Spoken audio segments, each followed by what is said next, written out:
One, two, three.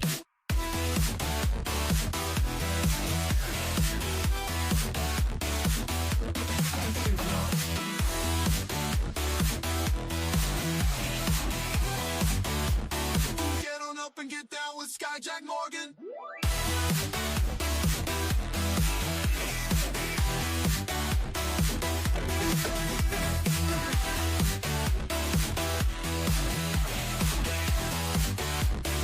One, two, three. Get on up and get down with Skyjack Morgan.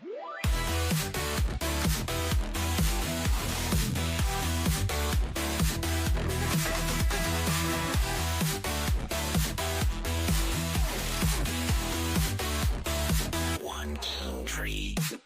One, two, three.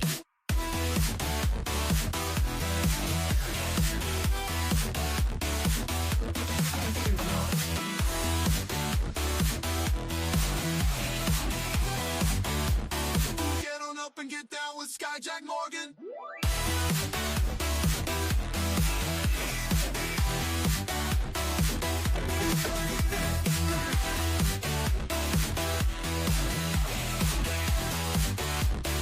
One, two, three. Get on up and get down with Skyjack Morgan.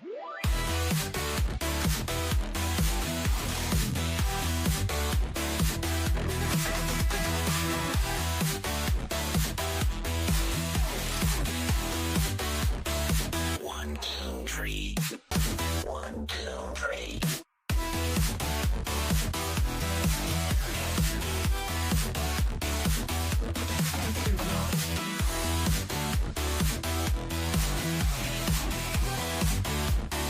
Get on up and get down with Skyjack Morgan.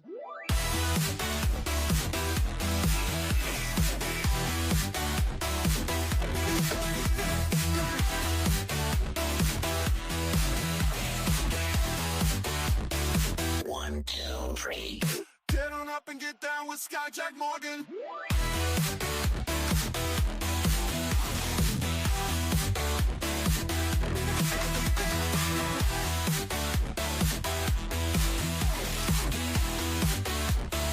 One, two, three.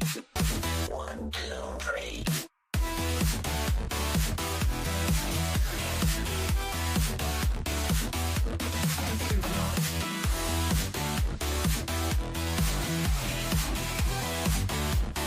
Get on up and get down with Skyjack Morgan.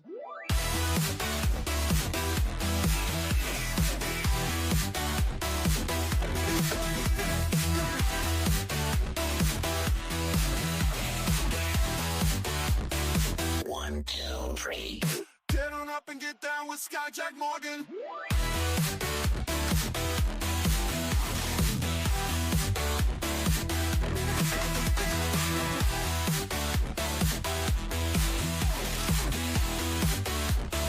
One, two, three.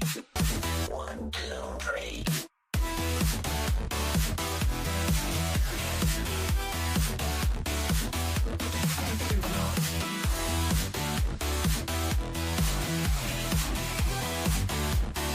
Get on up and get down with Skyjack Morgan.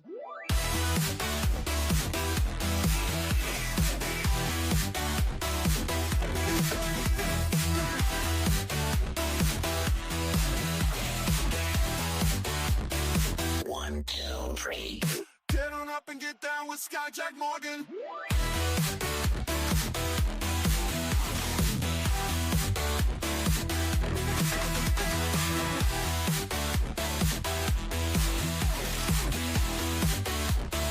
One, two, three. One, two, three.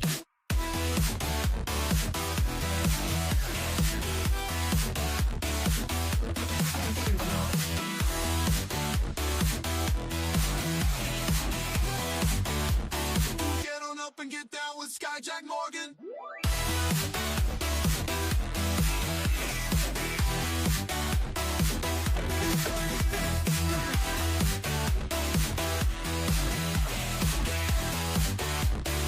One, two, three. Get on up and get down with Skyjack Morgan.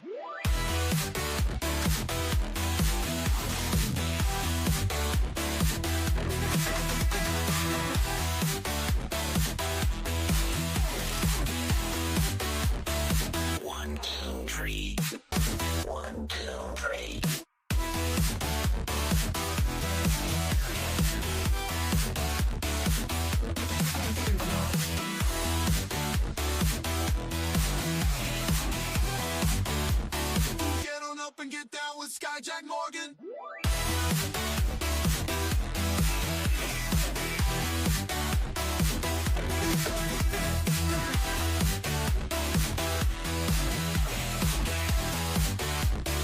One, two, three. Get on up and get down with Sky Jack Morgan.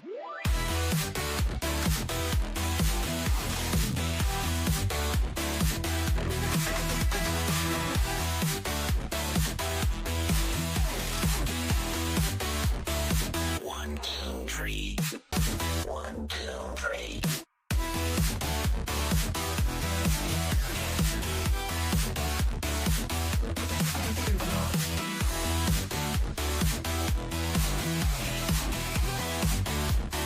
Get on up and get down with Sky Jack Morgan.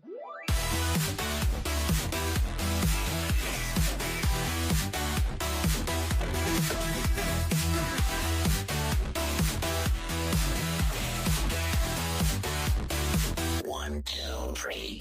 Get on up and get down with Sky Jack Morgan.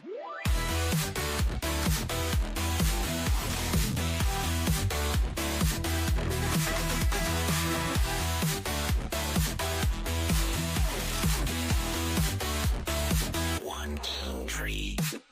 One, two, three.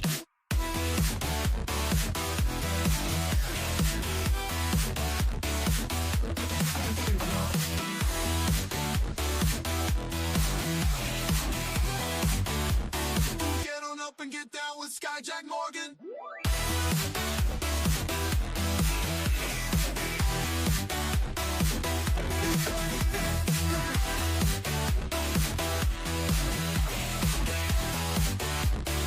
One, two, three. Get on up and get down with Sky Jack Morgan.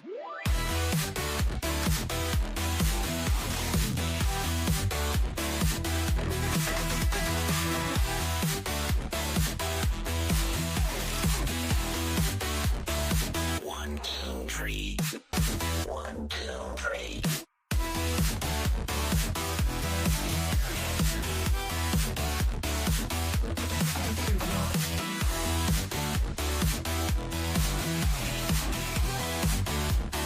Get on up and get down with Sky Jack Morgan.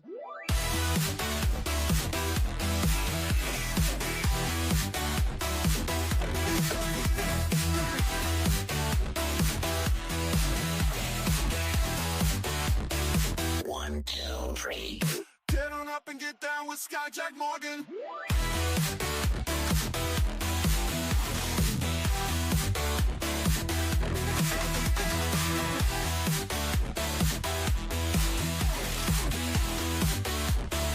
One, two, three. One, two, three.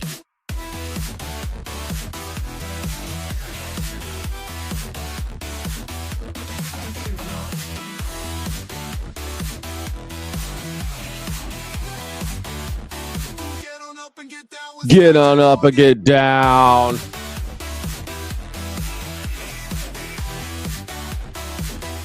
Get on up and get down.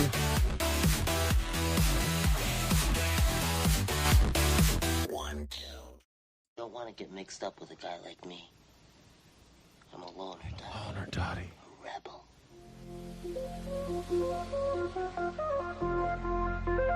Oh my gosh.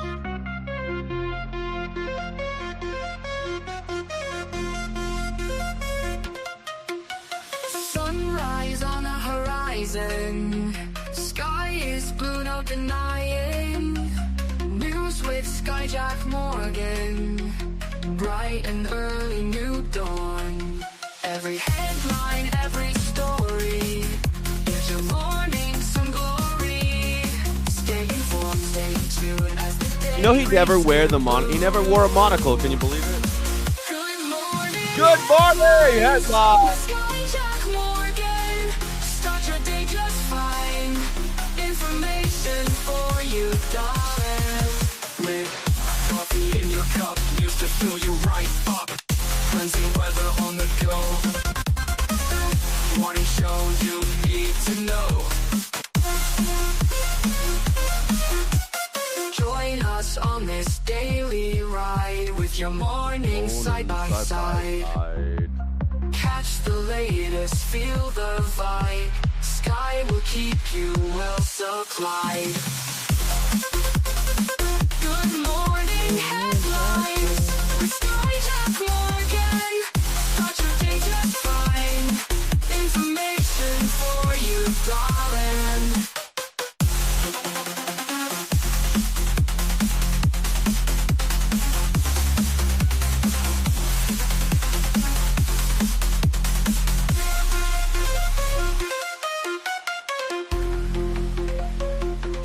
All right, everybody, you welcome. You ready? You're ready for this? You ready for this shiz?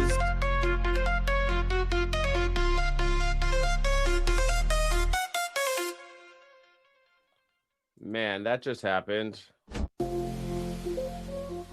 Thank you so much for being here, everybody. I love you. I think you're beautiful. I think you're wonderful. It's Feral Friday. We're going to get a little weird today. Let me turn this off. We don't need all this light, all this goddamn light, all this goddamn light, all this goddamn light all the time. How the heck are you, everybody? You welcome? You ready? You welcome? I don't know why I can't speak today already. It's a early morning, having a good time. It's Friday, which means that I am going to spend all weekend trying to sell a house. That's my plan this weekend. Let me tell you, it's I don't know if you've ever done it before, but it ain't fun. I don't know why people do it. Honestly, I kind of like wish that I was just I always thought it'd be an eternal renter. I always thought I'd just rent for my whole life. And I should have. In fact, all I ever wanted to do was just rent. I didn't want to do all this extra shit. All this extra shit that everyone else is telling me what I should do. All these people coming out for a hand up, you know what I mean? Repeal the Hart-Celler Act of 1965. I'm with you. The Hart-Celler Act. I don't know what the Hart-Celler Act is. Should I look it up? Should I look up what the Hart-Celler Act is? What is the Hart-Celler Act? If you're just tuning in, this is the #1 news reaction show on YouTube. My name is Skyjack Morgan. It's a call-in show, everybody. It's a call-in show. It's a call-in show. I'm going to put a call-in link right in the chat right now. If you want, it's a call-in show. I got $100. You got it, Real McGoy. It's a great price for a house. What is this? 1905? Yeah, 1905. The Hart-Celler Act was a landmark federal law signed by President LBJ, 1965. Sorry, that abolished the national origins quota system. By doing so, it dismantled decades of discriminatory immigration policies favoring Northern and Western Europe, replacing them with a preference system based on family reunification and skilled labor. It's an immigration thing. Quotas established in the 1920s barred Eastern Europeans and immigrants from Asia. The reforms spurred by civil rights movements. Congress sought to end immigration discrimination through the Hart-Celler Act. Cool. And you want to get rid of that for some reason? Why do you want to get rid of that? Immigration by eugenics. Yeah, sounds like it. The Hart-Celler Act. I vaguely remember talking about this ages ago. I don't have that type of memory where I can just like, oh yeah, the Hart-Celler Act of 1965. Sure. Skyjack looks like Clark Kent if he wasn't Superman. Well, Clark Kent's supposed to be like 25, so thank you. Thanks. Clark Kent's supposed to be like 26 or something. Well, you meet him when he's just a little boy, when he's a baby. You see Clark Kent when he's a little baby, but like when he's Superman, he's like 25 years old. So yeah, I guess thanks. I'm not 25 years old anymore. That's for sure. Right, wrong, voter ID didn't pass. How could it? The America Save America Act. Good morning, Brad Pitbull. Are you in the are you ready to talk? Are you ready to talk? It's going to be a good day today, I think. It's going to be a great weekend, actually. It's going to be good for everybody. America will be happy that all the things have happened. We're going to look at the news. I want to play some video games today, man, on the stream. Play that a little bit later. Maybe we'll get some call-ins.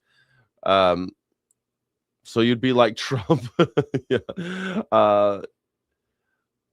You could do I could do the auctioneer voice for sure. Yeah. I used to go to Southern auctions, believe it or not. Like, okay, if I'm gonna get a 70, 70, 70. Whoop, whoop, whoop, whoop. I used to go to Southern because my ex's family owned a big farm and a ranch, and they had to like buy equipment, and they would go to these auctions to like buy random stuff. They just, and you know what, when they have that much land, they just start putting more and more shit on that land. So they had like a train and boats. I mean, they were in Virginia, but they never used all that stuff. It just sat on the land and rotted. But for some reason in America, that's what we want to do. We want to have shit sit and rot. Let me fix this. All right, that looks a little bit better. Sorry. Little things. Auctions are annoying. Yes. You got your cacao powder on? Nice. Get it on there. Get it on there. It looks like he makes up traditional folk songs on the fly. I do sometimes. Not traditional, obviously. Traditional folk songs you can't make up on the fly, but you can make up other stuff on the fly. I mean, sure you can. Sure you can. Anyway, so this is the vibe today. We're gonna have a good time. It's Friday. Friday's kind of a catch can over here at the Morning Sky Show, the #1 news reaction show on YouTube. I hope you enjoy it. Friday is the day that I kind of let my hair down. I kind of wish I had a ballroom. I kind of wish I had a ballroom right now, to be honest. All this thing at California. Can California convince teens to work in construction? I don't know. What are you doing next year? So I'm going to the University of Oregon, Colorado School of Mines. Syracuse University, CSU, LA. I wanted to be like a medical student. I realize now that I want to become an electrician.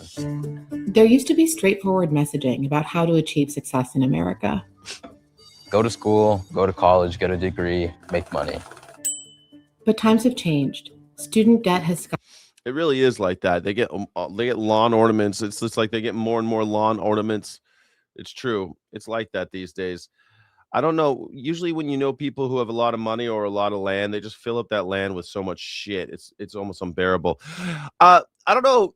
I think this is interesting because like people are not wanting to go into debt, and I don't blame them. Why would you go into debt for student loan? It used to be they sold me this. This is how they told me. Hey, take on a lot of debt, go to a fancy university, and don't worry, because when you get out, you'll make $1 million more than everybody else who didn't go to university. So do it. And really, seriously, people will make fun of you if you don't. And so I went to university. I came back to America. I went to university. And I took on some debt. I had a great time. I really think that university is wonderful if you can go to a place like UC Berkeley. I don't know why people go to other places. I don't know why you would ever go to any other school other than someplace like UC Berkeley. I know that sounds pompous, but it's not. I'm just saying that if you can't go to someplace that's really like special, what the hell why are you going anywhere? Why are you going to a university? Just for debt? Like all those schools they just said, like Cal State, Los Angeles and stuff. Why even bother anymore? If you're not going to get kind of the magic of being in a proper university, then why go to just like a regular Cal State? Why go to Cal State Fullerton? Nothing wrong with those schools. They're wonderful schools, but they're not worth the money, man. I don't think they're worth the money. Most of the time, you don't even get like the college experience anymore. You're not even getting like I said, all that magic of being on a proper university, hanging out with Nobel Prize winners and Pulitzer Prize winners. I mean, those were my professors. You know what I mean? And it was great being around those minds. Those like, I don't know, it's pretty exciting. But these days, I don't know why. Skyrocketed. Jobs are hard to find. And now AI is threatening to upend the economy. Like you can barely find jobs nowadays. I've heard a lot about like coders, how AI just completely eliminated them. it feels as though the economy is like just continuously moving against us. I don't think there's like a perfect American dream anymore, I think, honestly. In California, the world's AI capital, the state is But they don't even have those orgies like they used to. They don't even have those fraternity orgies and stuff. Those aren't like, it's not like they used to be. I promise you that. They don't even have those. And in places, those universities these kids just mentioned, they don't. Like the University of Mines in Colorado. No. Chico State. I mean, Chico State. I love Chico State. I spoke at Chico State. I did a on my tour, Chico State was one of the schools that we went to. It was a great school. Nothing against those schools. That's not what I'm saying. All I'm saying is that why is it worth the money? Is it worth the money to get all that debt and you're not going to get the money back from it? It'll take you years to pay it off. Keenly aware that students are looking for new options. No one cares how much you know because ChatGPT knows more. It's part of a nationwide conversation happening in government, at schools, and increasingly on the internet. Why the hell would you go to college? Like, seriously. There's so many people with like multiple degrees that are broke. I became a millionaire for construction like a year and a half ago. I would see all these people saying, I dropped out of high school, I dropped out of college, and I'm a millionaire. And I was like, I need to learn how to do that. How do you learn how to drop out of high school and be a millionaire? Programs in public schools.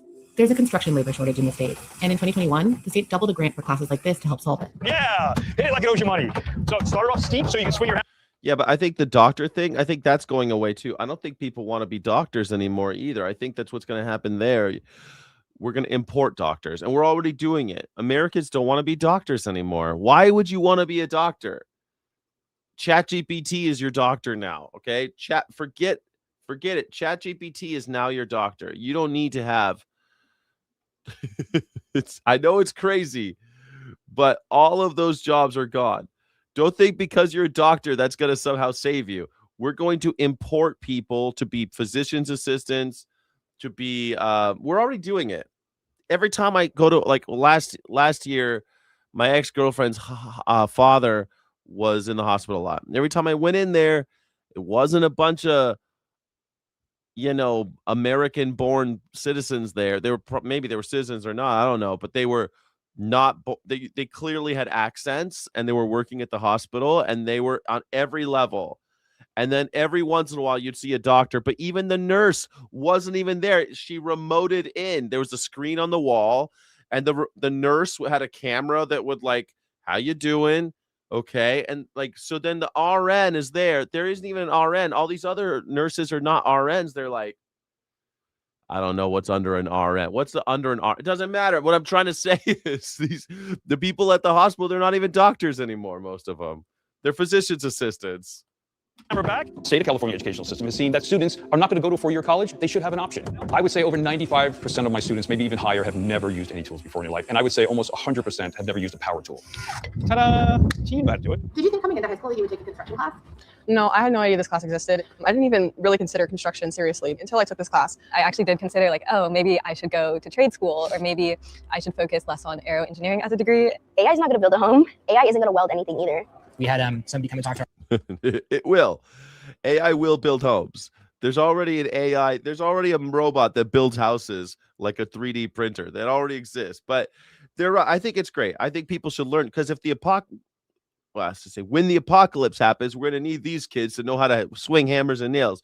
Like, it's been a long time. Like, I'm okay with tools and shit, but I'm not great. It's been a long time, man. I grew up in a construction family, so I know my way around a workshop, but I'm not like I can figure it out. Like, I'm not horrible, but we need people who actually know what the hell they're doing. Like, I could, like, fumble my way through. We need some people who know what the hell they're doing, not people with English degrees. our class about electricians and still make $200,000 a year. More students across the country are choosing to go to trade school. But working with your hands still comes with a stigma, and the college path still holds a lot of power. Did you always know that you were going to go to college? Yeah, almost 100%. Sorry, they're called Indians. We're India. Well, I was going to say, yes, India, the Philippines, but also a lot of Hispanic cultures also have free school. And so you get a lot of people from South America and Central America where they have free schools, and they study real hard, and they get to be some kind of medical professional, and then they can come to America on a visa. That's what you see when you go to hospitals in America, at least. And I'm in Southern California, right? So I'm probably a little bit skewed with what I'm seeing versus what you might see in your neck of the woods. But I watch TV, and you don't need to go to college anymore is the point. I think college is so important, and I think it's sad because this is the death of the humanities. We are all going to just do this. The idea of arts and culture and having connections with people over long periods of time, and setting a goal that's going to take 4 years to finish, and becoming an intellectual, that will be far less accessible. You won't just be able to go be an intellectual anymore. Who cares? Who needs an intellectual, right? I think intellectualism is important. I think it's I have the masculine urge to learn more. Maybe it's just maybe it's just low testosterone. These kids got low testes. But I don't think so. I think it's extremely important to have people who could do this. It used to be like this, by the way. Even when I was in junior high, we had wood shop. You could learn wood. We had auto shop. When I was in high school, I had consumer auto repair as a class. Loved it. And I also had art one semester. Like, we used to have more of that. This is great that they're doing it. I think we need to have free university. If you want to be an intellectual, you can, but you should have to learn some of this shit too. You know, kids should be able to figure out what they want to do.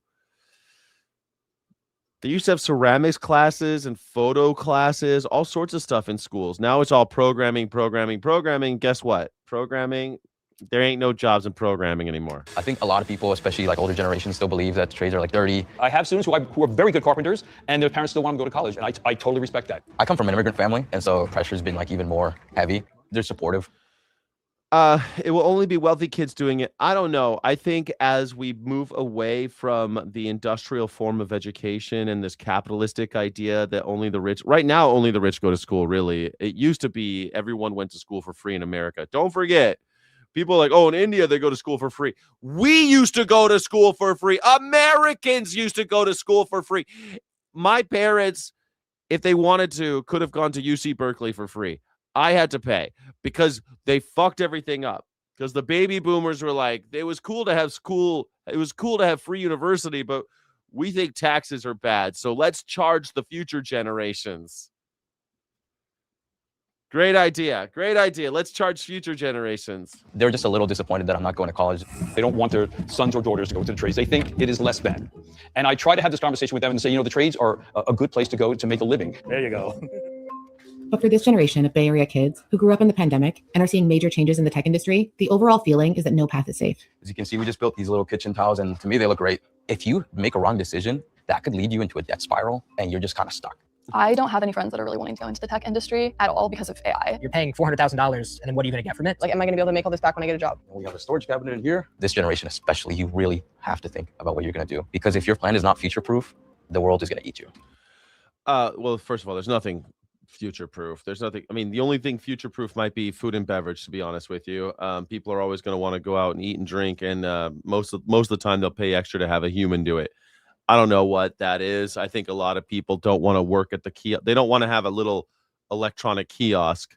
They want to go and see a human. Hey, what do you have? What do you have? Beer, wine, whiskey. What kind of whiskey? Oh, you like this type of whiskey? Oh, yeah, that's really good type of whiskey. Yeah, I've had this one before. Yeah. They love that shit. People like that. They like, because you could just make coffee at home.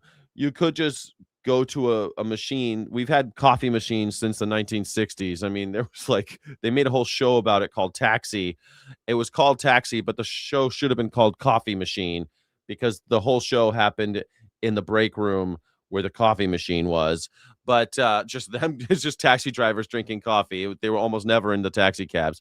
We've had this since the 1960s, but people don't like just going pushing a button for their coffee. They like going to a guy and saying, hey, yo, what kind of, although that's going away with the phones, right? People using their phones now and they're just ordering their phone and others go pick it up. I don't know. I feel like that needs to go away. We need to stop ordering shit with this, stop ordering shit on machines and just go up to people. And or maybe that's a whole different thing though. I hate the fact that people are ordering coffee on their phones. Like, just make your own fucking coffee. If you're gonna go to all the trouble, beep, beep, beep, beep, beep, beep, beep, and you're gonna drive all the fuck over there, you literally could just do that at home for less time and far less money. So why even bother doing all that? It doesn't matter. I just don't get ordering food on the phone, man. I was with my friend, and we were drinking, and he said. We both had a little wine. And he said, hey, let's order some food. I was like, what, you use DoorDash or whatever? He goes, yeah. So we used DoorDash and he got like a vegan pizza and it was kind of nice. So I got that, like, okay, well, you're drinking and someone can come and bring you food. But that was the first time I've done that in years. I don't like that shit, man. I don't like getting food delivered. I don't like that. Recovery starts here. Recovery starts here. Gets it. You never done that in your life? You never done that? Ordered something from a... Don't forget to give the robot barista a tip. Oh, yeah, and then you got to give the robot barista a tip. Man, in airports, they got robot baristas. I don't get it. I don't like it. Maxwell House, man. No one orders coffee in Germany. What, they make their own coffee, you mean? I don't know. There's coffee shops in Germany. When I lived in Germany, they had coffee shops. They had like Starbucks and shit. I went to a Starbucks in Heidelberg. I've been to Starbucks over there. They got coffee shops and cafes. Drywall is fun, plus you learn Spanish, but concrete work in basements is the worst construction job, then roofing, then countertops. I mean, I guess like it depends what I guess it's kind of like doctoring, right? I'm guessing people say the same thing about urology. Urology is the worst, but proctology is great. Dentistry sucks, but ear, nose, and throat, that's the shit. Like, I'm sure people, you're drawn to different parts of it, I'm guessing, right? That's what I'm thinking. I'm guessing that's probably what happens. But coming from a construction family, I knew people in the biz and they all had their different gripes. Some people just love painting. They love painting. They just love painting. Some people only paint interior. Some people only paint exterior, and they just are able to be badass at that. I think that's fantastic. The trade, but then again, the trades aren't for everybody either. I have a friend I went to high school with. He's been in the trades for like 30 years, and he's a welder. And man, his body's broken, his lungs hurt. He doesn't want to do it anymore. He's thinking about getting into cabinetry, but he's almost 50, and he's like, get into cabinetry. I said, start a YouTube channel. Start a YouTube channel. Talk about Jesus. My friend's really into Jesus. Start a YouTube channel. Talk about Jesus. You seem to care a lot more about Jesus than cabinetry. Jesus was a carpenter. You could do cabinetry and do a YouTube channel about Jesus. You know, that's a whole thing. This is the #1 news reaction show on YouTube. Don't forget to hit the like and subscribe button, please. Hit the like and subscribe button. Don't take any wooden nickels while you're at it, please. I guess we should start a poll. What do you think is the worst? What should the poll be? What is the worst cabinetry job? What is the worst construction job? What's a future-proof job? I don't know. What's a future-proof job? I don't know. That's not really a poll because I don't have any ideas. I don't think there is such a thing as future-proof. Maybe we should say, what is the #1 news reaction show on YouTube? Hold on a second. We're going to do a poll. The poll is, what should kids learn in school?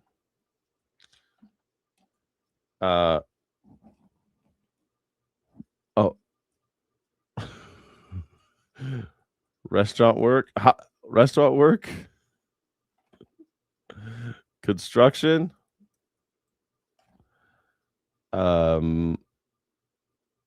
Programming? No. How about construction? What else should kids learn in school? Mathematics? No. Mathematics? No. What else should kids learn in school? How about critical thinking? Civics? Civics. I think kids should learn civics to know how the government works. How about manners? Manners?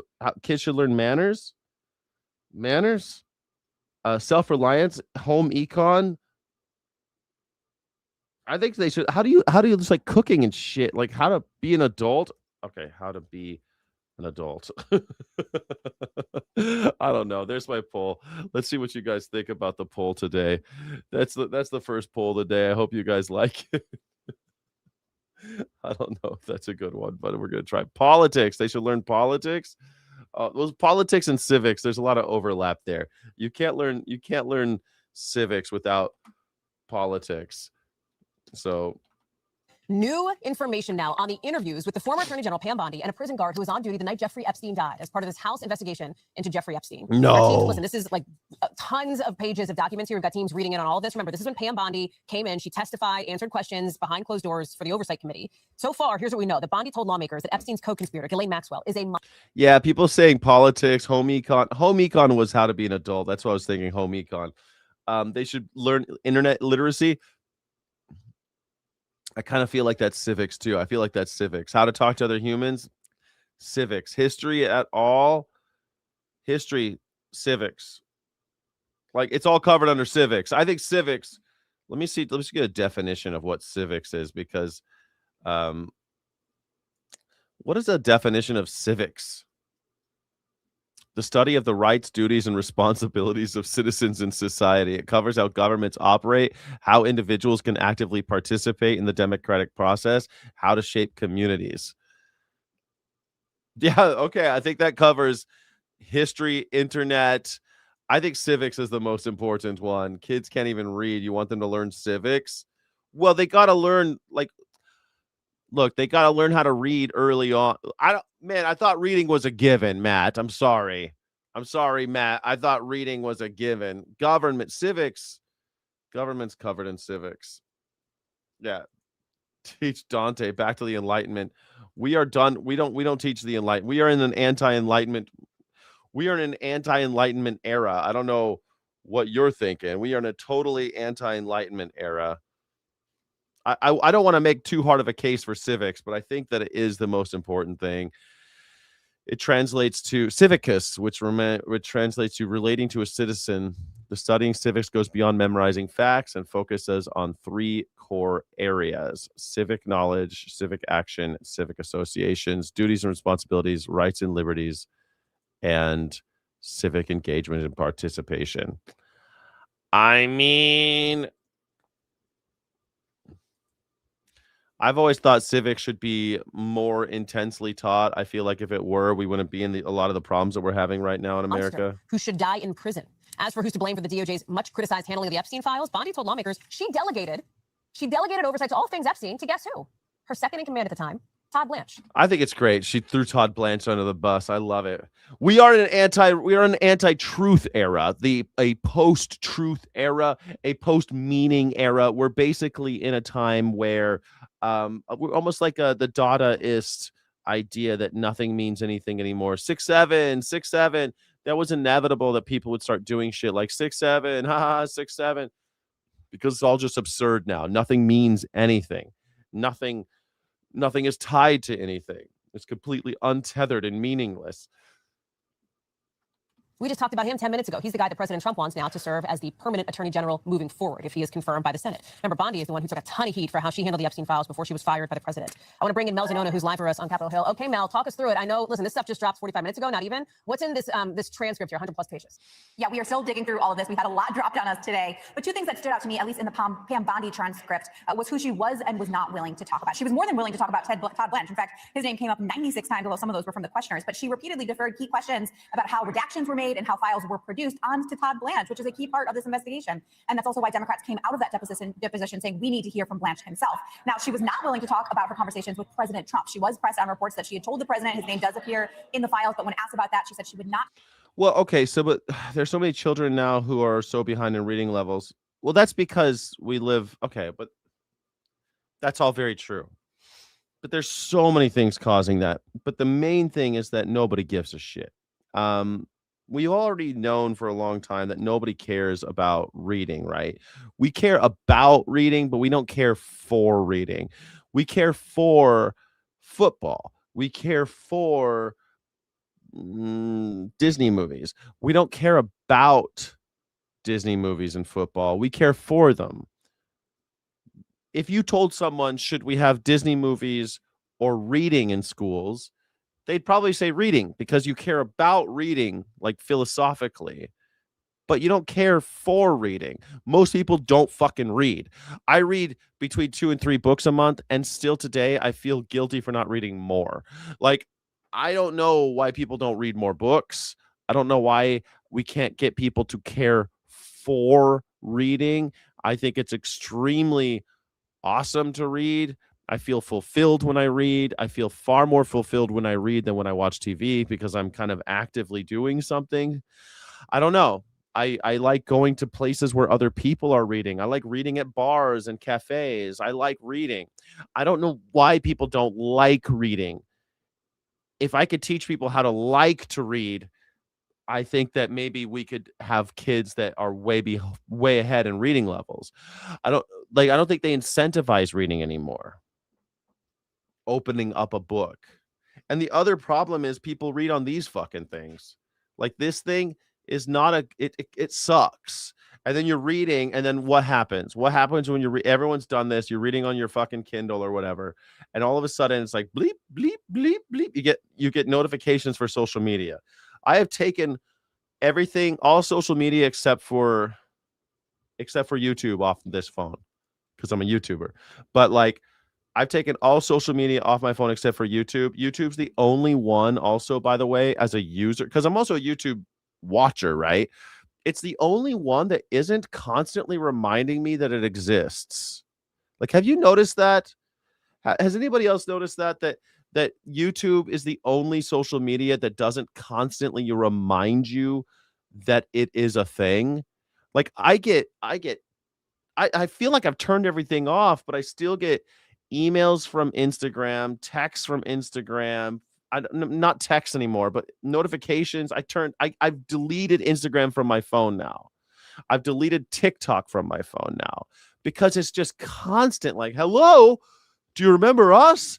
Yeah, I do. Don't worry, I'll be back. Like, as soon as I need an extra dopamine hit, don't worry, I'll still log on. Like, I'm still going back to it. I have to go to Instagram. Like, I post shit on Instagram for my job, so I'm like, I'm going to Instagram anyway, pal. I do not need the constant reminders that you exist. God damn. Does anyone else have that experience? You only use YouTube? You only have YouTube? Yeah. I feel like YouTube is the only one. You write more than you read? That's pretty cool. My kids learn to read from subtitles, Jingle, Sesame Street, PBS Show, and me reading aloud. Yeah, I feel like that's how I did too. I don't know. You do too. You know what I'm talking about. Okay. I'm glad I'm not the only one. I feel like these other social media companies are like, God damn it, bro. Get the fuck up off my Kool-Aid. Shit. God damn. And here's the other thing. You can go a little short rant about this is Feral Fridays. Just let me roll up my sleeves. Let me take off my earrings. Look, well, you know what I really hate about social media? What I really fucking hate about it? Okay, the number one thing I hate about it is, like, I'm a man. Of course, I have seen the girls dancing with their bikinis or like cute outfits or whatever. But just because I've watched one video does not mean I want my entire explore page to be that. Like, it's offensive. Jesus Christ. Like, I do not want my entire Instagram to be girls in cute outfits. Like, I like girls in cute outfits. Don't get me wrong. But holy shit. It's like, would you like some crack cocaine? Would you like some crack cocaine? No, I do not want crack cocaine. I do not want airbrush. Like, I don't need that in my shit all the time. God damn. Like, I want to talk about socialism. I want to talk about tearing down capitalism. They're like, what about a cute girl?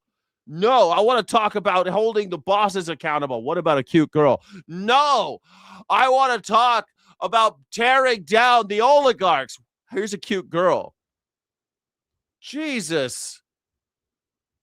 Okay, show me the cute girls. It's like, I think this is why we don't have revolution right now. I think this is why we don't have men in the streets beating the shit out of cops because cops have beaten the shit out of women.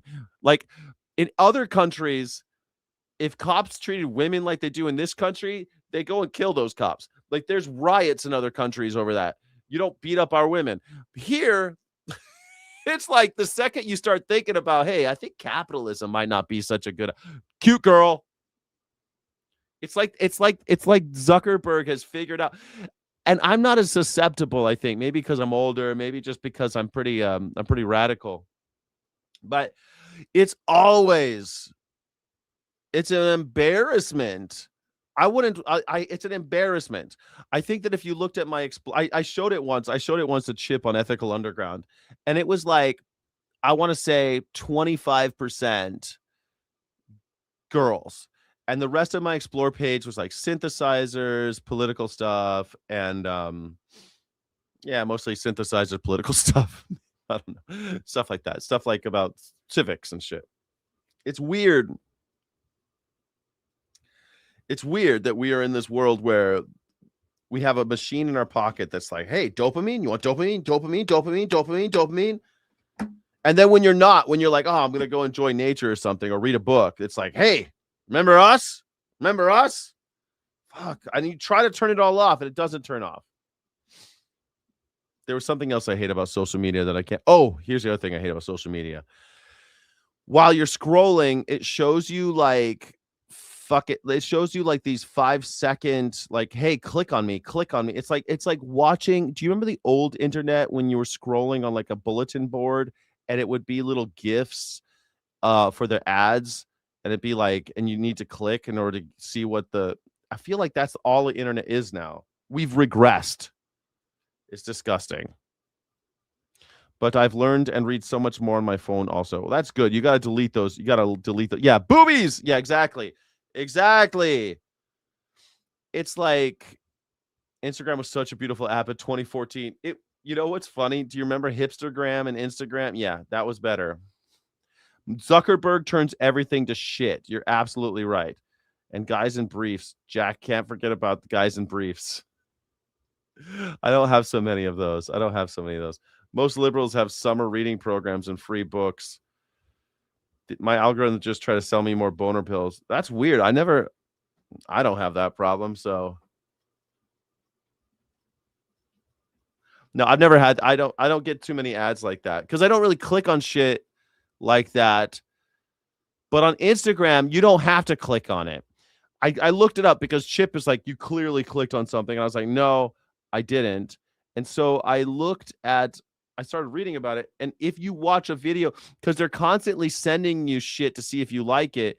And so even if you watch a video to the end, and so I watch a video to the end to see if I like it. And if you watch anything to the end, it's like, oh, you want more of this. I know you want this shit. And then they start feeding you and feeding you and feeding you. I saw your asshole shut and just keep feeding you and feeding you and feeding you and feeding you. It's the Wu-Tang Clan. That's from the Wu-Tang Clan. Sorry. If any Wu-Tang fans out there, hope you Wu-Tang is forever. Just remember that Wu-Tang. Just remember Donald Trump, you only have to deal with for 2 more years. But Wu-Tang, it's forever. And it's for the children. It's for the children. She's rocking those bangs. Damn. Bangs are so hard to pull off, I think. Should I try to get bangs? Bangs are cool, right? They're coming back. Talk about her conversations with Trump. So again, we're still going through these latest transcripts. There's a lot to dig in here yet, but shedding some light on what investigators have been looking at over these past few weeks. Mel, the Oversight Committee, we mentioned it's not just Pam Bondi. Can I just ask you this question, though, too? And I don't know if we know the answer to this, so forgive me, but Ghislaine Maxwell was very controversially moved to a different kind of prison. It has been derided by some as like a prison camp, essentially, instead of the higher security prison that she was in previously as she's serving out her sentence. This was much derided by many Epstein survivors that I've spoken with, and I know you and your team have spoken with as well, going, what the heck? Why did this woman get moved? Why was she moved to a prison where she has arguably like a cushier lifestyle now? If, in fact, that's why it's so... Not arguably. She went from a maximum security facility to Club Fed where she gets puppy patrol. Interesting to hear Pam Bondi say she's a monster who should die in prison. If that's the case, why did they move her? Yeah. Pam Bondi says she's a monster, that Ghislaine Maxwell is a monster who should die in prison. Why did they move her then? She's a monster who should die in prison. Pam Bondi, you know that your boss was friends with her, right? Ghislaine Maxwell is a monster who should die in prison.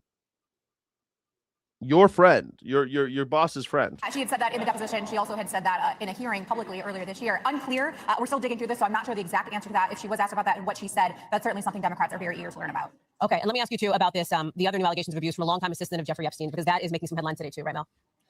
Dude, bro, not a bot GPT. Yeah, a teenager with Instagram.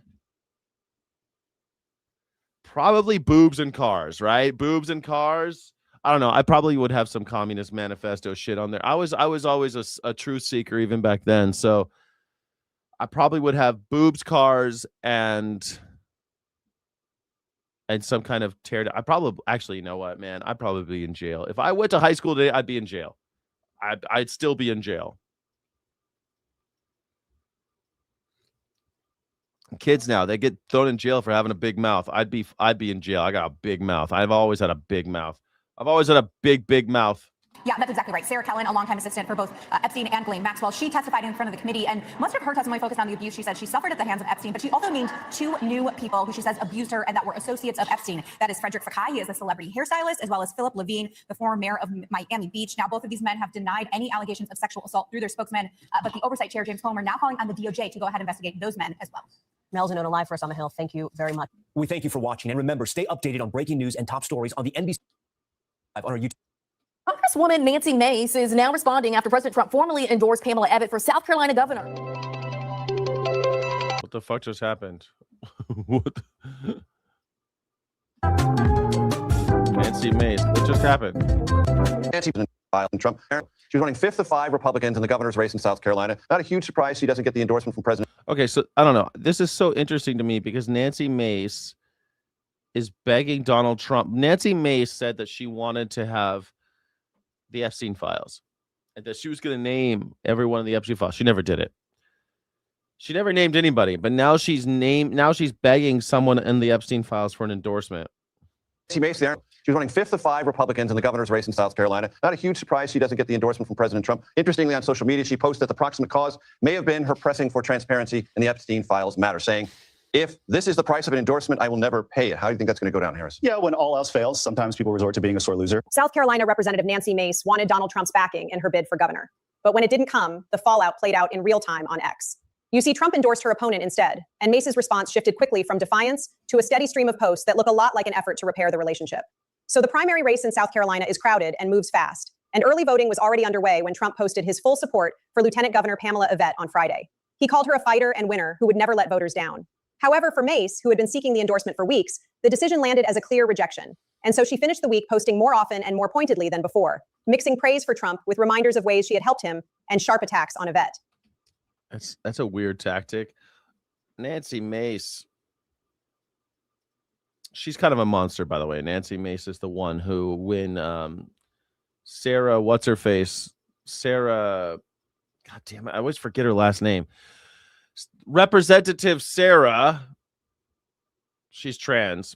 The day that she got there, Nancy Mace went around and made a rule that only that Sarah couldn't go into the women's bathrooms because she's trans. At Congress, at our Capitol, Nancy Mace did that. Nancy Mace is a complicated woman. She says she's a victim of sexual assault and that she wants to hold all sexual assaulters accountable, but yet she works for one.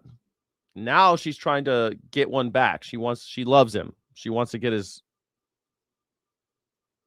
shit back. She wants to be in his good graces again. Nancy. Oh man. Macy. LOL Nancy. Same with Massey. Macy and Massey. Yeah. But is Massey trying to suck ass now? No, Massey's out. He ain't doing nothing anymore. Have I been kicked to the hallway because I'm not seeing all the comments? Pause a track. I don't know why you're not seeing all the. Oh no, some people are on horizontal, some people are on vertical. You know how YouTube splits the chat. It's annoying, but that's how it works. I'm sorry. YouTube splits the chat, so I put the chat on the screen so you can see them all. That's how it works.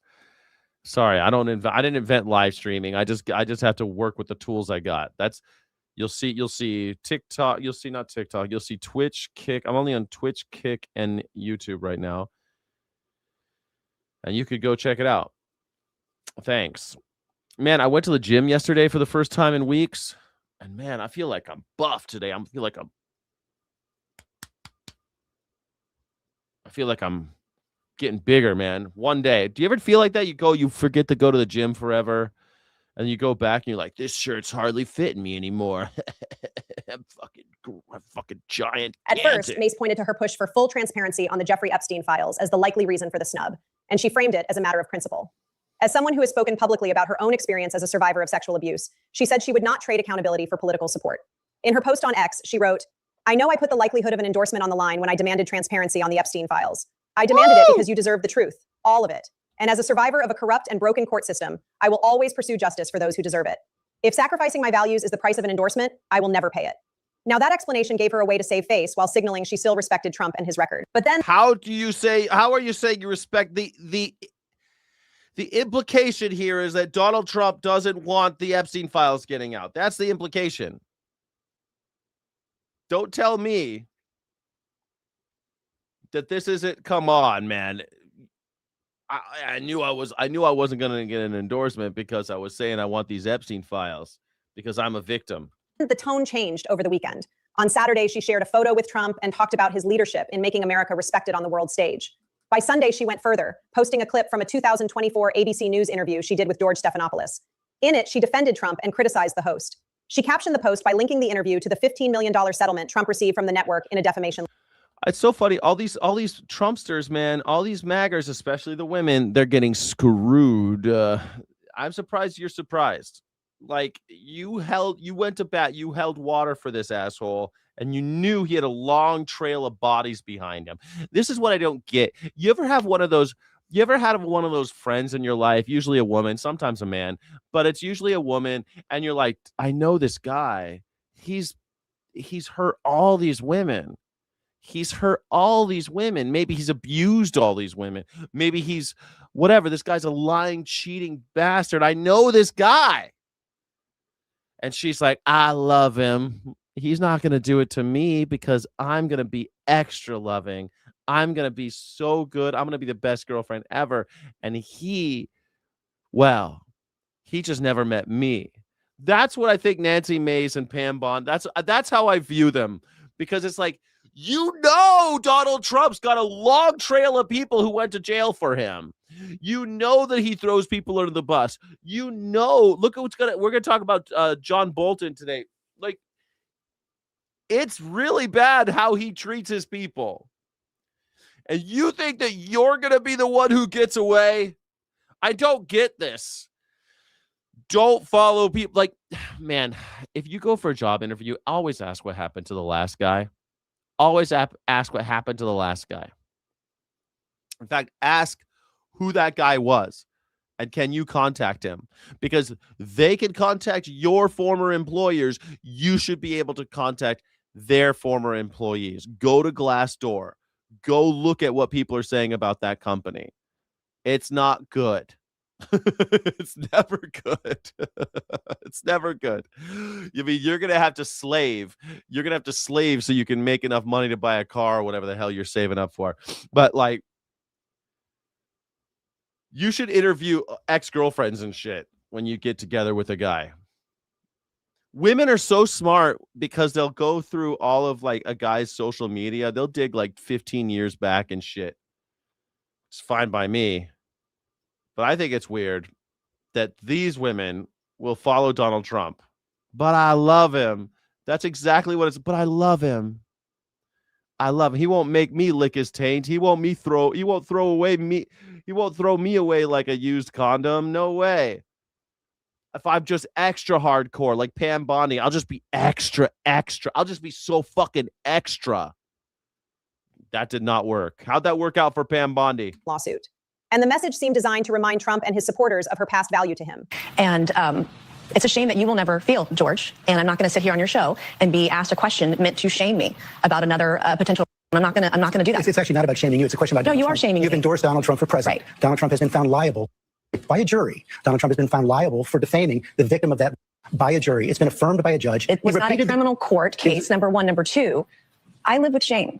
And you're asking me a question about my political choices, trying to shame me as a, and I find it disgusting. And quite frankly, E. Jean Carroll's comments when she did get the judgment, joking about what she was going to buy, it makes it harder for women to come forward when they make a mockery out of I'm asking you very guilty of doing. He defended himself over that and denies that it ever happened, but he was not found guilty in a criminal court of law. It was a civil So is that the judgment. distinction you're making? A civil judgment is okay, but a criminal judgment is not? This is different, and they didn't even input all of the evidence into the civil case either. This whole like working so hard to say, well, Donald Trump's not a rapist because it wasn't a criminal case. It was a civil case. And the only reason it wasn't a criminal case was because there's a statute of limitations. So that he couldn't go to jail for it, but he's still civilly liable. So it was a civil case. That's all. That's all. because some of the information she provided wasn't even accurate or correct. She followed that with another image of some of the information she's provided wasn't accurate, which much means that the victim is to blame. She claims to be a victim. I guarantee you some of the information that she has provided has not been accurate or correct. Should her assailant be okay? Should he get off without just get scot-free? I want to know, what was the nature, what were the circumstances of Nancy Mace's assault? She says she's a survivor. I did not say that. That's the first thing that comes up. Assuming you are referring to U.S. Representative Nancy Mace, often mistakenly referred as Nancy Mason. No, Mace. She shared publicly she was raped at the age of 14 while growing up in South Carolina. The nature of it. She stated from trauma led to her to drop out of high school at age 17. For 25 years, she only told her mother and best friend about the incident. She didn't want to talk to the police for fear of shame. She made allegations against her ex-fiance and business associates. She said that in a dramatic hour-long speech on the U.S. House floor on February 10th, Mace leveled new severe criminal allegations against her former fiance, Patrick Bryant, and 3 of his business associates. She accused her ex-fiance of drugging her, physically abusing her, and recording explicit sex acts without her knowledge or consent. She also alleged that Bryant and his associates ran a wider operation involving the drugging, raping, and filming of multiple other women and underage girls. During subsequent congressional hearings, Mace even shared a redacted naked silhouette photo of herself that she stated was extracted from recordings Bryant had hidden and kept for years. Today, the men named in Mace have aggressively denied the allegations, calling them false and outrageous. Legal battles have since followed, including a defamation of privacy invasion lawsuit filed by Bryant against Mace. Mace has stated she brought the matter to the House floor because state prosecutors failed to take timely action after she initially turned over uncovered digital evidence into law enforcement. So the law won't touch it for whatever reason. But she says she is a survivor. And she says it a lot. But she still stands next to this guy. What the hell? She says she's a survivor and has and a repeat survivor, but no, but she still backs this guy. I think it's perfectly valid question for George Stephanopoulos to be like, this guy's an adjudicated rapist. Well, was it the law? The law didn't, but the law didn't do it in your case either. The law won't touch your case with a 10-foot pole. So how the hell are you going to say that the law, what? It just doesn't compute. the 2 of them smiling and giving thumbs up, along with words attributed to Trump calling her a fighter. Then there's a YouTube short I found of a kind of compilation of Trump praising her, which she uploaded. Nancy Mace, where's Nancy? Nancy takes it on right from the start. Trump in high heels. And yeah, I guess that's what she is. And I will tell you, she's a fighter. I know about that. And when you get her on your side, you're both lucky and smart. Carolina Representative Nancy Mace says she's backing former President Donald Trump. And Donald Trump is who South Carolinians want. She's been a real good fighter for us, and she's somebody who's done a very good job. Justice Trump quickly rose to his feet with a defiant fist in the air. When we reelect him as president in November. We need bigger cross. We need bigger cross earrings for you, honey. We need bigger cross, more cross. I got a cowbell. I got a fever. I need more cross. I need more cross on your ears. I don't know. It's not working for me. These little crosses. I need big crosses. America will soon be back on hers. There's only one man who can save America, and that man is Donald J. Trump. She sets her sight on something. She's tough, and that's what we want. Both sides of the aisle today have asked for your resignation. Would you like to use my 5 minutes to draft a resignation letter? Yes or no? Nancy Mace. Thank you, Nancy. Thank you, Nancy. Now, if this doesn't look like someone who is really groveling and trying to get Trump's attention, then I don't know what to call it. It's embarrassing. Like, maybe you're just a professional victim at this point. Like, I think Nancy Mace needs help. I think Nancy Mace needs to go to some kind of therapy and stop becoming a let's break the cycle now. You keep on getting in relationships with victims. Maybe that started with something really bad when you were 14. If that's true, then maybe that is coloring every relationship for your whole life, Nancy. Now's the time. Now you're doing it in public. You're groveling to your abuser. Like, if anything, you should be defiant and calling him an abuser. This guy is an abuser. He's a sexual assaulter. Come out hard. And come out as like the only only real Republican left. Think how much respect she would get if she did that. Think how much respect Nancy Mace would get if she came out saying Donald Trump's a sexual assaulter. He's a rapist. He's in the Epstein files. Enough's enough. I want to bring back real conservative values to South Carolina. Whew. You going to trust this New Yorker? You going to trust this New Yorker, this carpet-bagging Yankee? That's who you trust? She can rip this shit right open. We're ripping this shit wide open. It could happen. I don't know. But what do I know? Do you believe her? You know, there's a lot of talks of people kind of saying, man, this shit. I had to put this in there. I want to do another. I'm not so good at these. I want to do another poll. But, I mean, it's always stupid. I always see other creators doing these polls, but it's always like, who should be president? Duh. You know, we get that gas was coming down, and it was historically lower than even the previous administration. Obviously, that was something that Trump ran on: lower gas prices, lower inflation, good cost of living. But it's looking like everything just kind of went back up. A lot of like the heavy Trump supporters are saying we understand that it was low, but we also understand why it went high. It's not because of his policies per se; it's because we're dealing with this kind of mini conflict out there. But do you think that messaging is going to work with like the average, guy out there? We live in Los Angeles, bro. So think about like your friends, your tios, your tias. Is it gonna is that a good explanation for them when they say, Mijo, like the I love the way this guy talks. He talks like he's from your friends, your tios, your friends, your tios, your tias, your friends, your tios, to tias. That's how everyone talks in California. I had to put $120, whatever, or I had to put $20, who knows, depending, $20 on the Honda Civic, mijo, whatever, with a loud exhaust. Pero like, do they understand? Does that is that resonating with them? Are they saying like, hey, we get it, we have to be in this war, or are they just kind of like, hey, bro, I'm pissed about this? Of course, they're gonna be pissed. I mean, because we're paying way more than we were before. So I think it's gonna. I don't think people, especially the ones with the loud exhaust, are gonna understand that. Yeah, this is you're gonna pay more, and I think it's gonna go longer than what they think. So yeah, and so do you think that's going to impact the way? Like, maybe do you know some people that maybe took a chance on Trump that said like, you know what, bro, I can't do another 4 years of high inflation. I think a lot of people are feeling like that now. Do you feel like they'll come back? Like they'll be like, you know what, I gave this guy a try. I think they'll come back when this is done and when interest rates start coming down. I think when interest rates start coming down, they'll be very forgetful really fast. I think that's what it is. I think that when it impacts your pocket immediately, you almost forget like a political party. You're just like, I don't care from this is hurting me. This is hurting my familia, right? I mean, once it hurts your pockets, this guy's laying it on people thick. really get really defensive. Mm-hmm. So once it starts. It's so funny. So wait, let me get this right. It doesn't matter if people are being dragged out of their homes as long as it's not your family. It doesn't matter if other people are being impoverished as long as it's not you. If it's hurting your pocketbook, then it's like, oh, my tío, I got the loud exhaust, homie. I can't do it. Like, by the way, that's not racist. That's just how we all talk in California. Everybody talks like that in California. It's really alleviating it. I wish that were true. I don't think that's how that works in California. No? Well, I mean, we've had higher gas prices in California. A lot of things don't work in California. Yeah, common sense, right? Like, people just forget about it because in California, we've had higher gas taxes than the surrounding states. And it's quite literally only because of policies that Democrats have put in place. And yet nobody blames them. Even before gas went up to what it is now, people were blaming Trump for California's gas prices.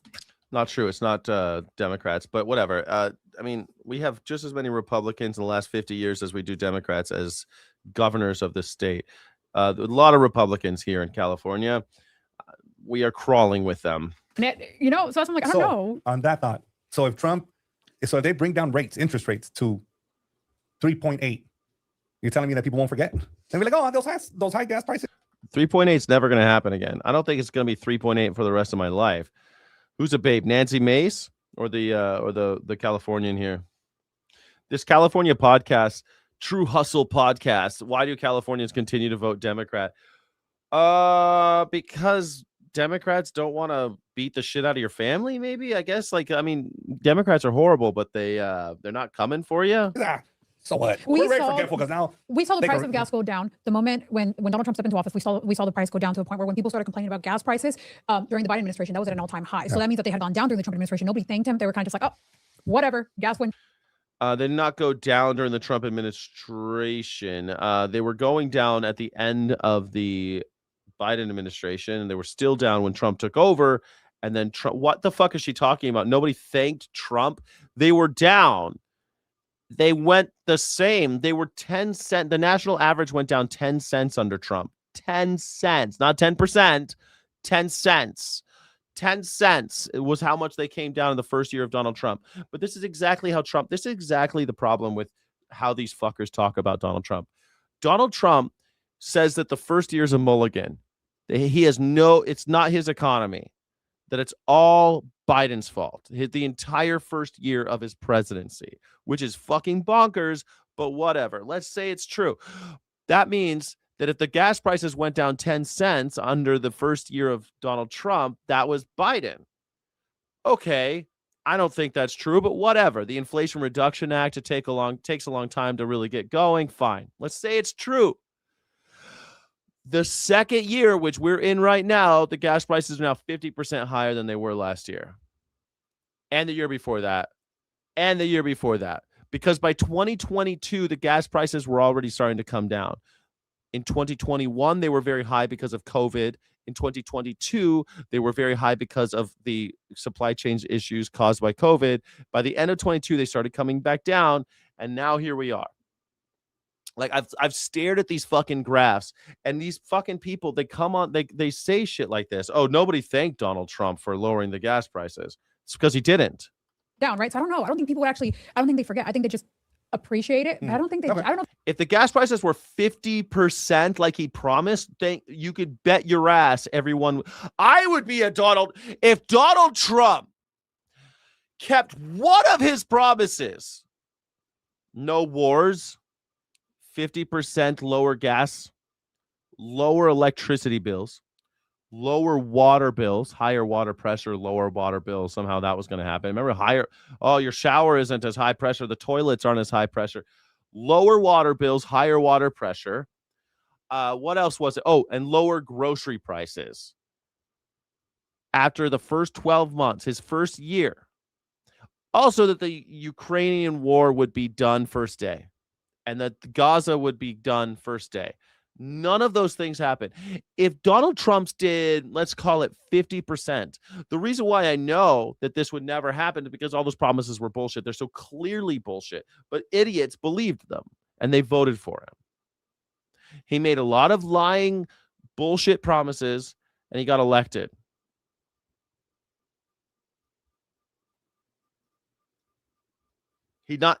I would support Trump at this point if he had kept, let's call it 50% of his promises.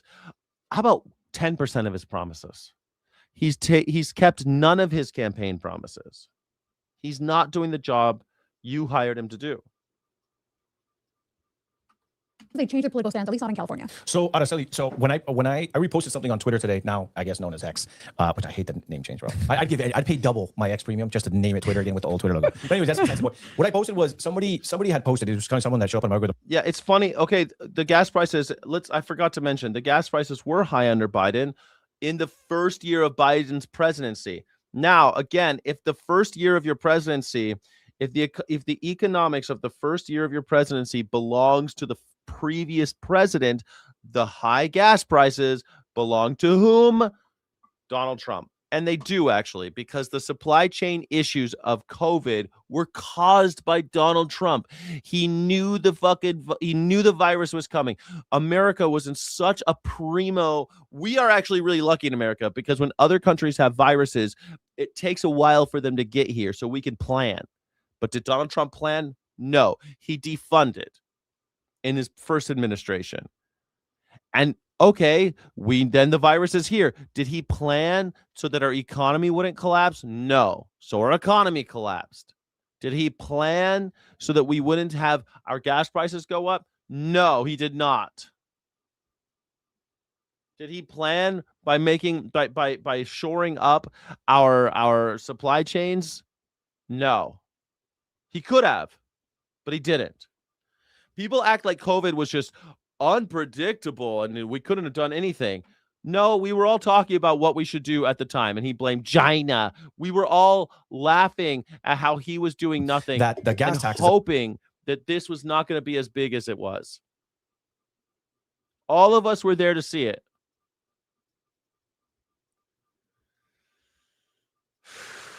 about to go up another 4 cents July 1st here in California, because it's like a yearly thing. It goes up every year. But even Javier Becerra was asked about this. Why aren't you guys suspended? If you guys are talking about high cost of living, the reason why you should be voting for Democrats in California is because the Republican Donald Trump has raised gas prices, et cetera. And so somebody posted just a reminder, July 1st, Democrats are going to be increasing the gas tax again. And so I reshared it. I'm like, hey, as you guys head to the election polls today, remember that the Uniparty, the establishment party here in California, even though they're running on lowering things, they have the power to do it right now. They can suspend the gas tax, but they're choosing not to. So I reposted that, and I had people commenting that don't follow me, but are Democrats, saying, yeah, that's what we voted for. We voted. Do you like all your friends and tias and tios having free health care? Because we have Medi-Cal in California. You like that? Guess what pays for that? You like having roads that aren't filled with potholes? I love how it's like California should lower the gas prices. The gas prices are taxed in California. Part of what you pay in California is tax. That's true. But why should California be the one who has to take it in the ass because Donald Trump is bombing children in Iran?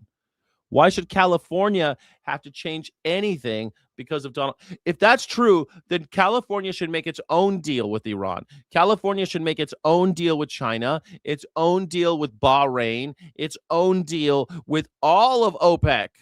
California should make its own deal with Venezuela and stop fucking with the rest of America.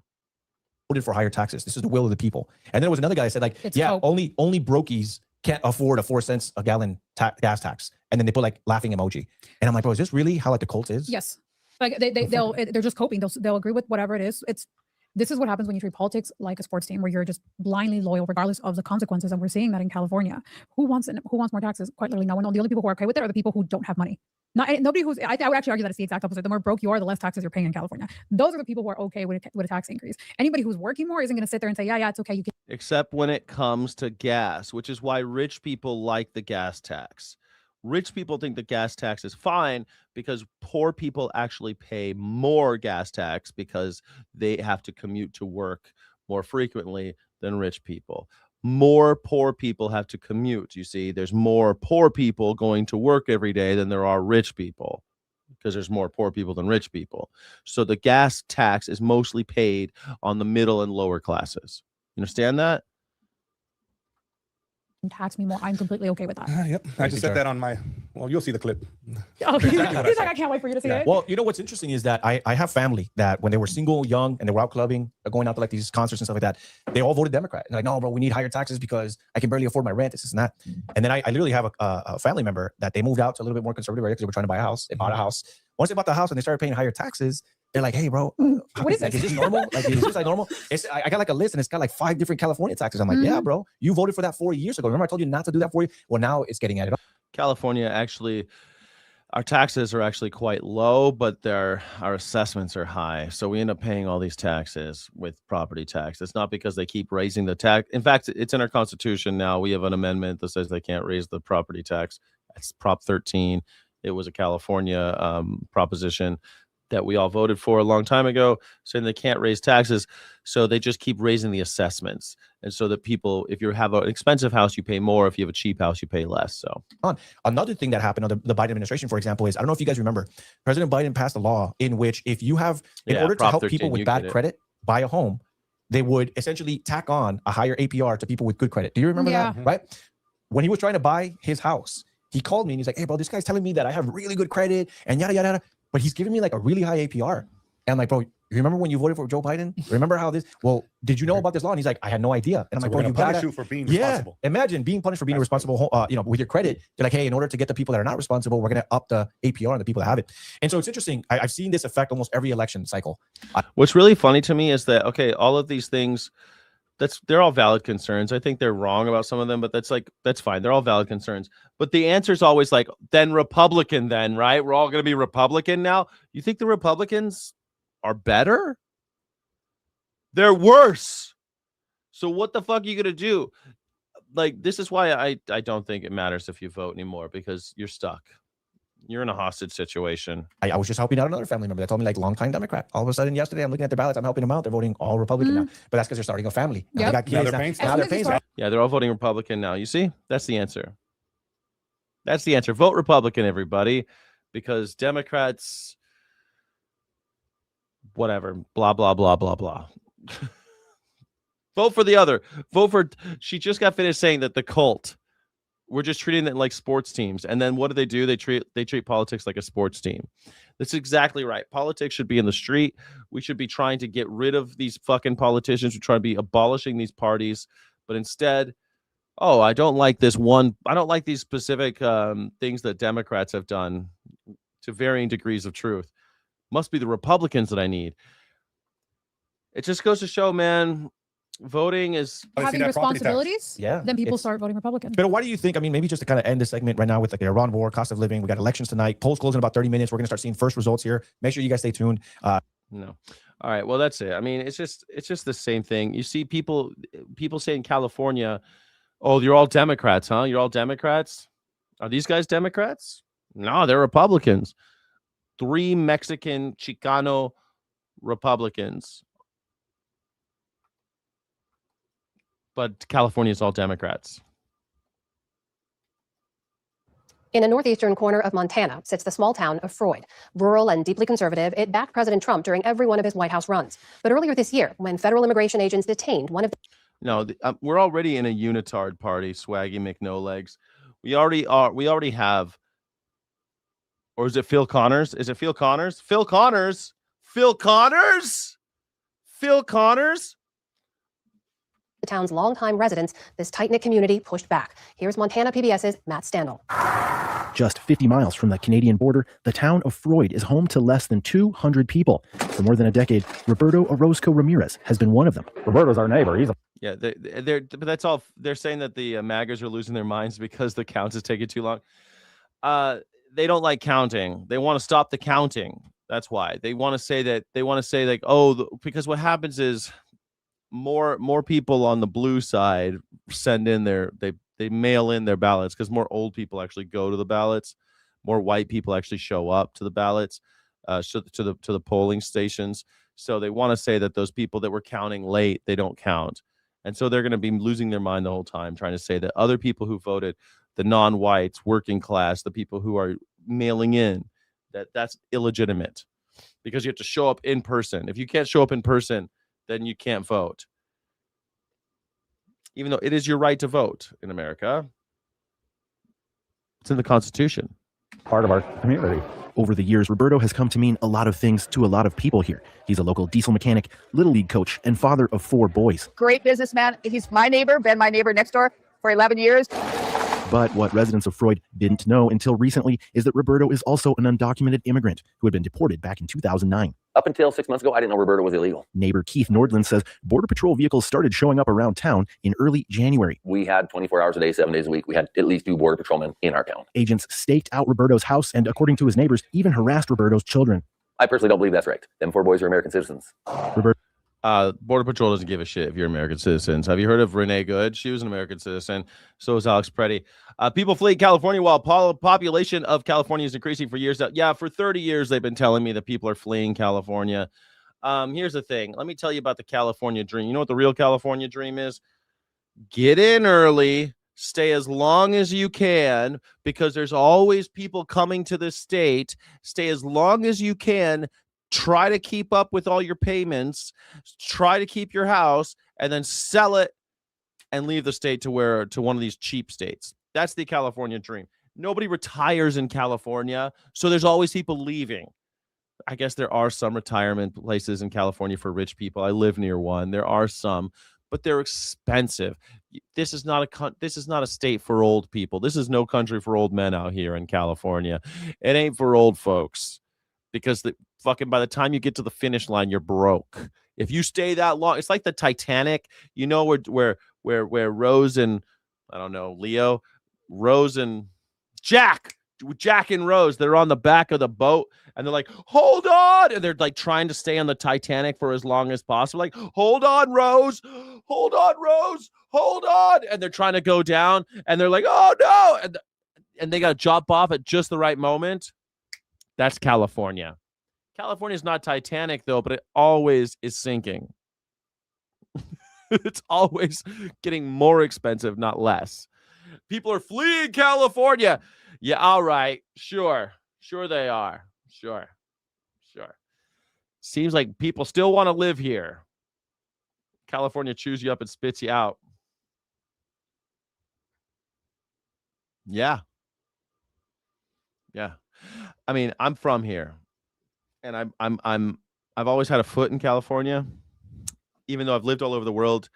I'm from California, and it feels really weird to be leaving. I'm leaving California, and it feels weird because I won't have a stake here anymore. You know, I won't have a house here anymore. I won't have a mom here anymore. I got nobody here. It's a very weird feeling because this is someplace I thought, I don't know, kind of always thought it would be mine. So I guess, did it chew me up and spit me? I don't know. I've always loved California, and I always will love California. But this idea that people are fleeing, it's just so stupid. Trudeau turned himself in on January 25th. The government charged him with illegal re-entry and immediately took him into detention, telling Montana PBS that this enforcement action represents a community safety priority. The beef is donated by local ranchers. Within days, Keith Nordland found himself organizing the biggest fundraiser this town had. Moose Knuckle Trump, I don't know how old you are, but you're right. There are some people that were able to retire. And I just said, there are some people who can do it, but it's very, very rare. And they probably are a lot richer than most people. When I say rich, it's also a relative thing, right? Like, it's hard to retire in California because at the end of the day, you're still on the hook for property tax. Now they have retirement housing and stuff. They have retirement communities and things like that, but it's very expensive compared to like Arkansas. Your parents are probably very rich. You're still going to stick up for California? Of course, it's beautiful. I fucking love California. What do you mean? I'm from here. Of course I'm going to stick up for California. What's not to stick up for? Ever seen to help Roberto. More people showed up to the Freud Community Center than the town has residents. They shared a meal, they bid on hay and gravel and tools, raising thousands of dollars for Roberto's family. A separate legal fund raised thousands more. It's really hard seeing that now he's in jail. Yeah, Prop 13 limits property tax, but they raise the assessment every year. So like, even though they can't raise the percentage of your taxes, they raise the assessment, and your housing is always going up. And so what also happens is if a house on your block sells for $1 million, your house is now worth $1 million. You see? So you moved in your house and you bought it for $200,000 and you're paying your taxes, blah, blah, blah. And then you wait, and then a house on your block sells for $1 million, and another house on your block sells for $1 million. Guess how much your house is worth?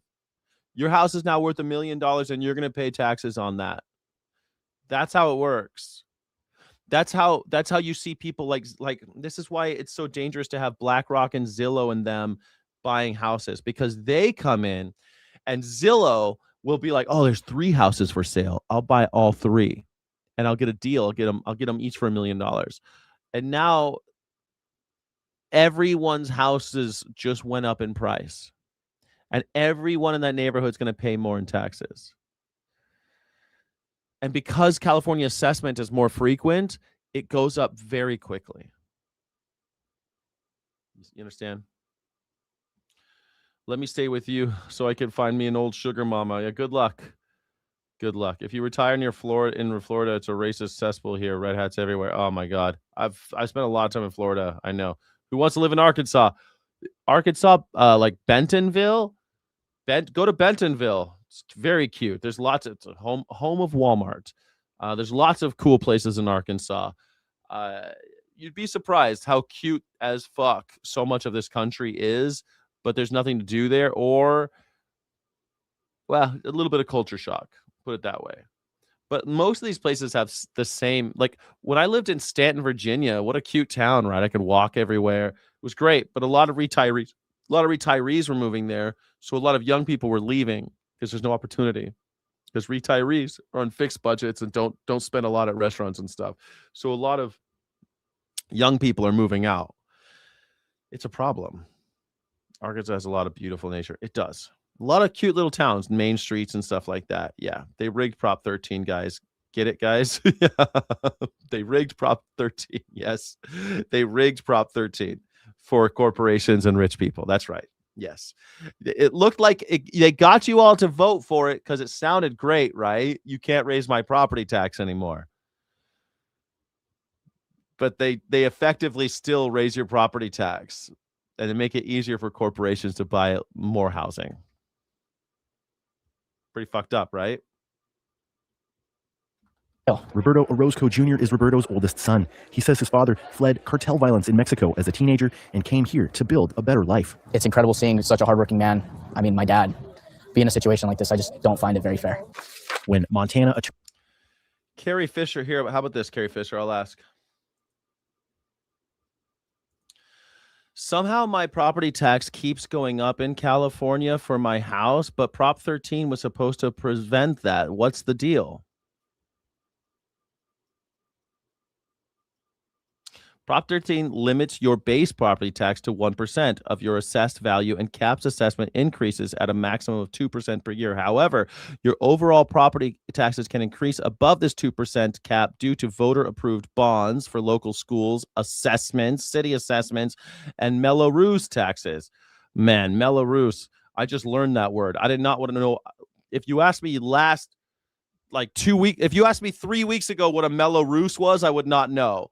Voter-approved bonds, while the base tax is fixed at 1%, local governments can place measures on the ballot fund, specific projects like school improvements, library expansions, and additional overrides are added to your tax bill.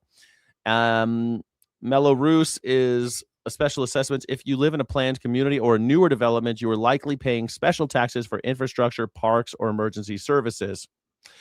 These flat or adjustable fees are not subject to Prop 13's 2% cap and typically increase annually by a set percentage. Previous Prop 8 reductions, if your property's market value temporarily dropped significantly below your Prop 13 assessed value in the past, like in the 2008 financial crisis, you received a temporary reduction and the county can raise your assessment. Direct charges. County or city services fees like sewer maintenance, vector control, or fire suppression are often billed directly on your property tax statement and typically increase each year to match inflation.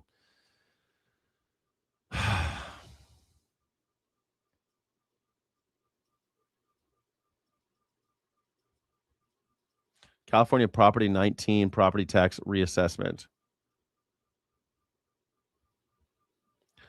I want to know specifically about reassessment because I've heard that if your property value goes up, you end up having to pay more. So if a house like mine has someone who next door is sold for $1 million, my house all of a sudden has higher taxes. Is that true?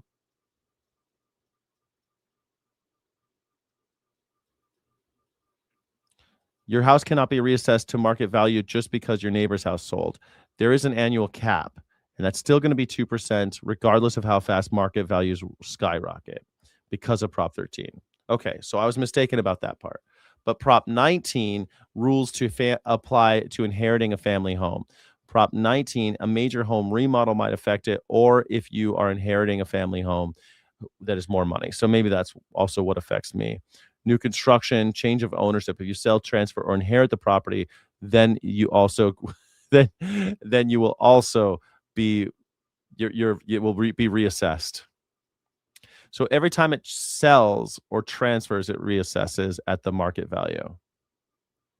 So my tax is going to be far lower than the person who buys my real estate agent told me that too, that that the people coming in to my house once I sell it will pay a much higher tax than what I have paid. So I guess you're right, Carrie Fisher, but there's lots of loopholes, and it looks like it is reassessed fairly frequently because of Prop 19 and because of transfer of property. If you sell transfer, you will undergo a major reassessment. Cool. I guess I also went through major reassessment through probate, right? Because they reassessed the house when I went through probate. Fuck me, man. Anyway, they also have a bunch of other shit tacked on because every time my county taxes go up because of shit they're building or whatever the fuck they're doing, they're remodeling the library or whatever. So it goes on top of that 2%, which still every year it goes up. Attorney Laura Christopherson heard about Roberto. She says she began studying immigration law and hired an expert thanks to those private donations. And what they found changed everything. What we believe is that even in 2009, at the time of his first deportation, he was not afforded due process, which means he was illegally removed. Christopherson says she found mistake after mistake in the way federal authorities handled Roberto's deportation, and says since January, ICE agents have repeatedly violated his rights. I think people should understand that this is a person who's been in the U.S. more than... Well, Mark Lewis, you should only watch on Fridays. Only watch on Fridays from now on, because this is the Friday vibe. 25 years. Raised a family with 4 U.S. citizen children who are contributing members of our community. They pay taxes. They obey the rules. They follow the law. They don't take from our society. In this deep red part of the state, there are mixed feelings about Roberto's legal status, but Keith Nordland says this ordeal has caused him to question some long-held political beliefs. I'm not okay that Roberto was here illegally. I don't believe that's right. However, our system is so broken that a guy like Roberto that's came here, has worked his butt off, has built a business, he's thriving in a niche, and he is a valuable asset to our community. How is there not a way for him to be legal? Orozco Ramirez versus Vice. That's exactly the problem. Well, you just stumbled onto the real fucking problem in America. Welcome to the real world. Oh, your friend got deported? Your friend is in a concentration camp, and now you realize that there's no legal path to citizenship in America other than selling your soul, selling your wife, selling your kids, or doing it on the sly. You could do it on the sly for 20 years, and then you get one of your kids. If you come to this country and have a baby, in 20 years you could have them sponsor you. But other than that, there's really no way to come to this country legally. You could sell yourself to Jeffrey Epstein, who will sell you to Donald Trump, like in Melania's case, and then you can get married to a monster. Then you can get a passport. Cool. Totally cool. Last month, Roberto's legal team made their case in a Montana courtroom, arguing the Trump administration denied Roberto his constitutional right to due process. Roberto's neighbors drove 6 hours across the state to attend the hearing. There's probably 25 from the Freud community. I think it's kind of crazy to me how much this has affected the community. He is so important to us as a community. Because this isn't just about the letter of the law, this is about humans. Good neighbors, you know. What do you mean, humans? Letter of the law? I thought you was all about the law. Law and order! It's all about law and order. Fuck all the people. Oh, there's humans involved? I guarantee you all these Missourians voted for Donald Trump. Why did you want? Roberto's 4 children sat in the front row while lawyers argued for and against his release. The federal judge ultimately sided with Roberto and against the Trump administration. So after more than 100 days behind bars, Roberto was released from jail. And as he walked out of the Cascade County Detention Center, his oldest son... 100 days in the concentration camp. What does that do to a family? What does that do to a family when you take the patriarch and you throw him in a concentration camp for 100 days? Was there to surprise him. And when he finally made it back to Freud, Roberto's neighbors lined the streets, cheering him on as he made his way back to home. See, this is real America. This is what I think when I think about Missouri, is this type of shit. But the problem is Missourians are falling for people like Donald Trump because they're suckers and rubes who fall for New York con man games. Because they're not used to New York con man playing on their fears and the propaganda machine just digging into them and showing them AI images, and they're not used to this. And so these good people in Missouri are getting fucked. They're like, yep, broke the law. I was always taught that if you don't break the law, then you're fine. That's how these people were raised. And then it turns out that their neighbor that they didn't know was illegal is now in a concentration camp, and they all got together and got him out. Like that's the America that I am proud of. You know, it kind of makes me it makes me tear up a little bit to think about it. Roberto says this tight-knit community is what got him through ICE detention and helped him to keep one important thing in mind the whole time. Well, I think knowing that I wasn't alone or my family wasn't alone, you just keep me pushing and I mean... Former detainee, victim of the Trump administration. Going through whatever, just to get to this day. The residents of Freud never expected the nationwide crackdown on immigration to make its way to their tiny town, but when it did, they were determined to stand up for one of their own. We never thought it was going to affect us. We thought it was all those heathens in California. We thought that's where it was. We thought it was those New Yorkers that were the problem, but it happened in our neighborhood, so it's a problem. See, they've been brainwashed into thinking California is so scary and fucking Texas is so scary and everywhere else is scary, but here in Freud, Missouri, they had to drive 10 hours to the court, by the way, where this guy was being held. 10 hours they drove. Think about that shit in America, man. For the PBS NewsHour, I'm Matt Standel in Freud, Montana. Oh, Montana, Support not journalism Missouri, you sorry. trust. Support PBS News. Donate now, or even better, start a monthly contribution today. Not The White House putting the finishing touch. I said Missouri, but I meant Montana. Sorry, everybody. Here we are. Donald Trump, Montana. My bad. I got my M. Sometimes I fuck that up. You know, the A Arkansas, and Alabama, Montana, Missouri. You know, sometimes I mess them up because the M's. Especially when I'm talking fast. You know, this is live. I can't edit that part out. But I've been to Montana. Yeah, it's huge. It's huge. They call it the Big Sky State. I just found out have I already forgotten the Granite State. I just found out who the Granite State. Someone in one of these hearings was like, Granite Staters want to know, Mr. Rubio or something. I'm like, Granite State? Who is the Granite State? I think it's New Hampshire, Vermont. I don't know. PBS is transing the kids. Yeah. Montana has big anarchist vibes. It's funny. For a while, my friend and I, we wanted to move to Missoula. Missoula is a pretty cool town. You've ever been to Missoula? It's cool. Who's that animal rights activist that lives up there? She has a French accent. She talks like this. What was? Does anybody know? Do we have any ARA in the chat that knows what I'm talking about? I think she's called like. I had her as a guest on the show. Who's that animal rights activist in Montana? Not Hannah Montana. Not Jane Goodall. Jane Goodall. Jane Goodall, not Montana. Jane Goodall's dead too. Love Missoula. Missoula's cool, right? Yeah. Montana's a shithole? Nah. New Hampshire. New Hampshire's the Granite State. I just found that out. I just learned that. Yeah. I forget who. She does street activism in I'm blanking on the town too, but not Bridget Bardot. Those are the only a living current animal rights activist who does vegan tube stuff, man. Doesn't matter. It's gonna kill me that I forgot her name though. Where's Chip when you need him? He would know. Rights are just a piece of paper, I've heard. Is that what Wolf J? Don't you know who's the that little French girl who she's very small woman who does activism in Montana, street activism in Montana? Did she study wolves? No. She's an animal rights activist, not a conservationist.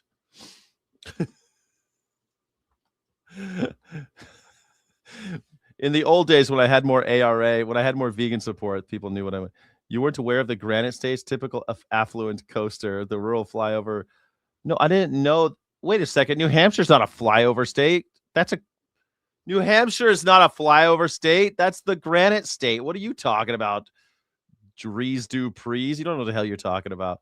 You don't know. You forget her name too? All right. Johnny Vegan say, you know who I'm talking about though. Can't remember her name. She's on a UFC octagon on the South Lawn ahead of the Freedom 250 celebration. He says he wants to keep it. What do you guys think? Should we keep it? Let's do a poll real fast. Should we keep it? A Friday poll. Just a yes or no poll. Should we keep the White House octagon? It's really just a stage, but you know what I'm talking about. They call it the Claw. Here you go. We're going to start it right now. What do you guys think?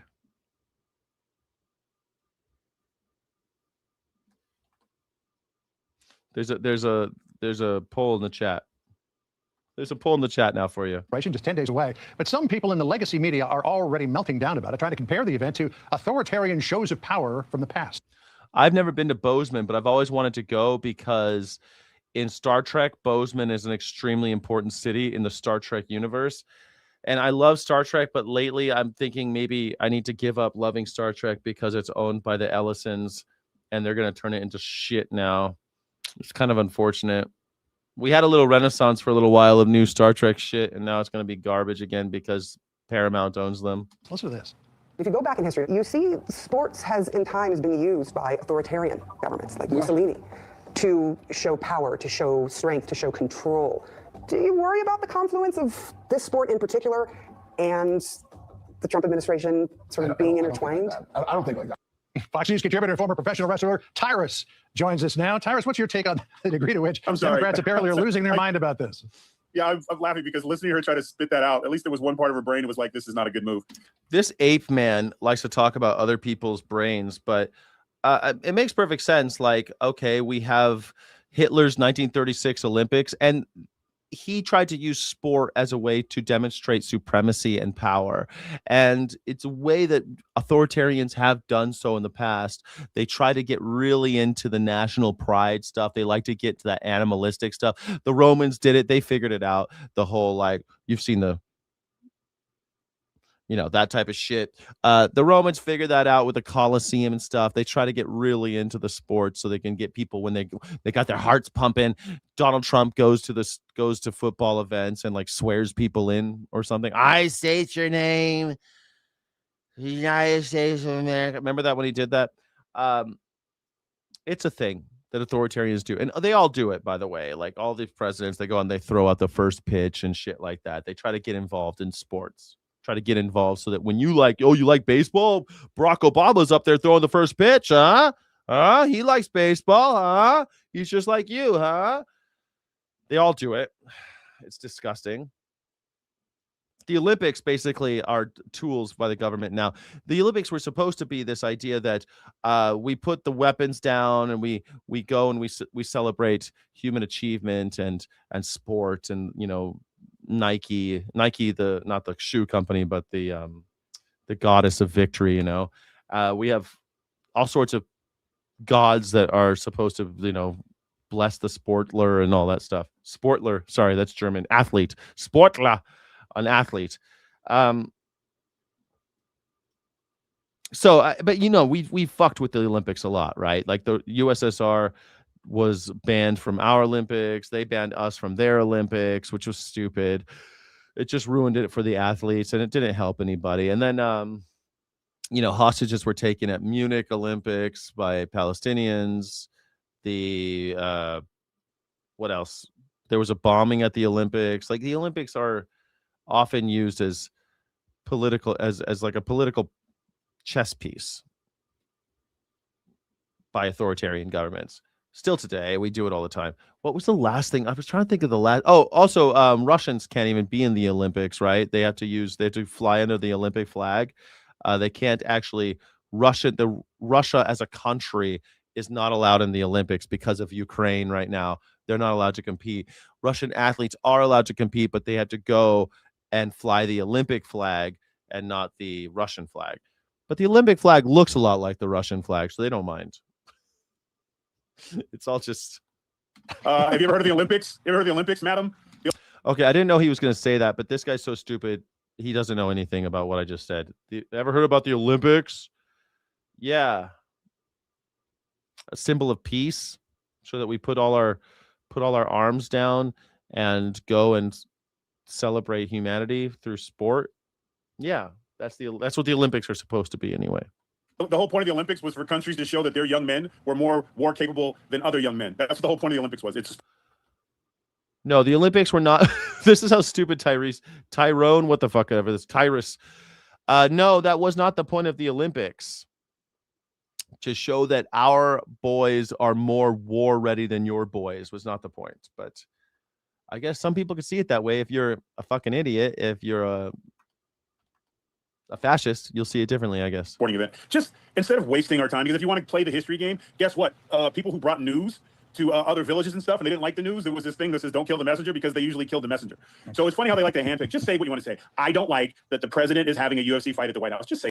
Yeah. Then you have to say why. You have to say why, Tyrus. That's how it works. Everyone can have an opinion, but your opinions are not valid unless you have a reason as to why. So if you have questions as to why we should have a idiotic spectacle on the White House, well, there's lots of things you could say. Well, I think it's beneath the president. You could say, I think it's beneath our country to have this type of spectacle, like we're some ancient Romans doing bread and circuses for the plebes. That's a value thing. Maybe you think this is great. So then you have to ask other questions like, is this really what we should be doing during times of war? Well, it's a 250th anniversary. It's not our fault we're at war. We still got to throw a party because it's 250th birthday of the country. All right. Okay. But isn't a little Hitler-y? Isn't this a little Mussolini-y? Isn't this a little Nero-y? Isn't this a little Stalin-y? That's all those are valid questions, right? Am I wrong? Those are valid questions, right? I think there's more. Don't try to reach back and try to find it like, oh, it's Mussolini. This is America, Jack. And we have all kinds of sports, and I think it's phenomenal. I think it's better that we're having some of the great. We have all types of sports that are not played on the White House lawn. Greatest athletes in the world from all over the world, actually competing in an American-made pastime that they love, opposed to what was going on in the White House yard last administration. You know what I'm saying? So it's funny to me how they just pick and choose. It's awesome, and I love that President Trump is living rent-free in their head with saying things like, maybe he'll keep it up. I hear you on the messenger thing. I remember the movie 300 when Leonidas kicked the Persian emissary into the well. Al Sharpton.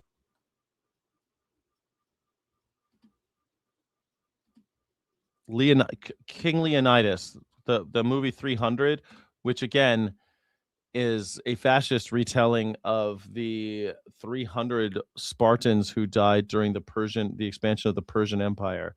No, that's not a real thing, by the way. That's like that event happened, but that was a comic book by Frank Miller, who wrote pretty fascisty shit, by the way. But Frank Miller made that as an entertainment thing. King Leonidas was not in the Olympics. The fuck are you talking about? Did the Spartans even compete in the Olympics? Did Sparta compete in the ancient Olympics? Sparta competed extensively in the ancient Olympic Games. It was the second most successful Greek city-state in terms of known victories, just behind the host city of Elis. In the ancient, between 720 and 468 BCE, Spartan athletes won 51 Olympic championships in 51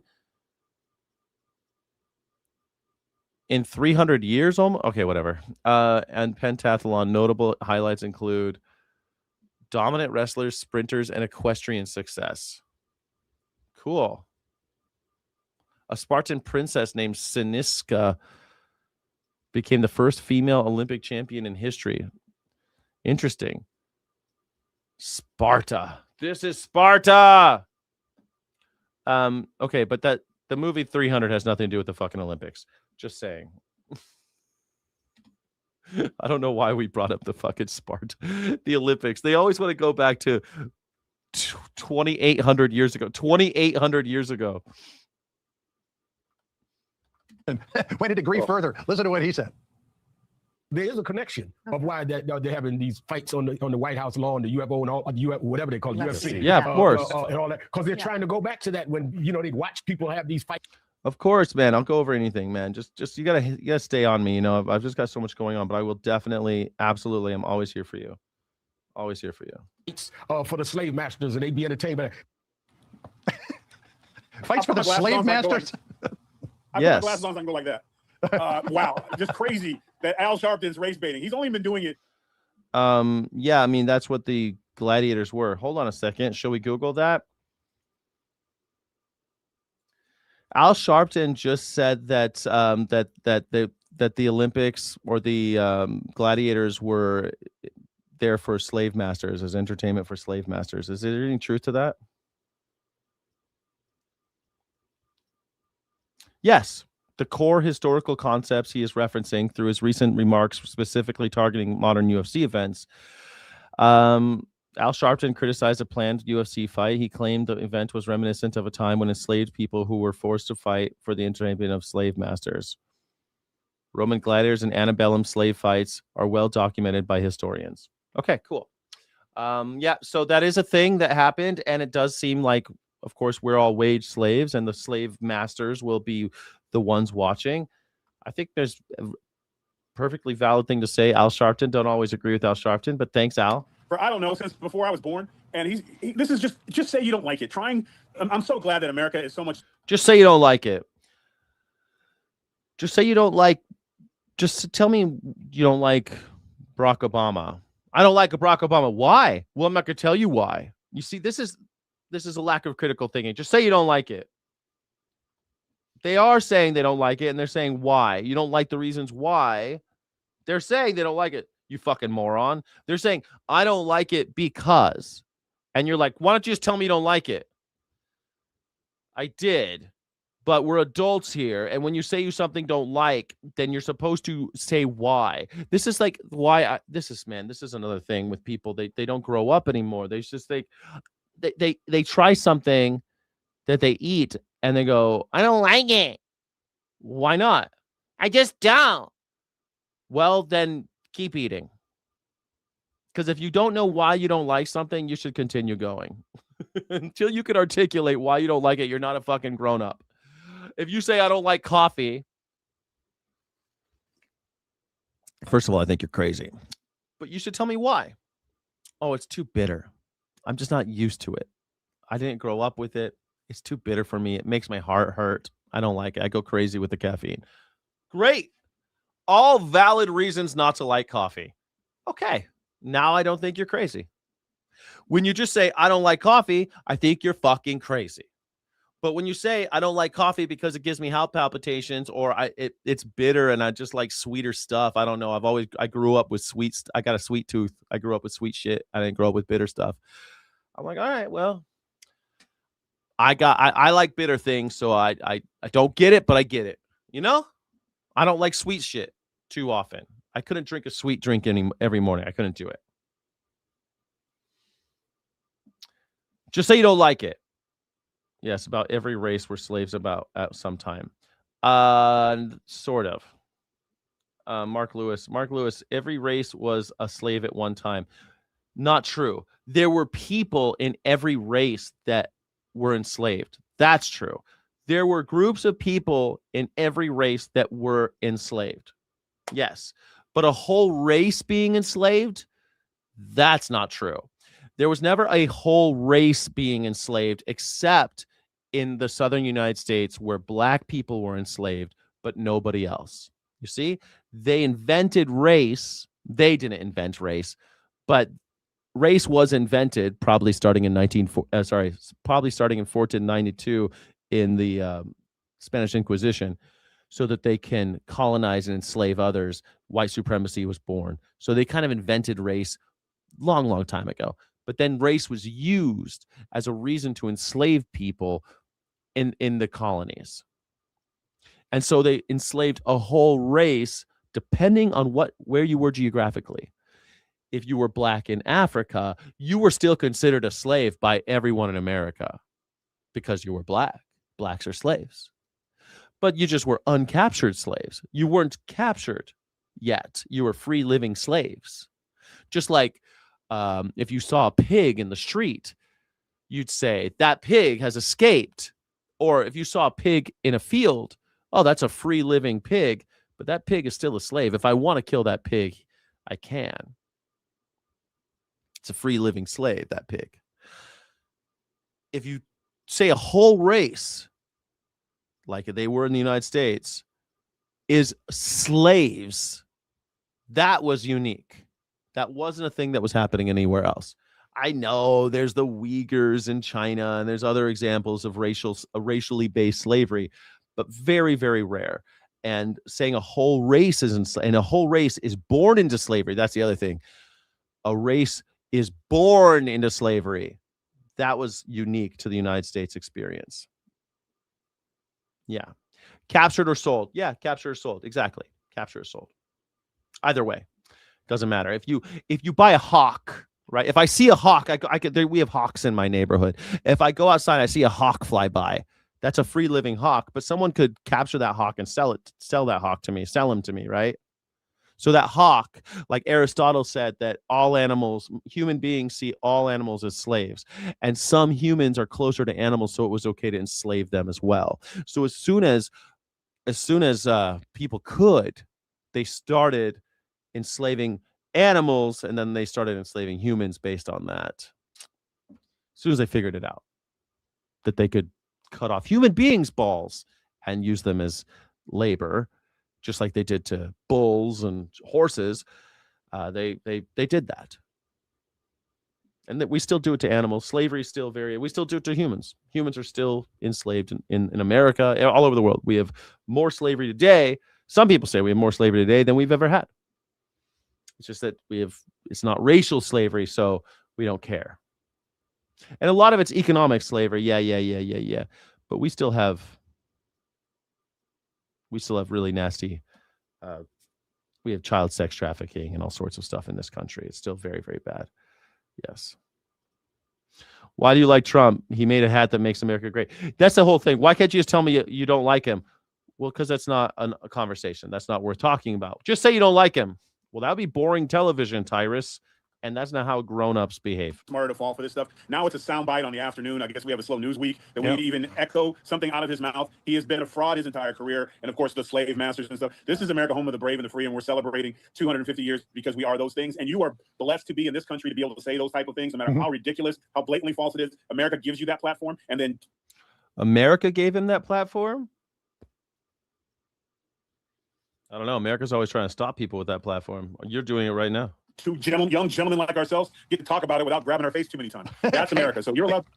I did want to get your take on this one last thing, because we see there what's called the claw behind the White House. It's the lighting truss for the USC octagon. President Trump mused on TikTok the other day that maybe he might want to just make that permanent. Listen here.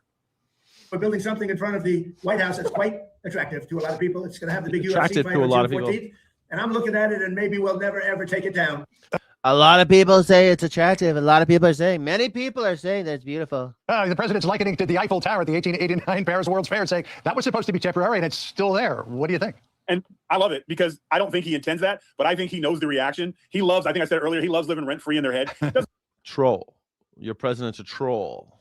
He's trolling. Your president's a troll. Your president is an internet troll. Who thought that when we were all hanging out on AOL and going to like message boards and shit, we'd have an 80-year-old troll living in the White House because of internet culture? You know, you remember when you were young, when you were like 14 years old and you were like arguing about Boba Fett or something like that on the interwebs, and you were on a Star Wars message board arguing about someone about the Sarlacc pit, and you were like, oh yeah, fuck you. You don't know about fucking Boba Fett. I know more about Boba Fett than you do. Remember that? And when you were like 13, 14 and the internet was new, could you imagine that an 80-year-old internet troll was going to be president of the United States, and that ape men like this guy would say, yeah, I love trolls. I love that my president's a troll. No matter what it is, he could have built the most beautiful statue ever seen that everyone who touches it gets 10 years younger. They would still complain about it. Keep it up for as long as you're in the White House, Mr. President. Do you? Tyrus, great to see you. Thanks for spending time, my friend. Always a pleasure. Have a great weekend. Wow, the pearls of wisdom coming out of Fox News these days are really beautiful, and I love them. You ever been to Bomar? It's nice. Now stop doing that. That fancy little town in the metro area doesn't want us peasants driving through anymore. They want to put... Holy shit, those peasants. God damn. Local news got to wake you up in the morning. God damn. You like Bomar? Fuck you. All right, here we go. Entry gates on public streets. Our Spencer Swisher got inside to bring you this report. Sure, you've heard of gated communities, but what about gated towns? So I heard from one of our residents that our neighbor to the town of Bomar was wanting to put up some gates to restrict access to their streets. Littleton Mayor Kyle Schlachter says his city had no idea about Bomar's decision to gate off their town. The small town with big homes sandwiched between Littleton and Denver has approved plans to install... Okay. There's Littleton, there's Denver. In order to get to one to the other, some people are they need to go through Bomar. But these rich people here don't want people traveling through their city. Now, this is a common problem, actually. When I was living in South Orange County, San Juan Capistrano had all these people going down Capistrano Avenue, and they didn't like it because, like, one city had to pay for the road, and the other city had to pay for the road, and they couldn't agree on who was going to pay for this road, and so they just shut the road. They just shut it, and it was shut for like 10 years. And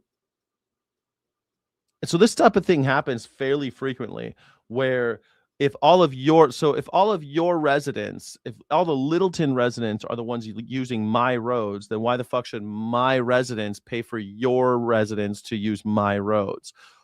Well, that's what being an incorporated city is all about, right? You'd think, but they can never get along. So now I love this. I love it when this happens because This is like anarchy, man. I love these two cities just can't get along, and so they're gonna start doing crazy shit. Watch this. New gates that will keep everyone else off the public roads. They want to put gates up. Neighbors would get a tag on their car to automatically lift the gate and the code for their visitors. Literally, you need to have a special gate pass to get through. We can't fake that. Commuters will just fake that. I don't know why, but anyway. Locked out of the conversation and the access in the right away. Schlachter and Denver Mayor Mike Johnston wrote a letter to Bomar this week saying, "Stop the gates, or we'll place barriers outside them, blocking the neighbors' most convenient ways in and out." Stop the gates, or we're going to place barriers so that you can't escape your own city. If you put a gate on your fucking city, we are going to put a barrier so that no one in your city will be allowed to leave. I love this shit, man. I love it. Can't we all just get along, you rich bastards? We don't want people going through our city. It's too much, too noisy. We don't like paying for the roads. Fine. Enjoy them. Because we're going to block your road. You're not going to be allowed to even leave your stupid city. I love this shit. We have residents in Littleton that use those streets, and I know residents of Bomar use Littleton streets. This is not the first "You're not welcome in our town" move by Bomar. In 2021, the town put up a sign saying a street does not cut through. Look at no access. That's bullshit. They put fakes. The city put fake signs on the roads to fool people who don't live in their city. This is like some cowboy shit, man. Denver, you gotta love Colorado, man. You gotta love Colorado. Through to Sheridan, but it definitely does. Not quite the same as actually restricting access. Perhaps not everyone in Bomar wants to keep outsiders outside, like the people who put up this sign with a QR code to keep the entry points open.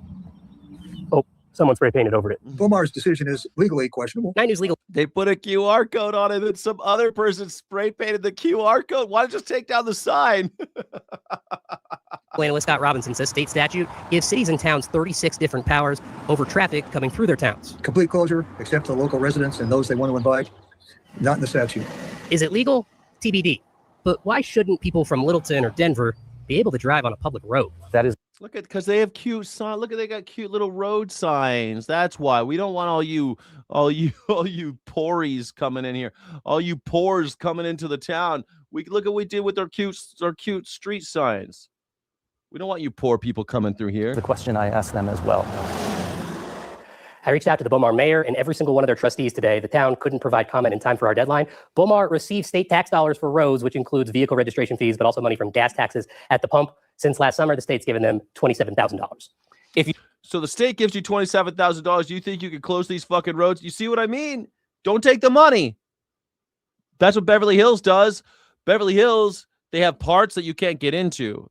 Like, you could drive on parts of Beverly Hills, but there's parts of Beverly Hills you can't get to because they don't take public money. They made their own little city inside Los Angeles. Most people don't know that Beverly Hills is its own city in Los Angeles. They just made their own city because they don't want to be with all you pores. And they made some cool laws, like you can't use leaf blowers there. Why do you have to be rich to escape leaf blowers? You've never been, go drive through while you still can. It's real nice. Spencer, thank you. It's real nice drive through. I love stuff like that that's still happening, man. I love it. I love it. Thank God. Maggers, this is what closed borders look like. That's exactly right. This is what closed borders look like. That's it. Why not just close let's make it so we have to have special papers everywhere. We could do it. I think we should do it in California. Shut the border and not let anybody in or out. You're not allowed to leave either. You're not allowed to leave California anymore. Sorry, everybody. You have to stay here. You're hostages. No one from outside's allowed to come in anymore in California. That's the new rule. Yeah, got to keep the normies out. Yep. Sky looks like he still has Andy written on his foot. There's a snake in my boots. Reach for the sky. Consequential stories really of our time. And before I tell you all the new details, just consider a situation like this. A new groundbreaking tool allows a company to use. Yeah, okay, keep those commies away. But here's the thing, Craze BT. You can't take any more money from California. Sorry, no more. You can't take any more. So I don't know what red state you live in, but you're probably no longer going to have schools, interstate highways, no more libraries, no more Medicare, Medicaid, no more Social Security. If you're cool with that, Awesome. Let's close it. Let's make sure California, we all stop paying income tax to the rest of this stupid country that only milks us. You're constantly milking us. We're going broke, paying for all you stupid red states. All you stupid red states keep taking our money. We pay for everything. We pay for this whole stupid country. You're also not allowed to have a military anymore because we pay for that too. California pays all of it. We pay all of our taxes to you red staters, and yet we're going broke. We could just stop paying all the fucking federal government bullshit and just keep our money, and we would be rich. We got 40 million people here, buddy, and we make a lot of money. Income tax is modern day serfdom. Agreed. Let's all stop paying. Let's all stop paying. California can just do our own. We can all just tax in the states and then watch all you red states die. That is what would happen. It'd be the purge in the red states. It'd be just chaos because you guys would just be shooting each other, killing each other. In California, we would be fine. Eliminate income tax. Let's do it. Let's eliminate income tax. I love that idea. And you'll just have to pay California tax and then we would be fine. You'll pay way less. You'll be like, oh, I don't want to go to California for the taxes. That's okay. Don't come. Don't come. I'm going to come. Use the creations of millions of people, even without payment or credit. Think of the 1990s when new websites were taking movies and music from creators, good idea, playing them Gary. online for users. Sites like Napster, remember them? They were just borrowing, they said. And they said it was okay because they weren't seizing physical copies of those things I mentioned, of, say, a movie tape. But the creators said this was stealing. You're taking our work, cutting into the livelihoods of all those people. It took a few years to resolve that clash over copyrighted material, and that was just in a few industries.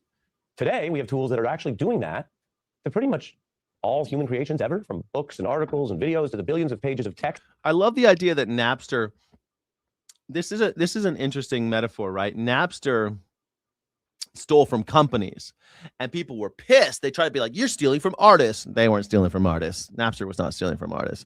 Napster was stealing from the companies that owned the artists. And it was rad for a while, by the way. It was fantastic.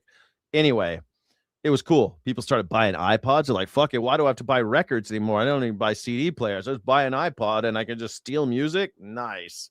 So that was the thing for a while. It was great. But when the companies, the tech companies steal from us, humans, the public, we're okay with it, right? I don't know. Bernie says that we're going to own 50% of all AI companies. That we're all going to get rich. We're all going to get rich. What do you think is going to happen? Do you think we're all going to get rich? That humanity has ever produced online. We are a long ways from the tech companies that were creating new products. If you remember the iPod and iPhone ads that I've got on the screen, that's like a new thing that you could use. This ain't that. And so by now you can probably tell, okay, Ari, I get it. What am I talking about? I'm reporting on these leaps in artificial intelligence where these new tech disruptors aren't selling products. Do you have your permits? Do you have your papers? Greg Watkins, do you have your papers? We have your papers. Papers, please. Sie müssen Ihre Papiere haben. How's the house building going after the fires? Well, the fires, let me tell you, if it weren't for these bullshit fucking oligarchs that own all of our insurance companies, actually, we'd already be rebuilt. But no, that's not the state of California that's keeping that from happening. That is the insurance companies that have been fucking us for, well, 100 years? About 100 years. Yeah, it's time to pay, and they're not paying. You see? Because the federal government protects them. California is actually trying to get it so State Farm can't even do business in California anymore because of it. So that's pretty bold. I think California is actually standing up to these assholes because of it. I'm excited. I hope that it happens. I hope they get all these stupid insurance companies out of here. And if you aren't going to pay, if your business practices don't allow you to pay out when it's time, I'm talking about United Health, then you should get Luigi'd or get the fuck out of California. Get the fuck out. These insurance companies have been fucking us. Talk to people in Maui. Remember the Maui fire? Remember that? They're taking everything humans have ever created that they can get. Anything they can scrape and pick up. They don't ask, they just do it. And now, having spent some years developing their models, they spit it back out through these AI systems. You may have heard of some of the examples, like ChatGPT or Claude. If you don't happen to use those, think of that as like when Google launched. You had Google and Yahoo and Ask Jeeves. These are just different modules of that. Yeah. These companies reaping billions. Some of them are preparing what we are told will be the largest stock offerings ever in the coming months. And they have deregulatory allies in the Trump administration tech leaders who can operate now largely without much.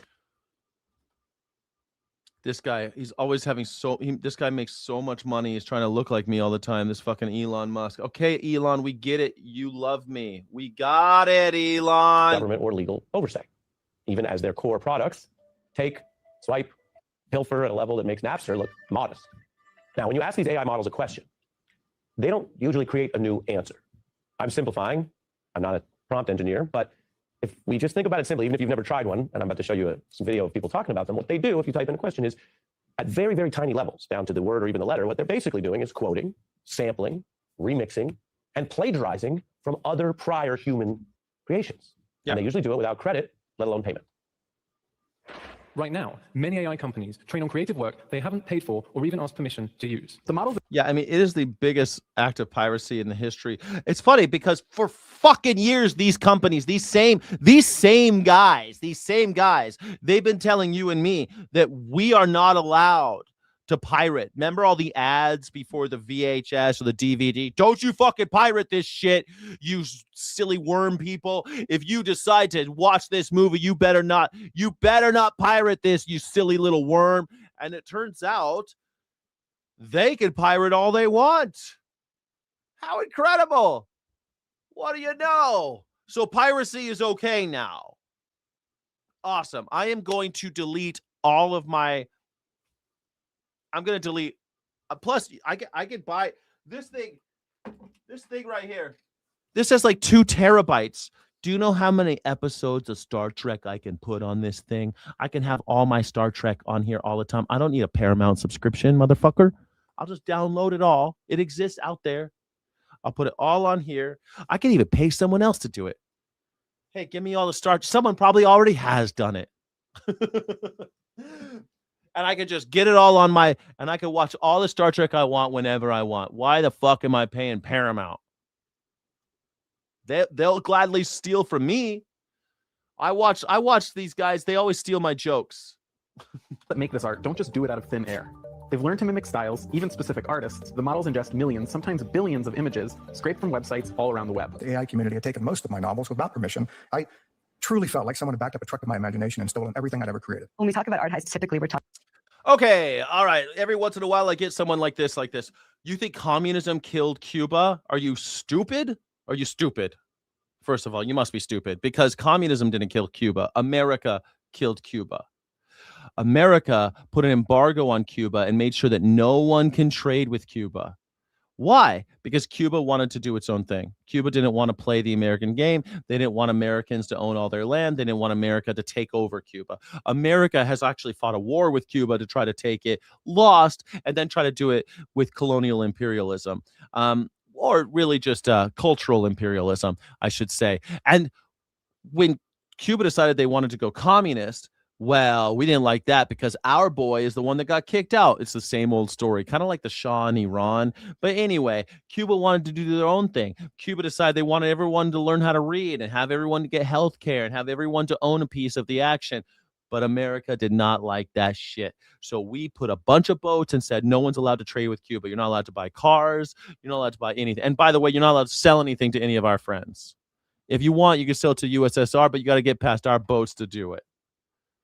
And also, we're going to have a military base on your country called Guantanamo Bay, where we're going to do all of our deepest, darkest, deepest, craziest shit. Communism killed Cuba? Communism going to kill Cuba. Silly bastard. And because you had Viva la Revolucion, Castro's idea of a perpetual revolution, you never got to any kind of capital. You never got into any type of capitalist communist conflict. You never actually had a real communism. You had authoritarianism that was necessary because they were always at war. They always had their little generalissimo outfits on because they were always at war with America. Because America was always fucking with Cuba. Always. Strangling Cuba. Constantly strangling them. And you want to say communism, the idea of a classless, stateless society, the idea of a classless, stateless society killed Cuba, then you don't know what communism is. You don't know what communism is. You've never read the manifesto. You don't know any. You've never read any kind of theory. You're an uneducated wretch who heard some propaganda that Castro's bad, so therefore communism's bad, and it's got nothing to do with America. We're the good guys. It had nothing to do with us. Bay of what? Bay of Pigs? Never heard of it. Bay of Pigs? What's a Bay of Pigs? I never heard of that. Cuban Missile Crisis. What is a Cuban Missile Crisis? I don't know anything about that. Now, Guantanamo Bay. What's a Guantanamo Bay? I don't know what a Guantanamo Bay is. It never led to capitalism? No. Communism and capitalism never squared off in Cuba. Thank you. Thank you very much. Fucking morons. Fucking morons. You know what the dumbest people in the world to talk to about communism is? Cubans. They're so fucking stupid, it's painful, because they washed up on the shores of America and they said, communism's bad. I escaped an oppressive regime in order to go to another oppressive regime. Communism's bad. Totally. No understanding of what communism is. No understanding of what the history of Cuba is. No understanding about America's involvement in Cuba. Nothing. Completely none. No understanding of basics, the basic tenets of communism. No understanding of why Cuban style of communism was different.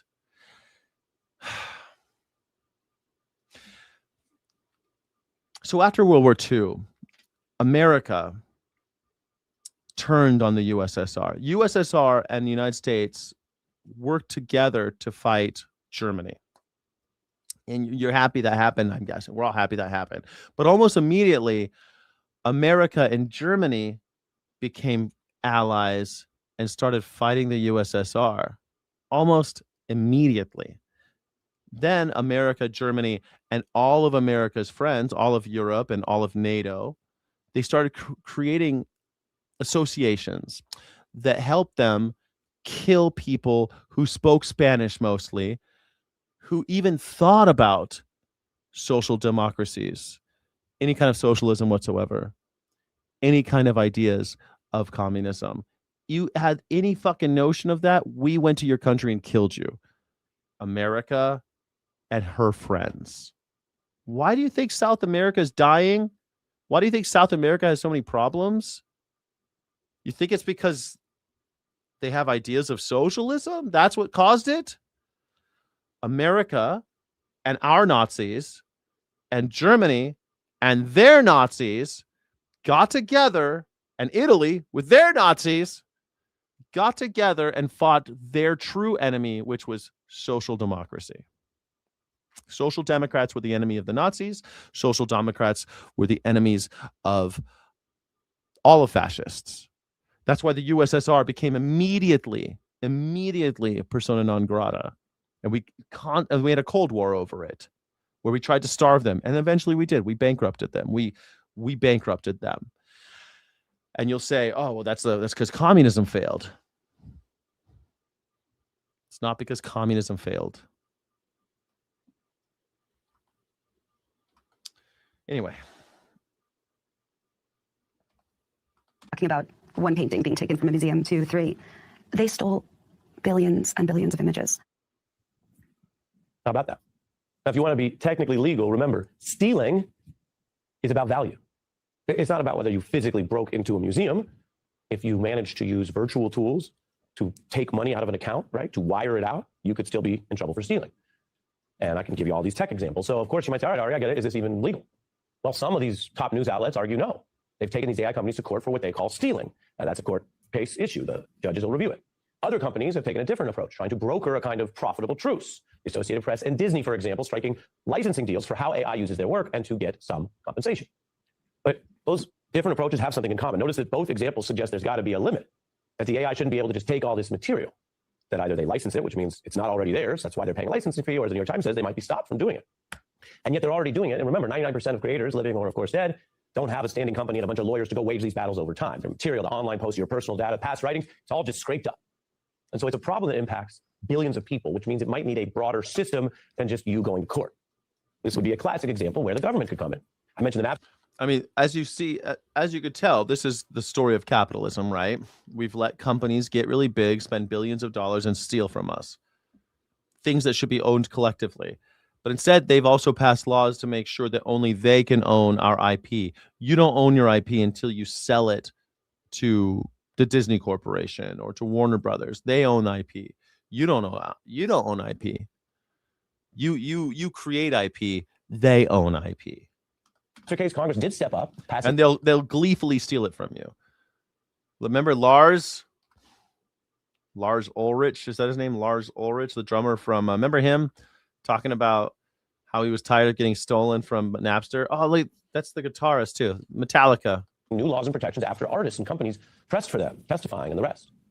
Now that led to systems that actually got creators paid. This problem here with the AI is much more vast. Now, one proposal would be to actually value all of the public contributions. That includes you. No, it's all right. Why ban them? Actually use its power to transfer a stake of any of the companies that have taken from you, the people, and give that stake, basically credit the people. So you value the past intellectual. You know, my first arena show, the first arena show I ever went to was Metallica, and Korn opened for them. Nobody knew who Korn was back then. I didn't know. It was the first time I ever knew who Korn was. I looked at my friend. I was like, who's the fuck are these guys? They're amazing. Property through a sort of a one-time tax or a sovereign wealth fund.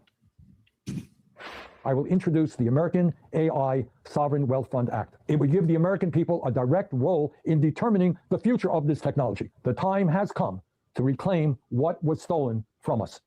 Since AI is built on the collective knowledge of humanity, the wealth it generates must benefit humanity. This is really happening. This is a real idea. And if you think about all the stuff Trump's getting away with that is so extreme outside of the norms, well, while this would be a big, different approach. Well, now there's already a sovereign wealth fund. Why not? I don't like it. I don't like that. What do you guys think about this idea? You like this idea of taking 50% of these companies and giving it to the people? Yeah, fuck it. I mean, I don't know. It just makes me now the government's stealing from us, I guess, but at least they're going to pay us for it. Right? They're still going to steal from us though, right? Cool. To tech and money power in this country than we might be used to. Is it any more radical than some of what's already passing for daily norms in Washington right now? Sanders also cites tax experts like Professor Barrett Friend, who stresses that this original material was, of course, rightfully the public's property before it was already scraped from the internet. Now, all this new technology can feel dizzyingly complicated. It does kind of boil down to the discourse we've been having for a few years now about what's real versus fake tricks online. To paraphrase a great poet, J. Cole, question, how many fake and they streams? Getting their plays from machines? I can see behind the smoke and mirrors, some ain't really as big as they seem. I never say anything. Everybody got their thing. Some want to make millions, others just make memes. I know that line. J. Cole, some want to make millions, some want to make memes. That's incredible. Great job. Ari's out here dropping J. Cole bars to make a point about AI. All right, I'm here for it. Never was one for the bragging and boasting. I guess I was hoping the music, or in this case, any of your work, would speak for itself. But the people want everything else. I want to bring in the expert we just cited, Professor Jeremy Barrett Friend. Oh, I thought he was going to bring on J. Cole. Shit. I thought the expert we just cited, J. Cole, everybody. How do you feel about them ripping you off, J. Cole? Well, some people want to make millions. Some people want to make memes. I thought that the music would speak for itself, but it looks like everybody else wants something else. Let's make it 50%. Yeah, J. Cole, right? J. Cole is pretty cool. I like J. Cole. I mean, I think I like J. Cole as a rapper. I don't know his personal life or anything, you know? Yeah. Colored Boo Eater's kind of boring. Yeah, just ignore him. Don't feed the trolls. Thank you for the engagement. I appreciate it. He's been here before. He goes on to people's chat. I've seen this guy. He puts the same thing over and over again. On other people's streams too. It's great for engagement. Keep it up. George Washington University expert on tax, among other policies. Welcome. Thank you. Thank you for having me. It's terrific to be here. Great to have you. Explain why this is fair.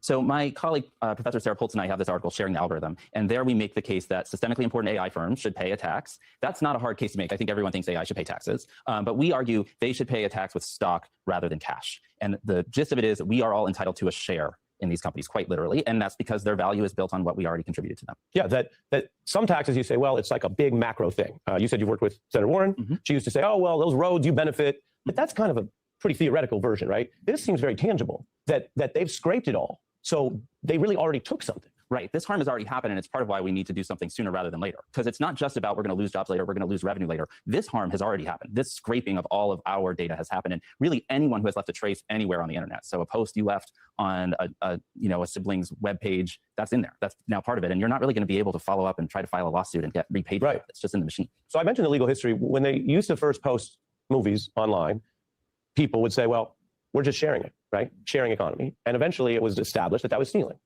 Do you have a view? Because here they argue, the AI companies argue, well, they take such tiny bits of everything. They never took the whole book. They just took every seventh Hemingway word.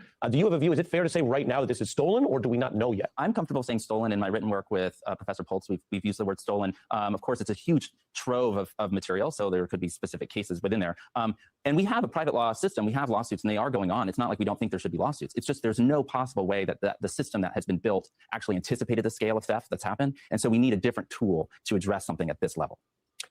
What would the average American get or benefit out of this if we actually had the imagination or the leadership in Congress to do this? Right. So a tax paid with stock rather than cash that was applied to, let's say, just the largest AI firms, even if that tax was only at 10%, it would raise over $1 trillion within a fiscal quarter. So it would lower people's taxes, or they would get a one-time. Well, they could, yeah, and then the fund can decide. Congress can decide how they want to distribute that. It could just be a check in the mail. Yeah, if they wanted to.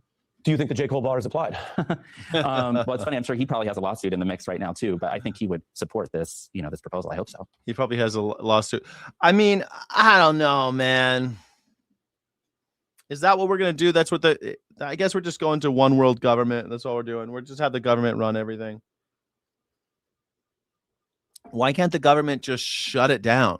I feel like we're going to like Dune World or like, or even Star Wars. A lot of sci-fi futures, they say like the droids they outlaw thinking machines, like in the Dune universe, they outlaw AI.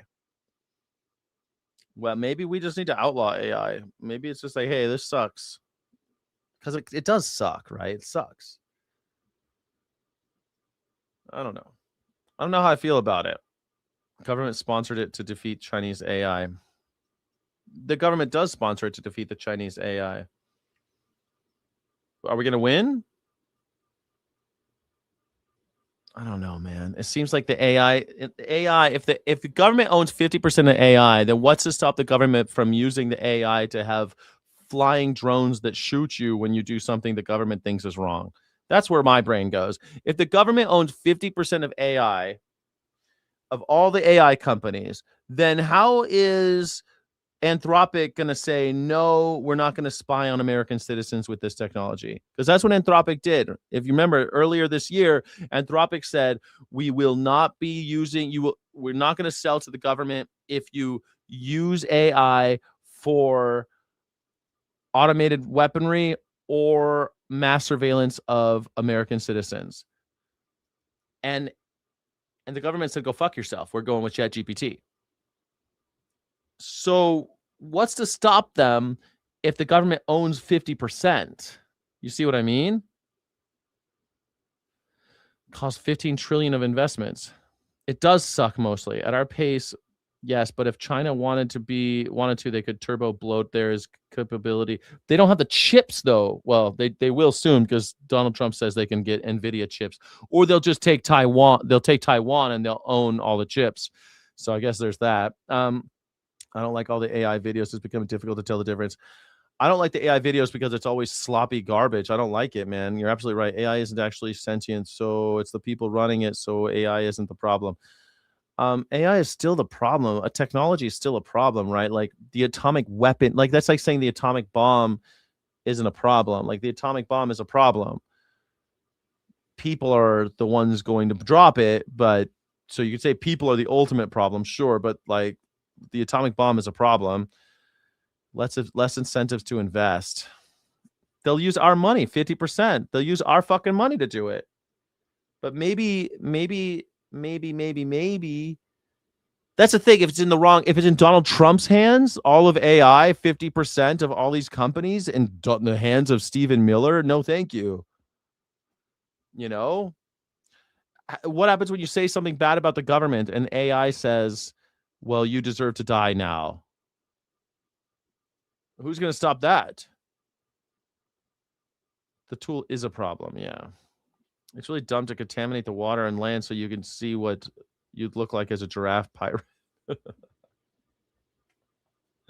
Well, Frankie Berry, mostly when you try to make yourself look like a giraffe pirate, it's not actually poisoning the water and land. Those data centers are being built for military purposes mostly, and to crunch major data sets, not make your giraffe pirates. Like, if you want to make a giraffe pirate, go ahead. Don't feel guilty about making a giraffe pirate. It's not you that's the problem. It's these massive corporations that are crunching tremendous amounts of data that they're collecting on us constantly. Every little data set that's coming out of your phone, they want to be able to crunch that. And till now, they've been collecting data on all of us for, well, 50 years ish, and much more now than ever. And so every day we create so much data that we create every day. What was it? Like every day we create more data than the previous all the days in the history of humanity. Like every day more data, it's like it's going up exponentially. And so as we create all this data and they want to study us and find out where we're moving and knowing exactly who we are and everything about us and how often we brush our teeth, they want to know everything about us. They're crunching those numbers. That's what's causing the pollution and all the shit that you hear about. The data centers. You don't need big data centers to have ChatGPT do your homework, right? You don't need data centers to have everyone making giraffe pirate pictures.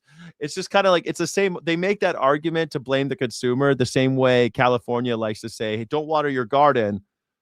And it's like, what the fuck do you mean? Well, the water, there's a shortage of water. 60% of the water is going to agriculture. Why don't you make that more efficient, asshole? Stop raising animals in California. Stop raising food for animals in California. And now we don't have a water problem like that overnight. Overnight. If you made it illegal to raise animals in California, overnight, no more water problems. You can water your garden all you want. But instead, what they do is like, don't fucking, they turn us on each other. They turn neighbor upon neighbor. They're like, I remember when I was growing up during the drought, you could snitch on your neighbor if they were watering their lawn at a certain time of day. You could snitch and a car would come by and cite you. Like, and it wasn't the people watering their lawns that was the problem. It's the people growing fucking alfalfa and feeding it to cows. Alfalfa and almonds. Feeding it to cows, mostly cows, because we don't have pigs in California. Not really. We don't have pigs in California. We have cows and chickens in California. Look, I cannot speak for him, but he voices something that, again, depending on your reference point, we all have felt one way or the other, which is, well, plagiarism is just the softest way to put it. As you say, if it's stolen, if it's fake, then... Yeah, you could put that would be better. Honestly, if you wanted to save water and you hate AI so much, then keep making your giraffe pirate pictures, but turn on airplane mode everywhere you go and don't use your phone outside of your house. That would be the best way. Yeah. Snitches get stitches. Man, I fucking hate they're always turning Americans into snitches. We are no better than those Nazis, man. I heard they're hiding someone next door. I heard that there's a girl up in the attic next door. They're hiding somebody next door. Call the Gestapo. Someone's got to know about this. Don't even need a phone on you. Don't have a phone on you. Shipping alfalfa to the Middle East. There you go. If we stop growing alfalfa in Arizona, we stop having a water problem. If we stop growing alfalfa in California, there's no more water problem. But wait a second, the price of beef will go up. Fuck you. Stop eating beef. Problem solved. But my chicken will be more expensive. Fuck you. I don't care. I want to water my garden. I want to drink water. I'd rather drink water. I'd rather take a shower without doing grief math about how much I pay. I shouldn't have to pay for my fucking water anyway.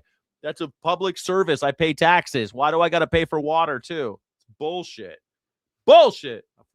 Bullshit. No, sir, I don't like it. Why should these companies be valued at trillions of dollars? Because without this stuff, they would be what? Nothing. And tax is the tool we use to share what we have as a society. And that is principally what tax policy is. It's about sharing. And I think that's the challenge right here. We have some tech billionaires. Do they want to share? And a lot of what they've taken is already ours anyway. And tax is a tool that could share. That's true with Wi-Fi. You have to turn it on airplane mode so you don't have Wi-Fi on. Yeah, the government could trap where you are inside your house directly. That's true. They can do that. That's true. That's true. They could do all that with Wi-Fi, with echolocation and shit. It's fucking crazy what they're able to do. The government can spy on you, but the thing is, they'll need AI to crunch all that data. Like, they know everything about us, but there's not much they can do with it because they don't have the AI to crunch all that. They need to be able to go, where's Skyjack Morgan right now? And then AI can. You've seen it in like sci-fi, and also like Fast and Furious. They have the God's Eye. And in Mission Impossible, they have that. I think they call it the entity. You need that in order to get all that data to make sense. Like, they have used AI even back like 20 years ago. They were using AI to look at cells. You can put a camera on a cell, and like it'll look at the micro. It'll come up with equations because they're trying to cure cancer. It'll come up with all these equations, but we can't make sense of the equations. We can't make sense of that data. It could take the data, and it could take all these data of all these cellular.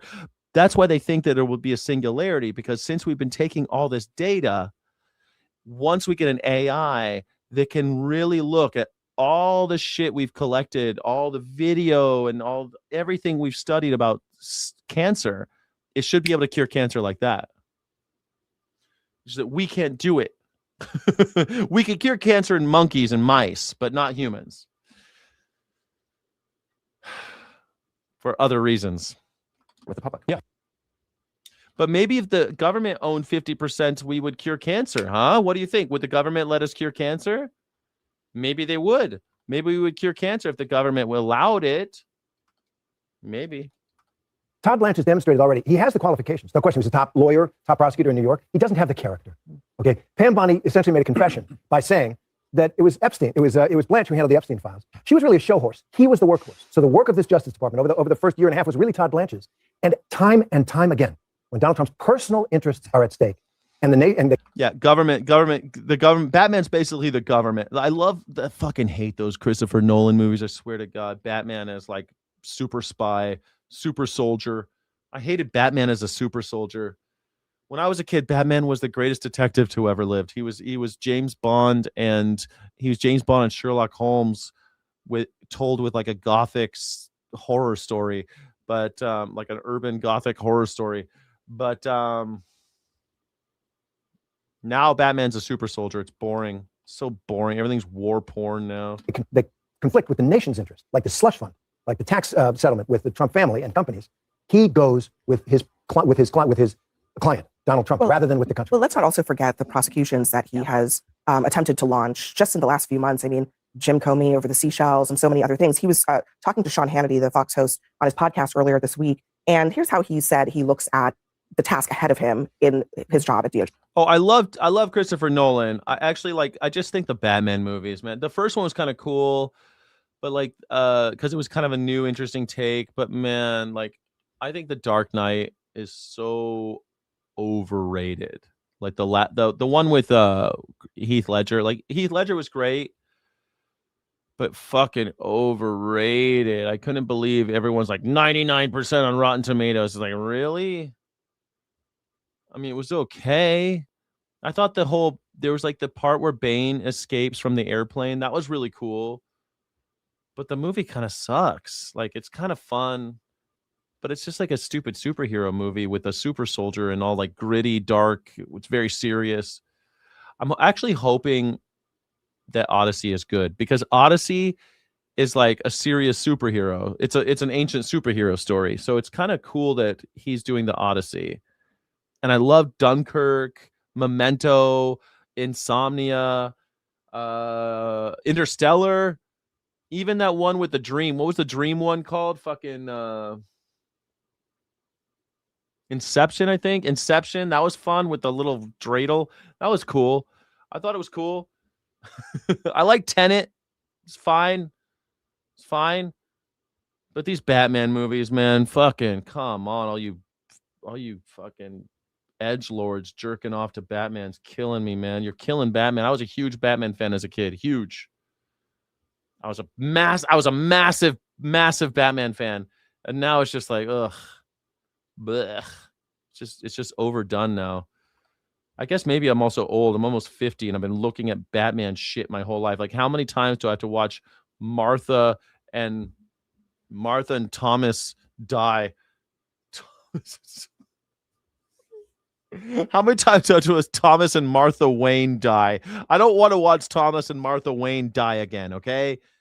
How many times do we got to watch that shit? The pearls, the fucking the gun, the whole thing. Batman's parents got killed in an alley. Yeah, we get it. It was called Crime Alley. Yeah, I know.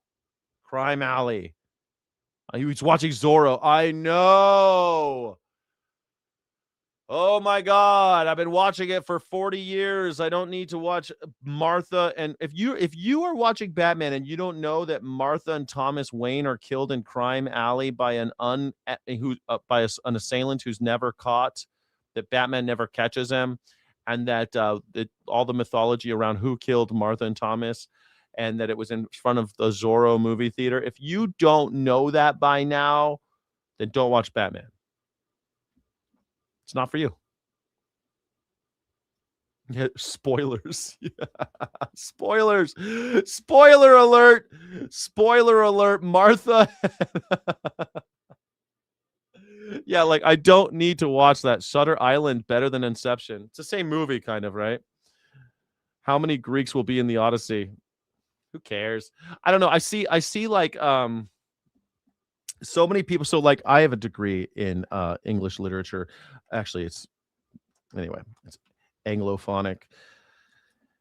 I had to study the classics, basically. Okay, I had to study the classics. I've read the Iliad and the Odyssey. I had a friend in college that was translating them from ancient Greek, and that was his whole thing. He made his whole life about translating the Iliad and the Odyssey, and I was like, why the fuck? Anyway, and other ancient Greek shit. He studied ancient Greek, and he was an English major, and his whole thing was translating ancient Greek. Interesting guy, fun to talk to, but goddamn. The Iliad is not the Odyssey. I keep on seeing Osmond Gold say all this stupid shit about Elliot Page. It's like, bro, you're fucking stupid. The Iliad is not the Odyssey. The Odyssey is a superhero movie, and it's supposed to be fun and crazy, and it's an old poem by an old blind guy, and it's great. I think it's great. Who's gonna be Troy? So cool. And Troy's sister's also played by the same actress. Elliot Page, fucking great. Playing Achilles, cool. Playing Achilles' ghost, by the way, not Achilles. Achilles is not in the Odyssey because famously Achilles gets fucking stabbed in his Achilles heel, gets shot in his Achilles heel, and dies at the end of the Iliad in the Trojan War. So Achilles is not in the Odyssey. The ghost of Achilles is in the Odyssey, and the ghost of Achilles will be played by Elliot Page. Is that so bad? Elliot Page is a skinny little dude playing the ghost of Achilles in Hades. Makes sense to me, but stupid people who are so anti-trans, like Osmond Gold, are going like, look at who played. Brad Pitt used to play Achilles in the last movie. Yeah, that was part 1. Elliot Page is playing his ghost. Anyway, I wanted to talk about the woman who's playing Troy, but I can never pronounce her name, and I don't want to embarrass myself. But she, Nyong'o, I think her name is, she's going to be great. You know how hard it is to cast Troy? It's impossible. You can't cast Troy. It's an uncastable part. But why would a 5-foot dude play the greatest warrior ever known? A 5-foot dude is not playing the greatest warrior ever known. A 5-foot dude is playing the ghost of the greatest warrior ever known. A ghost. And if you've ever seen the movie Hercules, the animated one, what do ghosts look like in Hercules? They're small, they're skinny, they're wraith-like. They're withered away. Elliot Page should not. Soldiers in Hades don't look like soldiers in Hades. They look like ghosts. Elliot Page is playing the ghost of Achilles. You understand? And I think Anne Hathaway's playing Penelope. Fucking great. And people are saying she looks old. She's supposed to look old. It takes 10 years for Odysseus to fight in the Trojan Wars, and then it takes him 10 years to come home. That's 20 years have gone by. Penelope is supposed to look old. And people are like, oh, Anne Hathaway looks old. Dude, I don't think anyone's read the source material, which I'm fine with. You know, fuck it. That ghost. That question kills the argument, though. Just replace this with a story about Shaka Zulu, and we replace the warriors with their gods with whites and Mexicans. Sure, do it. What difference does it fucking make? If you made some, by the way, Shaka Zulu was real, right? Right? The Odyssey is not real. The Odyssey is a story written by a blind poet, Homer. He's just a poet making shit up that was fun. It's not real, guys. It's a comic book. If you had a black Batman, you'd probably lose your shit, but it'd be fine. It'd be fine. Don't worry if there's a black 007 or a black Batman in the future. Perfectly okay, because there is no such thing as Batman. Okay, guys? Don't worry. There's no such thing as Batman. There's no such thing as James Bond. There's no such thing as Odysseus. He's not a real guy, okay? He does not need to be played by Greeks. I think Ben Affleck's paying him. No, Matt Damon. I think Matt Damon's playing him. He's going to be fine. He's going to be fine. It's a comic book movie. These people are not real. Yes, Shaka Zulu's a real guy. Okay? A black Superman. And of course, in the comics, they already have had black Superman. They've already had black Batman. They've already had gay Superman and gay Batman. They've already had English Batman and pirate Batman. They've already done all these things in the comics because it's fucking Batman. It's not real. They've had Nazi Superman, communist Superman. They've had Superman, Nazi Superman. That's a thing that happened in the comics. They've had Nazi Batman. They've had it where Thomas Wayne is actually Batman and the Joker is his mom, Martha. So they've even had Barack Obama as Superman. Even that shit's happened in the comics. Bizarro Superman, so much fun. Yeah. Jesus, we could argue about whether or not Jesus was real. But you know who wasn't real? Odysseus was not real. Okay? Achilles, not a real guy. Not a real guy. He was not the greatest warrior ever. He's not Shaka Zulu. He's not even Patton. Like, I get it. If you wanted General Patton and you know, if you did like a Hamilton version, and okay, fine. But if you did General Patton and you made a movie and you played him and he was played by, I don't know, James Earl Jones or something, you might be like, I'm pretty sure Patton was a white guy. General MacArthur, right? If General MacArthur, you made a movie about the transition of Japan from an empire to whatever the hell they got now, and you had General MacArthur over then, and he was played by Samuel L. Jackson, I'd be like, yeah, okay, that's pretty. That don't make sense. But Odysseus, if you made Odysseus played by Idris Elba, it wouldn't fucking make a difference. This is what pisses me off, all you fucking morons like Asmund Gold, who's never set foot in a theater. When you go see Shakespeare, black people play Hamlet all the time, but he's Danish. Black people play Macbeth all the time, but he's Scottish. Macbeth is not a real guy. I've seen a black guy play Henry IV, and he is a real guy. It doesn't matter. It doesn't matter at all. Why is it so hard for people to get past this? I think this is why more people need to go see Shakespeare, actually. Men play Romeo and Juliet. For 100 years, Juliet was played by a boy. I've seen Juliet played by Asian women, boys, black men, black girls, old women, young women. I've seen Juliet played because I've seen Romeo and Juliet so many times. It's been played by everybody. Everyone's played Juliet. Juliet, but she's Italian. You know what? funny enough, I don't think I've ever seen Juliet played by an Italian. I don't think I've ever seen Romeo played by an Italian. Shakespeare probably never even met a fucking Italian. The only Italian I've seen in Shakespeare was Al Pacino, and he was playing Shylock, the Jew, in The Merchant of Venice. Why didn't they get a Jew to play Merchant of Venice? Oh, why shouldn't a Jew? Only Jews are allowed to play Shylock from now on. That's ridiculous. That's ridiculous. Sir Laurence Olivier and Sir Anthony Hopkins have both played Othello in blackface. Now, today, that's not cool, but back then it was. And you know what? They did pretty well. They were both great performances. You can still watch them today. You can go watch them. Probably you could find them at the library. Anthony Hopkins or Sir Laurence Olivier, some of the greatest actors who ever lived, playing a black man Othello in Shakespeare.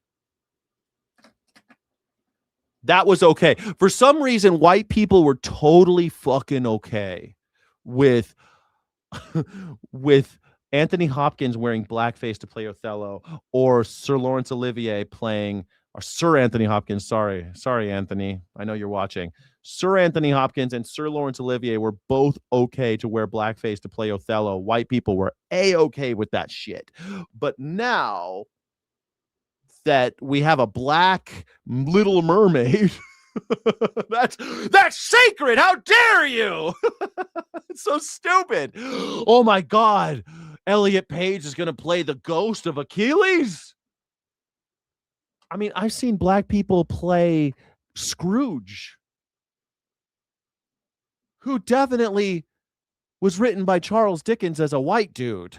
And it's okay. It doesn't matter. We got black Santas, black Barbies. It's okay, everybody. You're going to be fine. Shit. It's about your acting chops. I just think it's funny that white people for generations did not care about white dudes playing black people in blackface. But the second there's a black character in a superhero movie, oh no, that's racism. It's so fucking crazy. This is blatant, the purest form of weaponization, because he was the president. It's not, yeah, we can talk about what happened after he left, but he was the leader of the free world, and his people that worked in the executive. Okay, so they work for him, and make no mistake, everybody in the executive works for the president of the United States. You're allowed to say Macbeth, just not in a theater. You can't say Macbeth if you're in the theater. That's the rule. Yeah, but we got black Santas. Why not have 7 tall black men play dwarves? Why not? Sure, if you could pull it off, fine. Why stick to any kind of plot or story? Why? You're right. Why? Because your brain can do the work. I have seen shit on a stage being described opposite to what I'm actually seeing, and having my brain fill in the blanks, because that's how stage works. Now everything has to be spoon-fed to you. People like, if it doesn't look real enough, people like my friend Chip's like, I can't watch Star Trek because it doesn't look good enough. What the fuck? Your brain just shuts off, huh? You can't do anything. Your brain can't do any of the work. You know why when you watch old shit with like Flash Gordon and stuff, and you see like the rocket ship, and you could see the wires, you know? And on TV, they probably couldn't see the wires as much, but they could see the wires back in the 50s. They could see them. And they didn't care because it didn't matter. We know it's not a real ship. It's just fill in the blanks with your own brain. Do a little work. Jesus. You could have a 7-year-old, like Betty Davis. Betty Davis is not the most beautiful woman in the world. She's a good actress, good actor. They used to call them actresses. She's a good actor. And in every movie, she's the most beautiful woman in the movie. But she's not.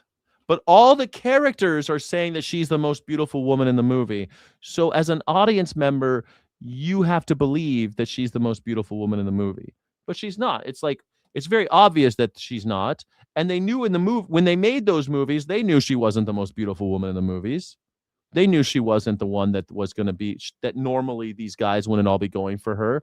But when you know all these guys are going for this one woman, okay, she's the desirable woman. And when you watch the film, you go along with it. You go along with it. So if you had a 7-foot dwarf who's like a basket, if Dennis Rodman wanted to play a dwarf and he could pull it off, and all the other actors kept on saying that this person is so tiny, you might laugh a couple times, but I guarantee you after 2 hours, if they pulled it off, you'd believe it. You'd believe it. It's called the suspension of disbelief. It's like watching Fast and Furious movies. These guys, for some reason, can just always have muscle cars anywhere on planet Earth. They can teleport muscle cars, American Detroit muscle, anywhere on Earth. They can just get it there. Okay, that's their superpower. Now you know. Or in Mission Impossible, they just appear in any country in the world, and they just put a little place. They're in this country now, and you're just like, okay, fill in the blanks. They're super spies. Somehow they got there. How'd they get there? We don't know. They're just there. Did they go through an airport? Did they get parachuted in? We don't know. We don't care. Tom Cruise is now in Bahrain. We just believe it. We just believe it. Fuck, man, I thought those guys were flying. Jackie, leave out the insults here. What, did I insult you? What do you mean? How did I insult you? She's got Betty Davis eyes. Did you tell you? Yeah, she got Betty Davis eyes. She did have those Betty Davis eyes, though. She pulled it off, right? She did the eye thing. She tried to make herself look real sexy, and she did kind of like a, she was kind of sexy, but in every movie she was ever in, every guy was head over heels saying, oh my God, she's the most beautiful woman I've ever seen. So you go along with it. States. And now we're sitting here saying, okay, so what are we doing? We're investigating. We have a bunch of guys investigating. Anybody, honestly, any prosecutor in this government that raises their hand and says, I want to find out what happened, I want to investigate, we have the tools in place to get them where they need to be to do it. And so the time is not our friend. You know, Arthur, that's quite the view of the DOJ. I mean, I think about all the various things that the DOJ is responsible for prosecuting. And it seems like Todd Blanche seems to think that the most important thing is finding attorneys anywhere in the nation who want to go after President Trump's perceived enemies. Well, I don't know. I'm not sure that was my takeaway from that. Look, what was your takeaway from it? Well, let me just give you a little my basis of speaking here. You know, I work in the community where Todd was a U.S. attorney in the Southern District. I didn't know him personally then. I did have an encounter with him when he was representing the president in the courthouse. But he does enjoy amongst his colleagues an excellent reputation for his integrity, his knowledge of the law, and knowing, like, look, if you could look at the Trump administration, there are a lot of people who are in positions, and when we talk about one of them today, that really have no reason to be there. Todd does know the law. I mean, he knows the federal law, and he was in the Southern District, and that's where he was trained. I think a lot of people in the legal community who have to deal with not the stories you cover, but the day in and day out cases that I deal with on a regular, not the headline cases. Yeah. They're happy to have Todd Blanche there because he's level-headed, he's reasonable, and he was the DAG. The Deputy Attorney General really runs the office. Now, when people say about the Epstein files, he was covering up for Trump. No one is. There's so much misconception. You had Anna Navarro on here who went off on Brett Ratner, the director, about the Epstein files, and he's all over them. That's just blatantly false. That's Brett Ratner, there's lots of pictures of him with Jeffrey Epstein and little girls, and Brett Ratner was hand-chosen by Donald Trump to direct the Melania movie. Also, Brett Ratner, he directed the worst X-Men movie, The Last Stand, but Brett Ratner also directed all of the Rush Hour movies, and if you remember, Donald Trump did such a big stink about how he wants a fourth installment of the Rush Hour movie. He wants Jackie Chan and Chris Tucker to come out of retirement and do another Rush Hour movie with Brett Ratner at the helm, because, well, they know each other. They were both Epstein's buddies. Absolutely. Just to be clear, she was talking about the allegations about Brett Ratner were actually not related to the Epstein files that caused him to be, I know she mentioned his fall from grace, grace, so to speak, from all over the Epstein files. Yeah, he also got embroiled in all sorts of other shit, Brett Ratner. Brett Ratner's a dirty, dirty man, and he directed the Melania movie, which was the greatest movie ever made. Please buy Melania coin. It's going to the moon. Melania coin's going to the moon. If you donate to Skyjack Morgan on Cash App or Skyjack23 on Venmo, I'll buy the Melania coin for you. Thank you. It's going to the moon. Donald, it's endorsed by the president and the first lady. And he's not. There's a picture of him and his fiance. But there are other allegations against Brett Ratner that have nothing to do with the Epstein files. That's also. But I mean, the bottom line is, I don't know how Todd Blanche covered up for Donald Trump regarding the Epstein files. There may be ways that the Epstein files came out that people aren't happy with, but I don't think that's one of them. I can tell you how he covered up for him. Todd Blanche went down to Florida and met with Ghislaine Maxwell. My client, Ghislaine Maxwell, met with her in prison, and then mysteriously she ends up in a lower security. Positrack, don't be so sensitive, man. It's a live show. I don't even know who I'm responding to half the time. I don't know who I'm responding to half the time. I'm responding to ideas. I'm responding to arguments.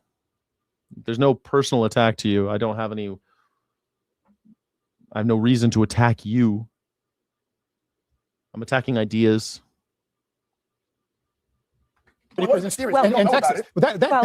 said at the time, Arthur, that you thought that was basically a quid pro quo. Let me just be very clear. I don't know that for a fact. I want to make that blatantly clear. I've spoken to Ghislaine not that long ago. First of all, people get moved within the system all the time. They just moved Keith Raniere, who's doing 120 years. But you basically said, I mean, let's I believe you when you say maybe you don't know firsthand exactly what transpired in that conversation, but you basically said that no one would avail their client in a situation like that unless they were getting something out of it, and that the move from a high security prison to a low security prison would be, I'll use your words, a common sense outcome. Look, if I offended you, I'm sorry, but I don't even know what you're talking about anymore, man. I'm sorry. I'm a live streamer. I'm going fast. I'm reacting to things happening in real time. I'm managing 2 screens, multiple windows. I don't even know what offended you, but what's to be offended about? We're talking about Shakespeare? What the fuck? I don't know. I don't even know what you're talking about, man. I'm sorry if you were offended, but it certainly wasn't personal. Not represent Ghislaine on the conversations with Todd. We did her appeal, but yes, I'm not going to bring any client in to see any prosecutor unless I know there's some benefit for my client. Is that ethical? Of course, it's ethical. The system works. It's ethical because that's the way the system works. Do you hear what he said? That's the fucking Nuremberg defense. We're going to hear more and more of the Nuremberg defense. You watch that shit. Low security prison would be, I'll use your words, common. Okay, we're talking about Ghislaine Maxwell, right? Common sense outcome. I did not represent Ghislaine on the conversations with Todd. We did her appeal, but yes, I'm not going to bring any client in to see any prosecutor unless I know there's some benefit for my client. Is that ethical? Of course, it's ethical. The system works. Is that ethical to talk to a prosecutor because you know that you're going to get some benefit out of it? Is that ethical? Of course it's ethical. That's how the system works.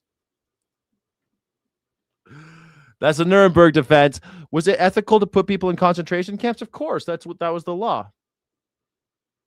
That's how we do it. Have you guys seen the trial, the Justice at Nuremberg? God, I fucking love that movie. I kind of want to watch it again. It's so good. I want to watch it again. Justice at Nuremberg. Watch it. Spencer Tracy. Not the new one. The new one's fine with that big guy from New Zealand. What's his name? Russell Crowe and Rami Malek. It's great. It's fine. But the old one, Justice at Nuremberg with Spencer Tracy, fuck, that's a good movie. I highly recommend that. Sorry, my there we go. So good. I highly recommend it. Just, I mean, I wish I could force everyone to watch Justice at Nuremberg. Is that ethical in the context of the crimes that she was convicted of? That's what I was going to say. That's the real question. From one prison for 20 years to another prison for 20 to years. a low security. Yeah, was it with Spencer Tracy and Judy Garland and Montgomery Clift and Burt Lancaster? Fuck, Burt Lancaster. It just says every huge star, every major star. Burt Lancaster barely talks, and he's unbelievable. Well, he talks towards the end, but he's unbelievable. I should do a live watch party. Ooh, I love that idea. For members only, do like a members only live watch party. I love that idea. How do I do it? I've never done one. Is my face still on there? Do I have to be on camera for that? Do I stop it and do commentary? I don't know. Just watch it and like type your reactions. What do you mean? How would that work? I need to look it up. That she is actually not supposed to be in. Well, let me just say this. Yeah. Todd Blanche probably does know the. Yeah, there's always more people on the vertical for some reason. I think the horizontal looks better, so I still do horizontal. And plus the horizontal you can listen to in the background. So a lot of members like to listen to the show in the background. So I still do the horizontal, but most of the chat is in the vertical stream. Law really well, but his application of the law is, I think, what is in question right now. And we all know there are different types of lawyers out here, just like there are different types of salespeople out there. Some sell snake oil, and some sell actually real goods that are going to be coconut oil. Right? We were talking about that. Cocoa butter.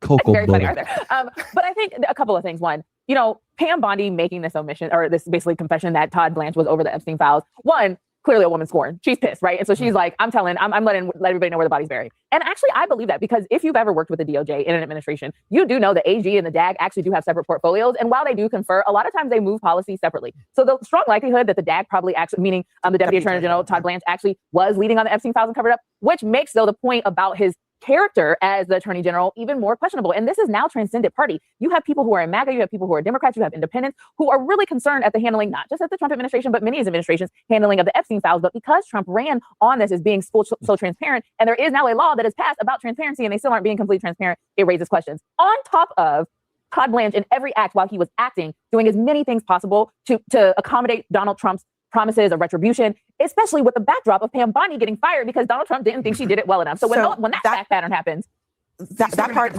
going to be a problem for him on Capitol Hill. John Cornyn. I don't know, man. I think they're going to just fucking rubber stamp him right in. What do you think? Do you think Todd Blanche is going to have a big problem on Capitol Hill? I don't even think he's going to go to Capitol Hill anytime soon. When will the confirmation hearings? Have they set the hearings yet? Have confirmation hearings been scheduled for Todd Blanche as Attorney General? No official confirmation hearings have not been scheduled for Todd Blanche. President Trump announced his intent to formally nominate. He still hasn't even been nominated. Blanche, who previously... he's not nominated, man. He's not even... he's not ever actually nominated. But Republican Senator John Toon said, Blanche, they'll have to go through normal confirmation process. It's hard to say if he'll make it. Well, I don't know. I just think he'll be just ushered right in. I don't think. Look what all these other guys. The only other AG, Matt Gaetz was his original choice, if you remember. And says being Attorney General is probably one of the hardest jobs in the cabinet because you're working for the president, but you're also supposed to tell the president no. Yes. As the lead lawyer for the country, I'm going to let the process work. And Tom Tillis also says he probably wants to see something on the actual dissolution of the slush fund before he would consider it. So yeah, Todd Blanche is probably going to have to answer. Is he willing to tell President Trump no, or does he just think that President Trump is still his client like he was in the private sector? Well, I think there's a couple things going on here. One, I think Pam Bondi has absolutely laid the groundwork for Todd Blanche to have a difficult confirmation. And I think she used her time in that closed door session where she was sworn under oath in front of Congress as the former Attorney General and as Todd Blanche's former boss to say, why did they tape it? He ran the whole process and he was in charge of the whole release and the They taped the fucking Clinton. Clinton doesn't work for the government. She does. Why wasn't it taped for her, but it was taped for Bill Clinton and Hillary Clinton? at 50,000, right? And so she's now laid the groundwork for that to be a confirmation where Democrats can essentially have a layup and say, there's no way I can vote for this guy. I can't. This is about women. This is about protecting, because like you said, other people have noticed this has been a politically toxic issue for the president. I'm sure there's a lot we're going to disagree on, but on the topic of the slush fund and answering to the president, I think we should agree on facts. And what the facts are is that the creation of this fund, it's not a slush fund, it's an anti-weaponization fund. Why do we have the fund? Why do we have the fund? Because Donald Trump wants it. Because Charles Littlejohn. To reward the Let's rioters, go through people who attack our some elections. yes or no questions. IRS contractor Charles Littlejohn pled guilty to leaking President Trump's tax returns. Yes or no? Yes. Before we go, he and also pled 400,000 guilty. other Americans. He also pled guilty. 400,000 So we other know then we also have But why does Trump get $1 billion? What does that have to do? What does that have to do with a $1.8 billion? Yeah, what does that have to do with $1.8 billion slush fund? What does the IRS thing have to do with the $1.8 billion slush fund, which is why they're backing up away from it now. Everyone knows it's corruption. Even the MAGers are saying it's corruption. Fund that Trump explicitly said this week was to compensate January 6th rioters who he pardoned. I think because there are a number of people who have felt the full weight of the weaponization He of said government. he said this week That's when he was asked about the fund. Is it about the IRS or is it about January 6th? He said, I'm proud I pardoned these people and they deserve money from the government. Yeah, because we had grandmas who were in jail for 2 years. We have people who did not commit violent crimes while we watched people do there are BLM many riots people who in did Minnesota commit violent and crimes. put up links saying donate. There are many people who did commit violent crimes, and the president himself has said that he wants them to be compensated. This is a joke. I'm not just talking about. I'm really embarrassed for you that you have to defend this, because even Republican senators on the Hill are saying that this is ridiculous. And Donald Trump isn't doing himself any favors by pushing Does this. the Justice Department have to apologize to Donald Trump? Yes or no? I'll let you speak. No. Yes or no? Yes or no? Yes or no? Yes or no? So, Who the fuck are you, Donald lady? Trump is even in trouble now because we've got Tom Tillis, you've got Cassidy, you've got Corn. You ever notice that like MAGers are always like that? Yes or no? There's no yes or no. Just like I wish these people would just be chill the fuck out, lady. Fucking yes or no me. I'll fucking smack your fucking mouth. I had a boss like that once, man, and he wasn't even actually my boss. He was the sales manager. He wasn't my boss, but he was like kind of the boss of this building. He was like the top ranking guy. But I did not report to him. But he would come and Jack, now why don't you come over here? Do yes or no? Yes or no? And then I knew mogging techniques because I know I don't work for him. So I started smacking him on the back really hard, like, yeah, buddy. And he started leaving me alone. Because I was like, I started treating him. Plus, he was taller than everybody else except for me. And so he kept on like he'd do this thing. He's like 300 pounds. He'd do this thing where he'd like walk up to people, stand up really tall and look over them and yell at them and shit. He couldn't do that to me. Motherfucker. Yes or no, Jack? God damn it. And then after I did that, he was my friend. Then he was my friend.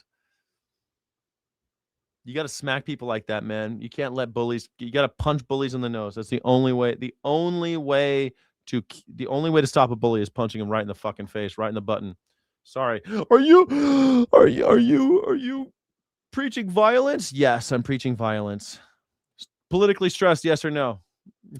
Damon, I am politically stressed. Yes. YouTube pays bills. Hell yeah, it does. Thank you so much. Don't forget to like and subscribe. Yes. You douchebag meet with me. Are you a bully? I'll punch you in the nose. If you bring a gun, you bring a knife, I'll bring a gun. See how that works? You bring a knife, I'll bring a gun. You come talking to me like all bullshit like that, I'll fucking pump you right in the nose. I don't give a shit. I don't give a fuck. These bullies always want to talk about cage matches and shit, man. I never understand these people. Anybody talking so much like, oh, if we have any problems, I'm gonna punch you. It's like, fucking do it now, motherfucker. Let's go right now. What the fuck? Why wait? And all these people who are raising questions about Trump's decision making here. And I think the big problem is there used to be this principle in the Justice Department called avoiding the appearance of impropriety. It's common though. I hate when adults try to dominate and yell at other adults in occupational setting. It's incredibly common. It's super common. And you can't let it happen. You got to nip that shit in the bud right away. The second someone tries to like throw their weight around on you, you can't let it go. I know the first time it might like push you back, and it did with this guy. I was like, what the fuck? This guy, I don't even work for this motherfucker. My boss is in another building. My boss was actually in another city. But I don't know. He was a piece of shit. Yeah. Who is this illiterate guy? What are you, a bot? You bot? Stress reliever. Cannabis helps stress. 48-year daily smoker. Nice. 48-year daily smoker. Damn. You probably smoked a lot of seeds and stems back in the day, huh? Back in the day when you had to meet the guy in the parking lot at the gas station in order to get high. Remember those days? Thanks very much, Secretary. Welcome.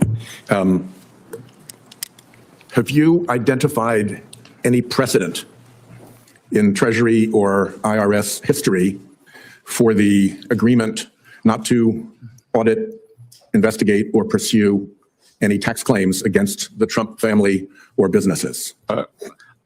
I can't identify any precedent where 400,000 tax returns, including people you just mentioned, and all of their employees were leaked in a violation of one of the most sacred duties of the IRS. So let me cut to that then. Well, normally they leak their own. So the fact that the president wouldn't leak his tax returns was kind of a big deal. And I like the fact that they leaked it because now I know that Donald Trump spends $70,000 according to his tax returns on hair. Donald Trump, according to his tax return, spends $70,000 a year on hair. How much money do you spend on hair? Look at these. Me? I spend zero. I cut my own hair and I don't use product. What do you think? And I wash it with the same soap that I wash my body. I don't even buy special shampoo for this beautiful hair. Look how beautiful my hair is. I'm almost 50, baby. It's looking pretty good, I think. For 50? Are you kidding me? Come on. As the older I get, the more I appreciate my hair. When I was younger, girls used to tell me I had gray hair, and I was like, whatever. Whatever. I was like, whatever. And now I'm fucking super stoked. I still got my. I'm super stoked. I got a little gray in the stubble, but it's looking pretty good up here, I think, huh? This is hair time with Skyjack Morgan. It's Friday, Feral Friday. It's I don't give a fuck Friday. IDGAF Friday. We pay 70 grand a year for his hair now. We pay 70 grand for his hair. Yeah. 70 grand. A president that everything associated should be able to be accessible to the public. I totally agree. Yes. Honestly, Jack, I can't believe you're almost 50. For real, I thought 40 max. Thank you. I'm almost 50 though. Yeah. If you were watching on horizontal, you would know I look older, but I don't know. I feel pretty good. Today I'm feeling okay. The leak was by a contractor. Can you tell me what contribution is being sought by Treasury or by the IRS for the harm done by the contractor? To a certain extent, your organization and the IRS are the victim of the contractor's malfeasance or negligence. What is being pursued by way of contribution by that contractor? Ooh, what a good point. God, I fucking love guys like this. Mr. White House. Great point. The victim is the IRS, not Donald Trump. Great point. The IRS is the victim of the contractor. The contractor made the leak, but Donald Trump sued the IRS. Okay, but the contractor is the one who did the leak. So why should the American people pay you $1.8 billion again? $1.8 billion. What were the damages? Why were you, what damages did Donald Trump incur because of this sacred document that was leaked? Well, the ranking member chastised me for cutting the contractors' contracts off, and we have removed their contracts, their ability to do business with Treasury and the IRS. But there's no contribution into this particular case. Again, Senator, you weren't here earlier, but I'm unable to discuss most of this because of ongoing litigation. Yeah, I know everybody likes to say that, but the constitutional... we like to follow the law, Senator. And the law is that the Congress has constitutional oversight function. You like to follow the law since when? You like to follow the law? You couldn't even say that with a straight face. That do not disappear simply because there is litigation, however convenient it may be, by way of providing answers. So we have no precedent for it. No contribution is being sought from the contractor at fault. Was there any consideration to the government in return for the benefits of no audit, no investigation, no... What do you mean, Pat PBT? PBD got his wheels blown off and didn't have an answer? It was a Muslim or Middle Eastern fellow? What are you talking about? I only smoked a bowl of seeds because it was bankrupt. You were bankrupt? They explode and give you a headache. Bankrupt. Natural beauty. Thank you, Nurse Rod. What are you talking about? PBD had his wheels blown off. What do you mean? I'm taking myself to court today for my net worth, so my net worth should be doubled to 50 cents. I love that. I love that for you. I'm going to go take myself to small claims for Mehdi Hassan. Mehdi Hassan went on PBD. Challenge or pursuit of refunds or other penalties. Again, Senator, I'm unable to comment because of litigation. Treasury is represented by the Department of Justice in all matters. They act as our attorneys. So I would suggest that you direct your questions to Acting Attorney General Blanche. Yeah, well, I've had a lot of times people who are before us invite me to ask my questions of somebody who's not before us, but you're the one who is before us. And I think you ought to know if there was any consideration offered or paid in return for that settlement. It's a very simple fact question. Was there or was there not consideration? Again, there's ongoing litigation, and I suggest that you speak with the Treasury attorneys. If this kind of behavior is okay with the chairman, I'll just pursue other questions. But, what goes around comes around in terms of dodging questions. I believe it's very clear that witnesses of any kind cannot discuss ongoing litigation. They can certainly discuss a fact that they are aware of. The fact that there is some litigation out there doesn't mean that a witness can't say, yeah, there was no consideration, or yes, there was consideration. Was there... I mean, the fact that White House is saying that's pretty rad. I think it's great. I don't get this. So this just came out. I guess it was just 20 hours ago. They did a 2-hour podcast. With Mamdani, he's got a little bit of that Obama-esque thing going for him. For sure. I mean, he won over your guy. Yeah. You talking about Cuomo or you talking about Sliwa? I'm talking about Donald Trump. Oh, he won him over.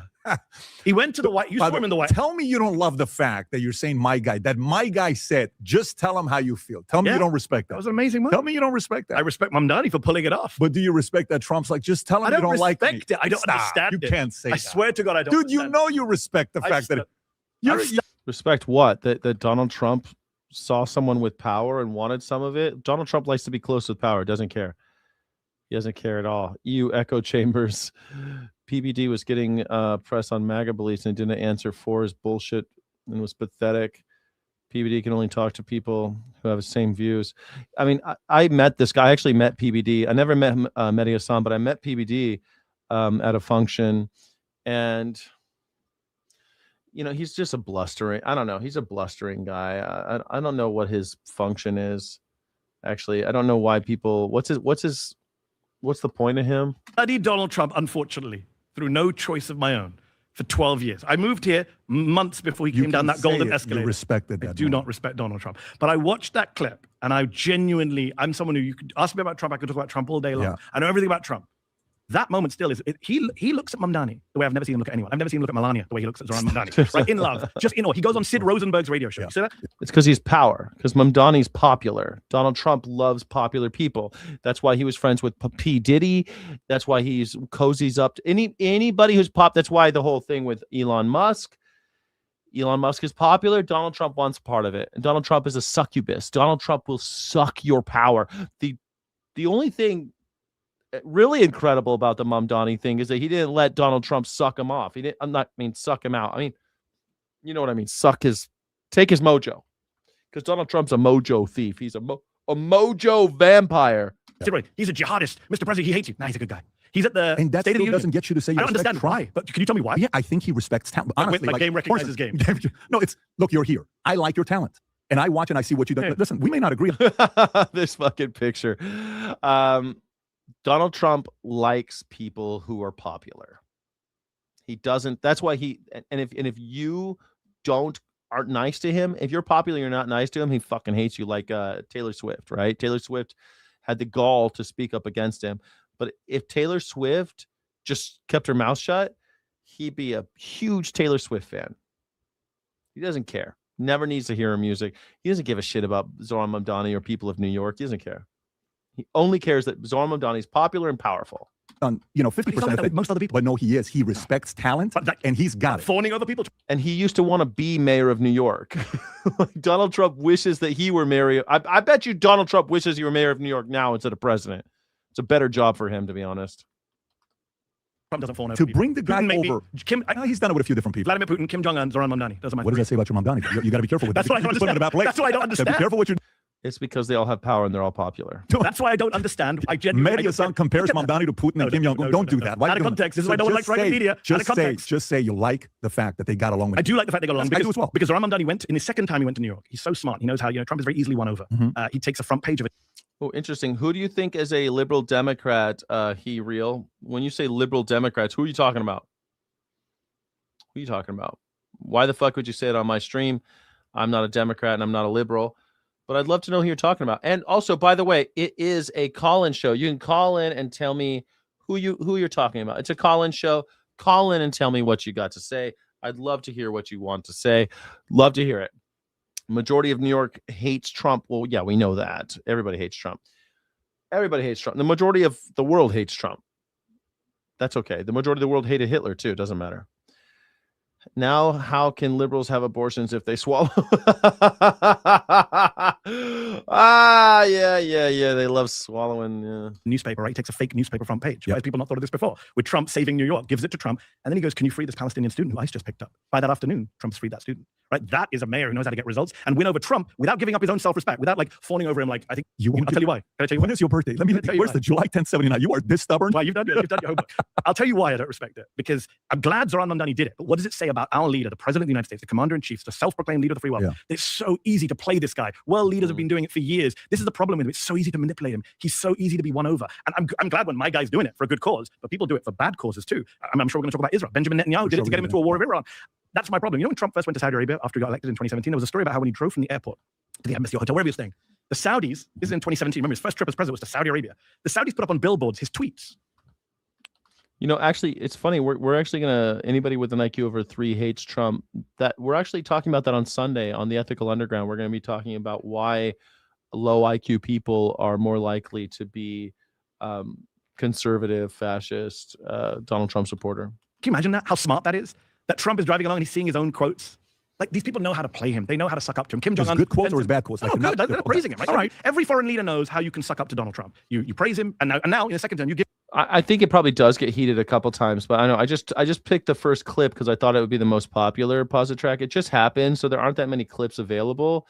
But I just got the one that was at the top of the list because there's it was a 2.5 hour conversation. So I figured I thought this would be a good clip. Give him money. You can now bribe the president of the United States. So do you think there's an element? You've never been in sales before, but you're a businessman now, right? Yeah, I'm selling. I have to. You're now sales. Do that stuff. Yeah. And that's subscribe to the join to capitalism. Subscribe to so happy. All the cameras. ZTO. By the way, respectfully, you leave mainstream. You're at MSNBC. I think you're the number one guy for them with the eyeballs you guys are getting. I don't know. Young people online for sure. Yeah, for young people online, you're number one. So, and then I don't know what the story is. What happened there? Still your president. Listen, you fucking cultist. You must not be American. In America, we don't give a shit about who's the president. What the fuck does difference that make? Are you still your president? What the hell does that mean? It means you got to do what he says? Sorry, I'm American. I don't do what people tell me. I'm American. I'm a rebel. I was born of revolutionary spirits. I was born I'm a third generation killing fascist type, man. I hate fascists. I hate people who try to tell me what to do. I hate totalitarians. I hate authoritarians. I don't trust the state because I'm American. Still your president. And he's King Shitbird of the Shitbirds. Awesome. Still your president, though. You must not be American. You definitely are not an American if that's how you look at the world. Still your president. You got to do what he says. We fought a whole war with the English in order to not have that type of vibe. A lot of different stories. They were giving you another job. You chose to leave. You do independent. And then independently, you have what, $3.5 million in reoccurring revenue 12 months later. Yeah. 12 months later.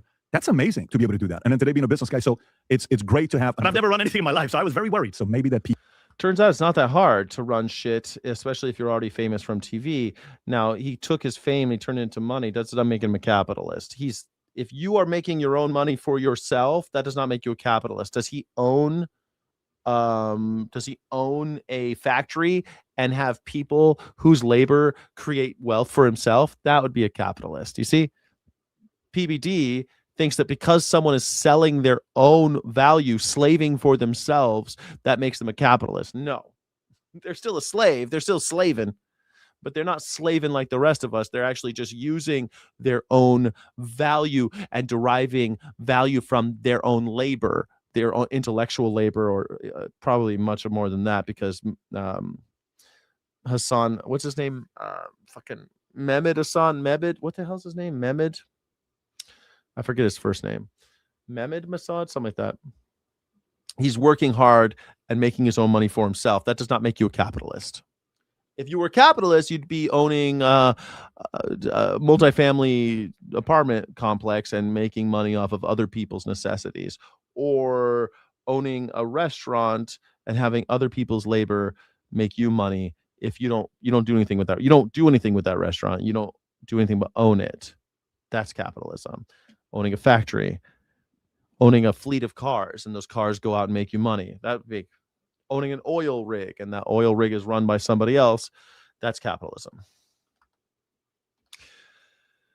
Being a YouTuber does not make me a capitalist. It makes me a beggar for money. Please buy a Melania coin. Please, Skyjack Morgan on Cash App, Skyjack23 on Venmo, or you can super chat right here, or become a Sky City Rebel, please. It's Friday. We need Sky City Rebels. It's been 3.5 hours, and I have not. I've made one. Wolf J gave me $2. Thank you so much. $2 I've made so far today. PE degree you got in economics, like capitalism was inside of you, and we brought it out. So that's great. Okay. Welcome to the Club of Capitalists. It's great to have you with us. I'm a socialist / capitalist. A multi-millionaire socialist, which is great. Nothing wrong with that. Bernie's a millionaire. Nothing wrong with that. When we set out to create a shoe that blends This guy made a shoe. Comfort, function, and luxury, we had the choice to make it fast. We had the choice to make it cheap. We chose neither. Instead, we chose Tuscany, Italy. We chose true Italian craftsmanship. Each pair touched by. I had no idea that he sold shoes. That's awesome. Good for him. Good for him. Well, I mean, I guess like the Mehmet Hassan I didn't see any other ones. Hassan and Patrick. Mehdi Hassan. I said Mehmed. Sorry. Mehdi Hassan. Mehdi Hassan clips. Mehdi Hassan forces PBD into shocking admission in epic one-on-one debate.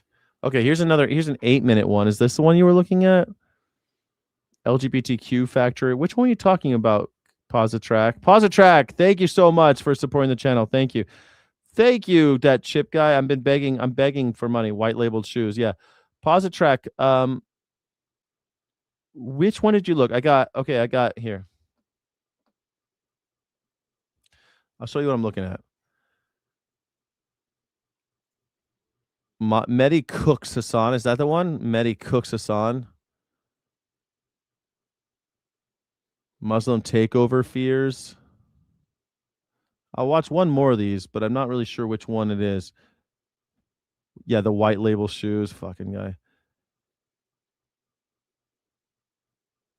They both hate us and only want to line their own pockets, red and blue. Don't give fucks about you. Yeah, fair enough. That's true. That's true anyway. Should I watch this one? Positrack, are you still here?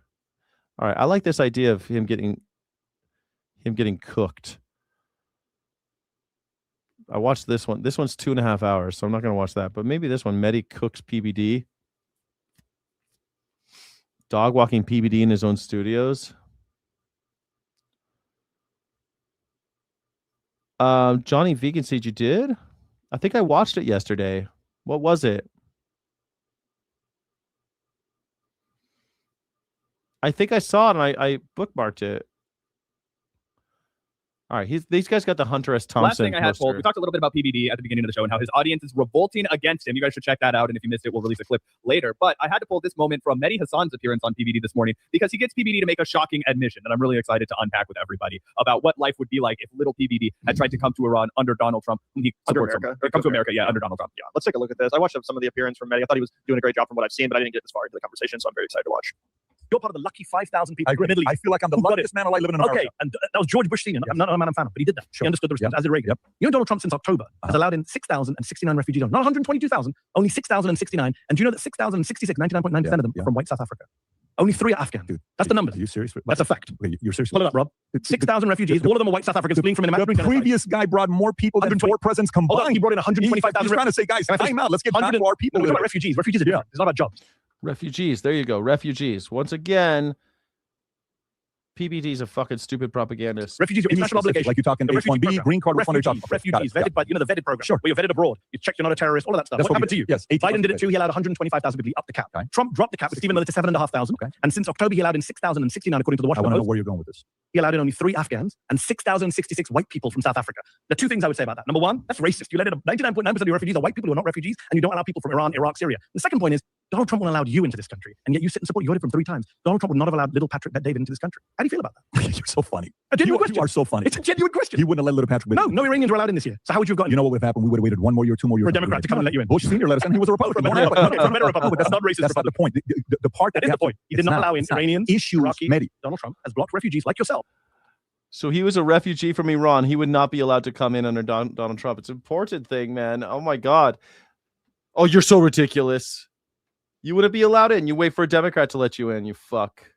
Patrick Bet David would not have been allowed into America under Donald Trump. You would have come in illegally. You're pro-illegal immigration. And that I thought was the most shocking confession of this entire interview exchange. PBD first laughs off the fact that a person in his exact circumstance under Donald Trump would have never been allowed to enter the country, would have never been a refugee. And PBD, he talked about he's proud to be American. He loves America. Yeah, I'm sure tons of other people who would love to be refugees in America would have felt that way. The 118,000 people that are no longer on the list because Donald Trump sheared it down to 7,000. I agree. But it's also crazy that here he immediately goes to, I would just come illegally. The man who supposedly hates illegal immigration more than anything in the world. Yeah, no, I think it's a great clip because it really illustrates this unfortunate attitude of a lot of right-wing immigrants and children of immigrants, which is like, I got here, my parents got here, now it's time to pull the ladder up underneath us, right? You see this from guys like Sagar and Jetty, right, who rails against the concept of illegal immigration or immigration period, even though he wouldn't even fucking be here if his parents weren't allowed to immigrate into this country. And yeah, there's just sometimes, specifically with right-wing immigrants, a shocking lack of solidarity for other people that are trying to do the same exact things that they did and that their parents did. And PBD is just unwilling to even comprehend the point Mehdi's making. I think it's really indicative of that. Totally. And I also have to just point out, again, the absurdity, because this is something you've told me about, but I didn't grapple with the scale of it. Almost all 99%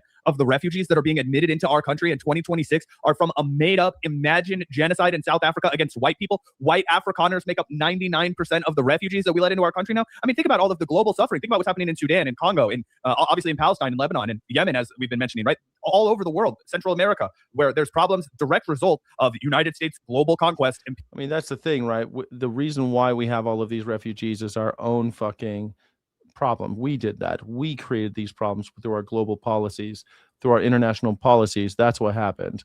And for some reason, we don't care about that. We don't care that we did it. This one was from user Pixie. Why did you send this to me? Navia. You sent this to Navia? Wonder, reacting now.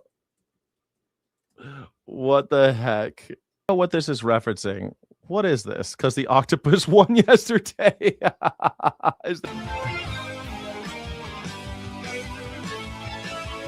So much work went into this, but I don't know all of the am I supposed to know these characters? Are they popular characters from something? Is the comic of Pirates of the Caribbean? I don't think so. I don't know who it's supposed to be. Thorn, Positrek. I don't know. I don't understand the references. I mean, I know who the Kraken is, but I don't know like all this stuff. I don't know what a Ninja Sex Party released the Kraken. Okay, I don't know what any of that is. Not a clue. All right, that was fun to watch. Thank you so much for sharing that on my community page. That was pretty cool. Pretty cool. Nice. But let's go back to the community page, see what else I got there. So people are saying on the community page there's stuff to react to. That's the one we just did. Okay. Maine might have something in the water because Shady. Oh, we already reacted to that one. Hey, y'all, just sharing a scholarship for the vegan community. Thank you, Pearl Z. We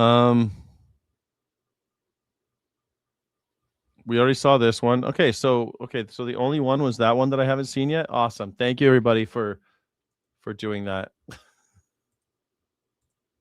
In the judge's decision in Florida, was there a defense analysis memo prepared by the IRS? And more specifically, did you see it? Again, I'm not going to be able to comment on these matters. Mr. Chairman, this just makes no sense at all. I've been a lawyer all my life. I have some idea of what is protected when you have a ongoing bit of litigation. Whether this individual has seen an official memo from within his own department is a very simple question to answer. And I think it's completely inappropriate to have this game of dodgem be pursued without any consequences. Well, last of all, here's another question. Was there any analysis of what harm befell President Trump from having his taxes released when every president since Nixon released their taxes and he had promised to? Did anybody analyze whether there was actually any harm at all to him in those circumstances? So there was a crime. President's rights under 6103 of the IRS code was violated. And equally as important, 400,000 taxpayers had that right violated, including every employee of the Trump administration, the housekeepers at Doral, the greenskeepers, the cashiers. And you're welcome to pursue all of that, but it doesn't answer the question of whether the president actually suffered harm. And you're not answering that question either.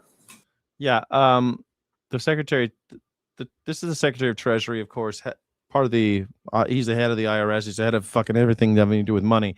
And he can't answer why were they, if you're head of IRS, why aren't you suing the person who leaked? Why aren't you suing the actual, if IRS is the victim, you should be suing. Also, why are you paying if Donald Trump has no damages? He's just embarrassed that we all know he spent $70,000 on his hair. That's what it is.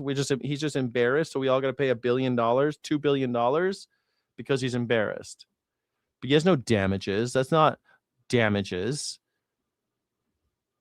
I'm so glad that White House said that shit, man, because it's fucking, I've been saying that shit the whole time, that you have to prove damages.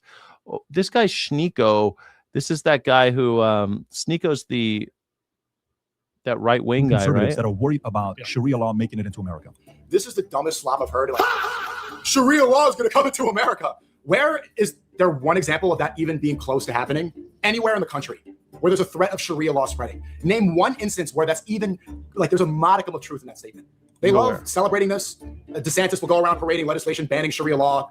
You have like the Jake Langs, the Jews pretending to be white, saying that you need to ban Sharia law, but nobody is even proposing the idea of spreading Sharia law in America. Did Mehdi Hassan Cook, Patrick Bet David? Do you think the West, when it comes down to West, Muslims can coexist with the West? Okay, I'm a numbers guy and Epstein guy. I'm curious. I'm Muslim. Okay, do you think they can coexist? Do you think I can coexist? I think you can coexist. Why me?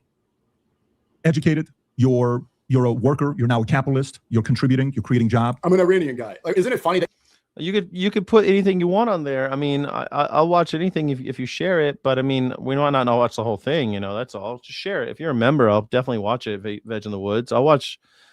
I mean, I'm not going to sit here fucking watch 2 hours of something, but I'll sit here, you know, put it on there. I'm watching everything at 1.5 anyway. you see an Iranian immigrant born in Tehran talking about who can coexist in the West? I'm born in New York. I was born in New York City. And you have PBD coming in from Tehran, Iran. Thank you, by the way. Thank you, Veg in the Woods. Woods. Thank you. Like, you're the foreigner. And he's saying that I'm incapable of coexisting here. I would say you're net positive. Do you not think most Muslims do? I don't think, depending on where they're coming from, they don't, because if their countries did a good job, why would they leave it? War? You know the controversy in the UK of the boats, the small boats going across the channel. Do you know what the top 3 nationalities are in those boats? Tell me. Iran, number 1. Okay.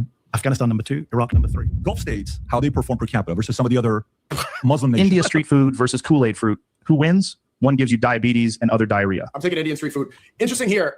PBD says something that Tristan Tate just said on the Bryce Crawford podcast. The Gulf Muslims are the real Muslims. Tristan Tate just said this word for word.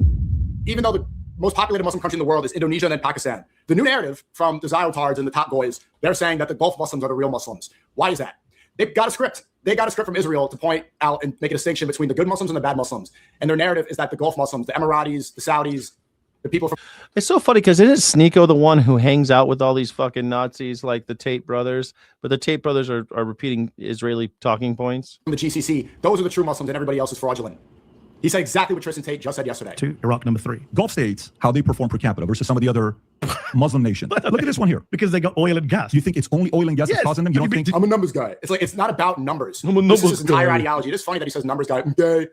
But this is his justification about who's a true Muslim. Oil. Profit. Margins. Do you know what these countries are like? Let me ask you a question. Iran has plenty of oil. Yeah. How come they're not in here? Why do you think Iran's not doing well economically? Sanctions. Should I go through the list? You're going to say sanctions. You're going to say First, I'm going to say America. sanctions. If there's an 8-year war that Iraq started and we supported, cost $600 billion to Iran, that took out 1 million members of their population, and then was followed by crazy sanctions, are you telling me then that it's fair to compare that economy with Abu Dhabi? So you just defended Iraq, right? That we backed up Iraq. Yes. That went against Iran. Yeah. How come they're not on the top GDP per capita on this list? Do you know what happened to Iraq after the Iran-Iraq Oh, war? so now you have another reason. It's America's fault again. I mean, do you study history, Patrick? Do you know what happened in 1991? No, on one end. No, he doesn't study history. That's the thing. Mehdi Hassan does. Patrick Bet David does not. Patrick Bet David is a sucker. He's owned.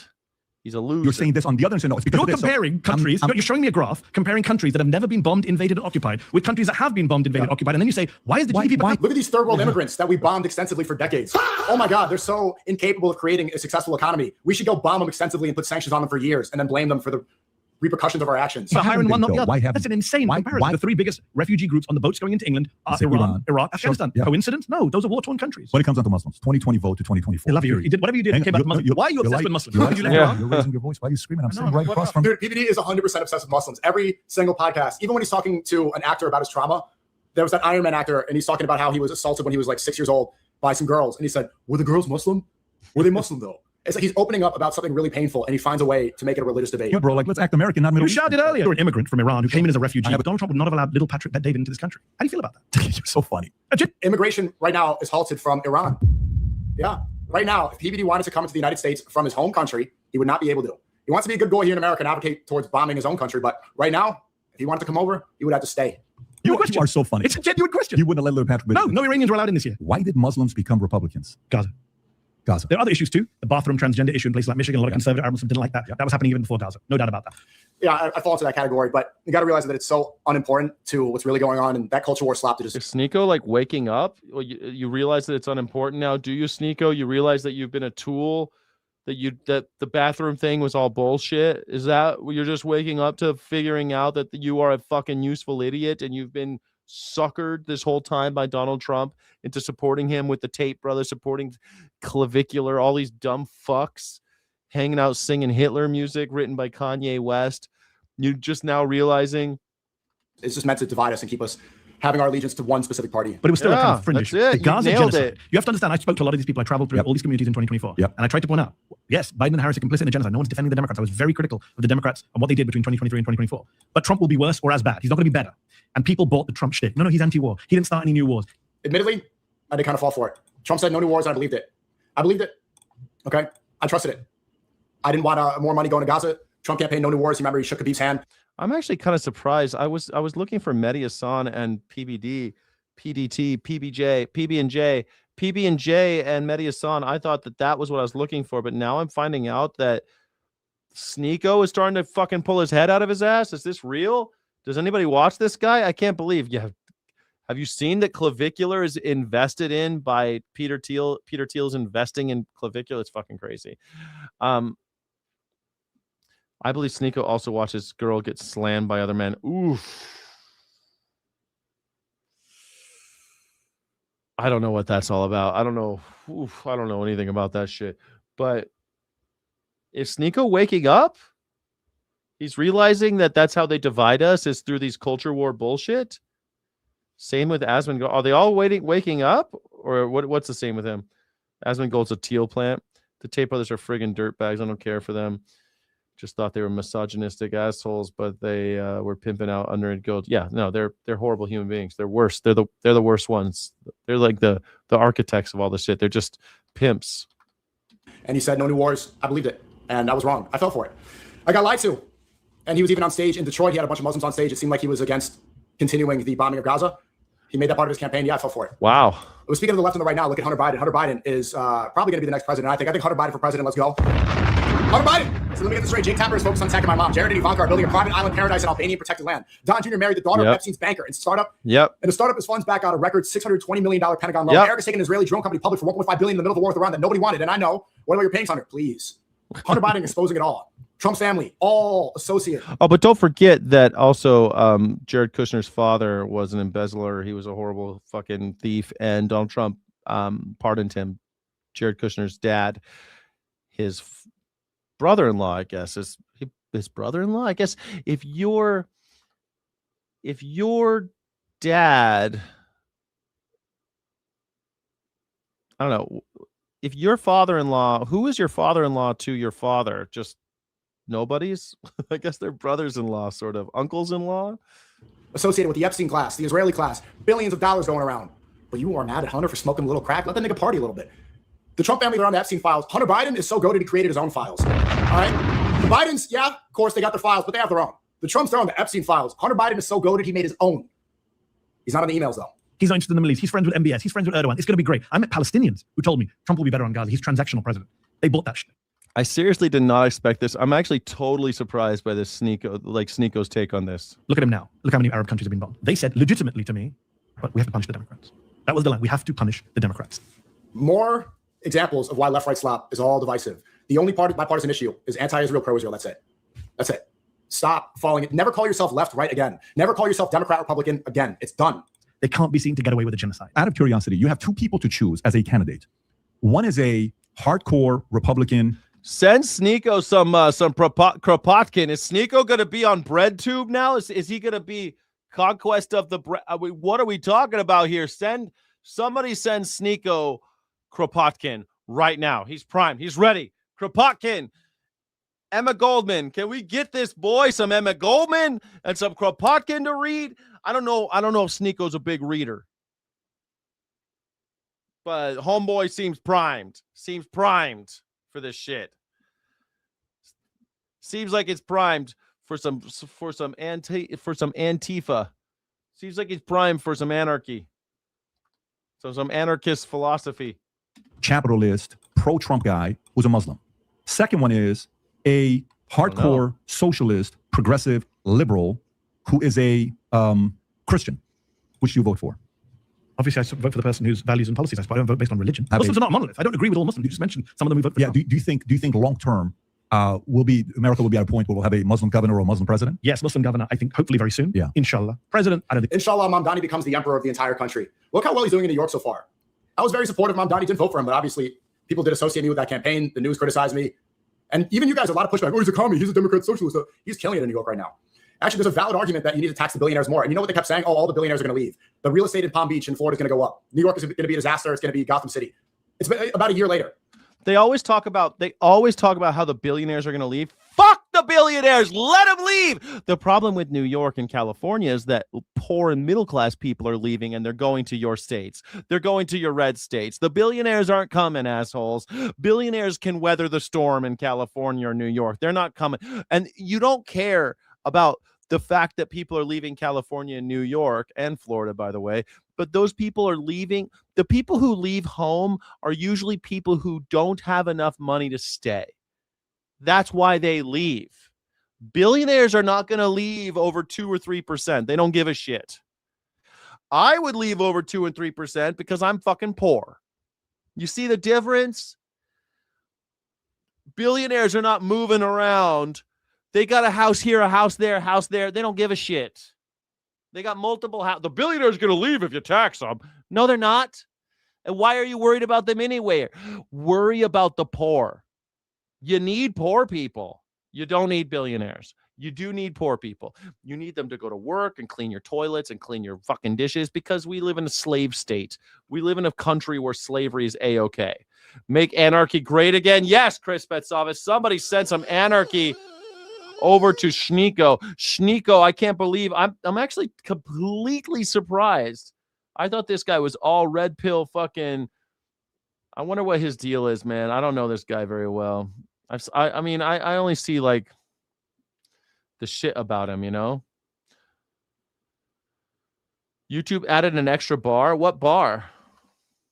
Mamdani's killing it. Nixon 4, first off, maybe that's just part of the curse being destroyed, but he has destroyed that deficit without getting rid of any social services. New York, they have like a $12 billion deficit right now. It's been destroyed. Mamdani's absolutely killing it. And you're like, oh, socialism. These labels make people confused and prevent anything from really happening. Should the billionaires be taxed more? Absolutely. Absolutely. But that makes me a communist. Don't let that propaganda fool you. Absolutely, they need to be taxed more. Wow. Look, let's first get a woman president. This country's so behind the rest of the world. I don't Pakistan's trust had a him woman either. leader. Bangladesh has had a But woman maybe leader. he's Most prime. European countries Maybe have had a woman leader. Who knows? Maybe he'll be a revolutionary here. Imagine someone like Schneeko finally starting to talk about class warfare. Start talking about, hey, man, we should cut off these fucking billionaires' heads. Like, imagine him talking. Young man like this. Read some Kropotkins. Read some Emma Goldman. Shit, maybe read some Karl Marx. Maybe you should read some Karl Marx. I don't think Schneeko's read Karl Marx. Maybe 3 books. America still needs to do that basic thing. By the way, the big reason the Republican Party will not win over Muslims or Arab Americans in numbers is because of the racism, Patrick. Fundamentally. That racism is BS. What? You don't think Randy Fine's a racist? Randy Fine's not my guy. But he's a Republican in Florida. No, he's to me. You don't think Donald Trump is a racist? Not at all. When he says to Rashida Tlaib, you should go back to where you came from. If you don't like America, go back. Trump is 100% racist. I don't even know why this is debated. He literally became popular off of racism. It's the perfect example of creating a populist movement off of racism, off of an us versus them. The Mexicans are rapists. The Islamic Republic, they're low IQ. They need to be eradicated. They're an inferior people that are insane. Yeah, 100%. I don't know why this is anybody being honest will admit, yeah, Trump is 100% racist. It's fine. Yeah, she's born and raised in Michigan. That's racist, Patrick. When I grew up, you tell someone to go back to where they came from, you thought a fight. Listen, we're both from Somali's garbage. Dude, we're both racist. What do you say to some conservatives that are worried about Sharia law making it into America? This is the dumbest slop I've heard. Like, Sharia law is going to come into America. Where is there one example of that even being close to happening? Yes. Anywhere in the country where there's a threat of Sharia law spreading. Name one instance where that's even, like, there's a modicum of truth in that statement. They love celebrating this. DeSantis will go around parading legislation banning Sharia law. You have like the Jake Langs, the Jews pretending to be white, saying they need to ban Sharia law. But nobody is even proposing the idea of spreading Sharia law in America. I would say, please do not worry. You're being lied to. You're being gaslit. You're being distracted. This is a fake moral panic that's been blown because up. it'll never happen, or because Sharia law is not that bad? Because it's not. Two different things. Number one, Sharia law is not what you think it is. It's not happening. There's nobody I know who's pushing Sharia law in this country. I've been very critical of Mehdi Hassan. I got to give him props here. He absolutely cooked BBD. Great job, Mehdi Hassan. He went too hard on Jang for no reason, and that was stupid. And he does fall into a lot of left-right slop politics, but right here, just absolutely dismantle BBD. Completely fake, and it's being pushed in ridiculous places, not just Texas, Oklahoma. I mean, I just found out that Cenk Uygur is Hassan Piker's uncle. I didn't know that until recently. I'm like, that kind of bugs me. Does it bug you that Hassan Piker is the nephew of Cenk Uygur of the Young Turks, and that they're all just like this weird Democrat supporting? I don't know. They're all just these sloppy second Democrats, bunch of lovable. They're not even lovable losers. They're just kind of sloppy Democrats. Indiana, did you see the lieutenant governor of Indiana said recently, we need to hate Islam. It's a demonic religion, right? I'm going to fight radical Islam church. Do you know what the population, the Muslim population of Indiana is? Less than 1%. Like, this is ridiculous fear mongering. It has 3x the US, I think. I mean, he's been a racist forever. We've always known that he was a racist. That's nothing new, right? In the last 26 years, if I'm not mistaken. But Muslim still, population. but it's still not Indiana. But it's even nationwide. What? 26 years. Okay. I like you're not doing a good job. You're growing. Please let's not talk in this demonizing way about Muslim communities being a threat to you, because it has real world consequences. We just saw in San Diego, a mosque was attacked by two teenagers who shot and killed 3 people, including. And that's San Diego terrorists. Cenk Uygur? You call him Cenk Uygur? Cenk Uygur. I think it's Cenk Uygur. Cenk. I said Cenk Uygur. Cenk Uygur? No, love Hassan, hate Cenk. You love Hassan and hate Cenk? Whatever, I don't know. I just don't like these Democrats, man. They're just fucking, I don't trust them. And Hassan Piker always seems, whatever. I don't know. Hassan Piker. The thing with the dog bothers me. He just seems like a fake. It just seems like a phony to me. It just seems like there's something about him, man. Like this kid, Schneeko, I don't like him. I don't trust him. But he seems like real. Like he seems like he's not a plant. My bullshit meter, like I think he's probably misinformed in a lot of stuff, but he doesn't seem like he's like someone else is feeding him this, like someone else is telling him what to say. And with Hassan Piker, man, it always seems like someone else is telling him what to say. They were Mexicans who worshipped whiteness. Mexican white supremacists who were gay anime nerds and were doing TikToks online. Gay Mexican white supremacists obsessed with anime ended up shooting up a mosque, and the hero, the security guard, Amin Abdullah, whose name the country still has not remembered, protected the children from being attacked by these Mexican white supremacist anime nerd terrorists. Hero. Where did they get this idea to hate Muslims? Where did these gay Mexican white supremacists get this idea to attack children at a mosque? From rhetoric from Laura Loomer, from Tommy Robinson, from Randy Fine, from people within the American government. Security guard. I think Cenk also, listen to Cenk when he talks about fuck it. He's just such an idiot about the whole animal rights thing. It really bothers me that he's just so stupid about it. Like, I know not everyone's vegan, but bro, Cenk is such a moron about it, and it really bothers me. And he makes like these hit pieces about vegans. It's like, you're just another fucking shill for the industry, man. And also his union, Cenk was a union buster. If you treated your people right, they wouldn't want to unionize, asshole. And then you started to unionize and he crushed their union. It's pretty nasty business. Look up Cenk, man. He's got a lot going on. 8 kids. Police say he was a hero. Saved 100 kids in that mosque, in the school, right? Murdered by 2 guys. Do you read their manifesto? The line about Muslims is really scary because they say, we don't hate Muslims. We hate Islam. We hate the invasion of our country. That is rhetoric that you hear in right-wing media. That is rhetoric that you hear in the House of Representatives. That is what you hear from Randy Fine. That is what you hear from Republicans. That is what you hear in America. So that is not just some Nazi shooter. That is mainstream rhetoric that has been mainstreamed on the right and has real-world consequences. I've seen some of your shows. You've talked about Muslims praying in Times Square, that being some kind of threat. I would say just have a sense of what the real-world consequences of our rhetoric can be. Mehdi Hassan, yes. People like PBD, chimped out. Chimped out. I was praying with 200 people in Times Square. Conservative America chimped out. Israeli Day Parade is there with actual genocide supporters, with people passing legislation to expand into Lebanon. Shutting down Fifth Avenue, waving a flag of a foreign rape state. None of them said a word. None of them had a problem. 200 people praying in Times Square becomes international news. Everybody loses their mind. Israeli Day Parade, where people can't even walk on the sidewalk. You know what's funny too? They're saying, oh, you're praying on the sidewalk. You can't pray in public. The Times Square area was not the sidewalk. This is an open area, and it was sanctioned by the police. Nobody was interrupted. And you are allowed to pray in public. What do you mean you're not allowed to pray in public? Of course you're allowed to pray in public. Everyone's allowed to pray in public. It's America. It's the First Amendment right. The Fifth Avenue Parade for the Israelis quite literally shuts off traffic. You have to stop everybody from being able to walk on one of the busiest avenues in the country so they can wave a foreign flag. And nobody says a word. Words have consequences. Crazy people out there can pick up weapons and think Muslims are coming to take over my country. For example, you did a show recently, or not recently, I looked it up because I knew we were going to talk about Islam here. You have a show on YouTube called Islam's Hidden Threat to the West. You have another headline, Will Muslims Run America in 30 Years? But you have to understand, if people get this in their feeds and their social media all the time, are you telling me that people are not going to start, if they hear Micah Beckwith of Indiana say Islam is a demonic religion, and then they hear guests on your show saying Islam's a threat to the West, and they hear Randy Fine saying Sharia law's taking over America, you don't think 2 Nazi teenagers with guns are going to go, I'm going to go deal with this mosque down my street? You're telling me there's no link between that? Yeah. I'm talking about incitement. When you say Muslims, are they going to run America in 30 years? Of course not. We're 1% of the population. When you say Islam is a threat to the West, oh, come on, 1% of the population. 2050, you guys going to be the biggest population in the world. You guys make 2.9. Not in America. Not in America. But look at the.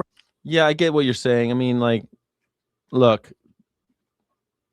there's going to be I right now I'm agreeing with fucking Schneeko, and I never thought that I would say that with anything ever. So I mean, you can find stuff to agree with, and that's fine. And sometimes I watch Cenk's stuff on the Young Turks, and especially old TYT. like fucking, it's been on for like 20 years. How long has TYT been around? Like 20 years. I remember the old stuff. We used to talk. I remember it was like the only kind of lefty thing you could watch. So I don't know. We used to talk about it. I used to like a lot of his ideas, a lot of that stuff. But now I think that he's a shill. I think that he is a dirty capitalist. I think that he is, I do not like his whole vibe. I think it's all performance now. I don't know. If I make it in this YouTube thing, at least I'm going to be fucking real, you know, I'm not going to be somebody else. If I say something that I like, it's because I actually like it. I'm not going to like do it because somebody else told me to, you know? Go watch Cenk say his own name. Cenk. It's Cenk. Cenk. Am I saying it wrong? Cenk. Cenk is more progressive than Democrats, but he's a capitalist. Rhetoric that is used about Jews in 1920s, 30s. These people are aliens. They are parasites. They're leeching off our state. The rhetoric is it's very similar. So this is a myth that Muslims don't love America, and their families are worried for their safety right now. Every Muslim American I know, trust me on this. I spend a lot of time with Muslims. Every Muslim I know is worried about what they're going to do. They have a plan B. Where are you going to go? Where are you going to go live? If it becomes intolerable, go ahead and leave America. How come they don't? Because they love America. That's the point. They feel the safest. No, but what if it's changing, right? Especially when a mosque is attacked by two Nazis. Republicans can't even bring themselves to condemn it. Do you know that Ted Cruz wouldn't even condemn it? But on your show too, Patrick, come on, you did a whole thing. I watched it of you obsessing over this Times Square prayer. Like this is some act of domination. Why are Muslims not allowed to pray in Times Square? Why are Jews allowed to do Hanukkah? Why is I didn't even know PBD would chimp out that much about the Times Square prayer. Can somebody link that? Can somebody link that? Jews allowed to do Hanukkah. Hindus do Diwali. You know what my argument is? Catholics You know what my Easter. argument is against that? If Muslims do a better job expanding, they deserve everything they get. It's not expanding. No, but it is. No, it is. It is though. If Muslims, I'm a capitalist to the core. Meaning, if you beat me, guess what I do? You got to tip your hat. I don't know if you follow What if people aren't trying to beat? What if they just want to pray in No, Ramadan? but they're visual. You want to go watch how many of the videos like long term we're going to come America? Sure, Have you seen the Christian prayers at the National Mall? They're not the same. No, you can't. Yeah, right. Exactly. How come they're allowed to? I got to fucking. You know how many public functions I've been to where there's a prayer at like a city of like a chamber of commerce meeting, or I went to a Congressman Bob Goodlatte town square, and they make you pray before the town square. I pledge allegiance to the flag. All right, now sit down. We're all gonna pray.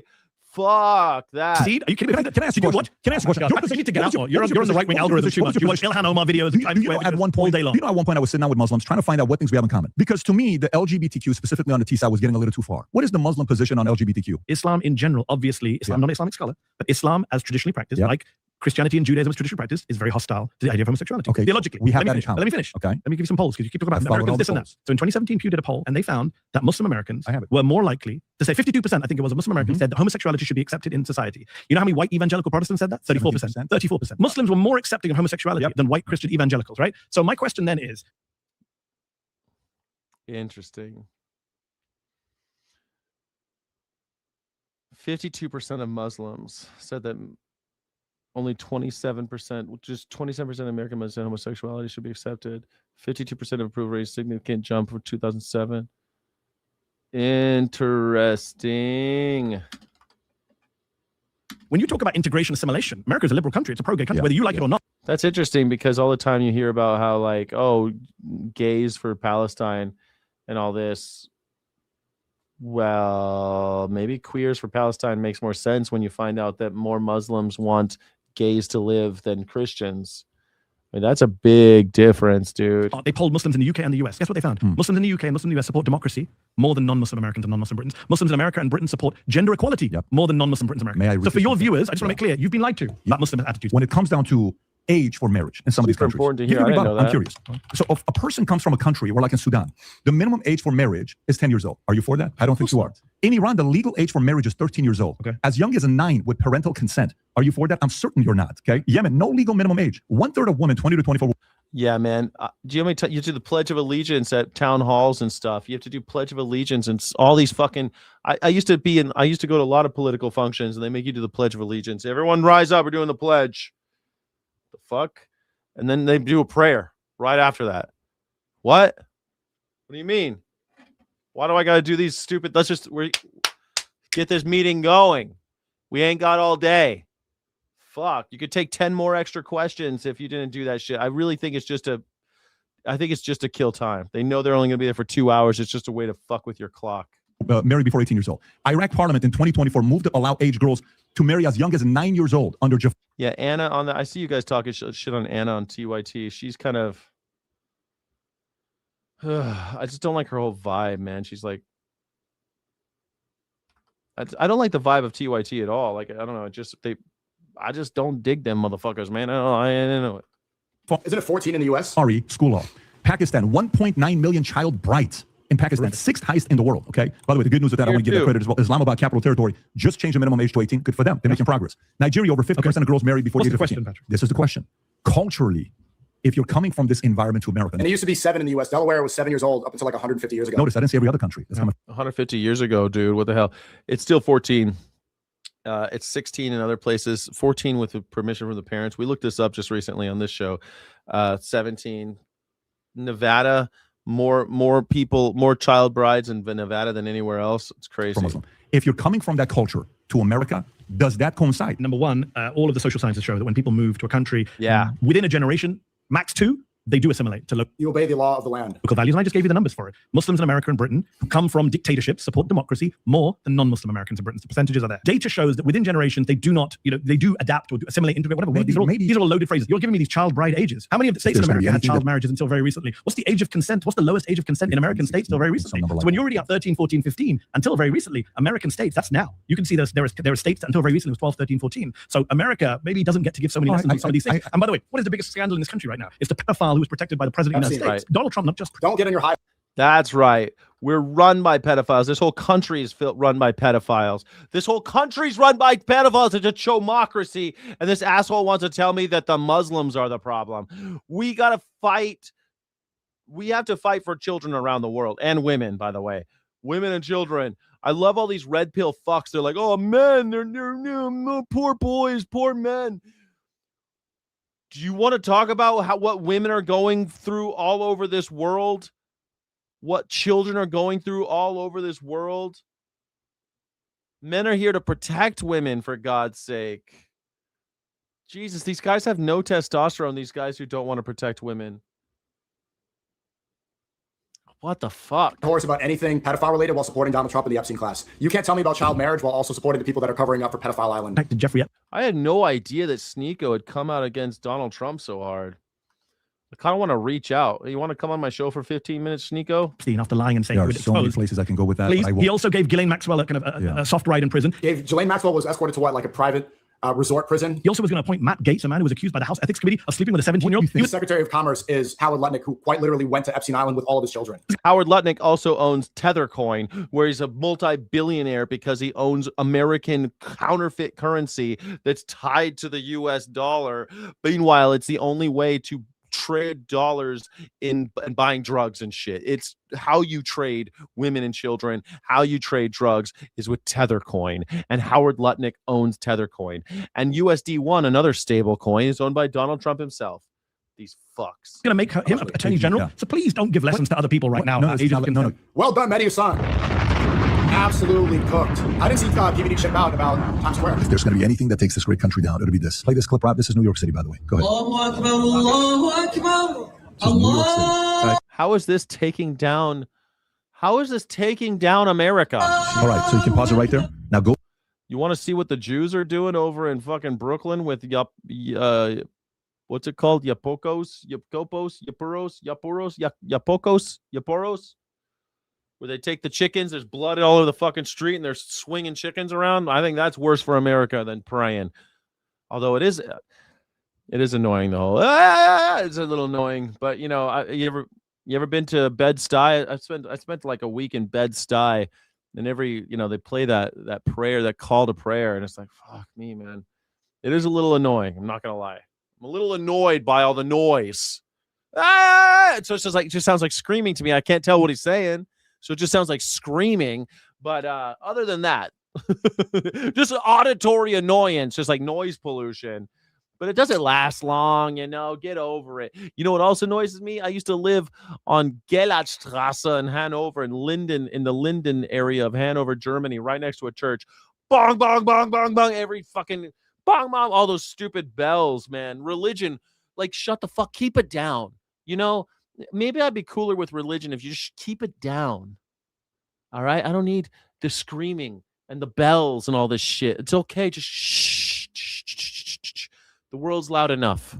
Okay? And then when you go into a church, they're like, shh, shh, shh. Go into a Catholic church, go into a mosque, they're like, shh, shh, shh, shh, shh. But on the outside, they're like, bong, bong, bong, bong, bong, bong, bong, bong. Fuckers. Religion, man. I'm sick of the hypocrisy of religion, right? You go in, the shh. Meanwhile, they're ringing bells, they're screaming, blowing horns, screaming through a microphone. God damn it. Keep it down.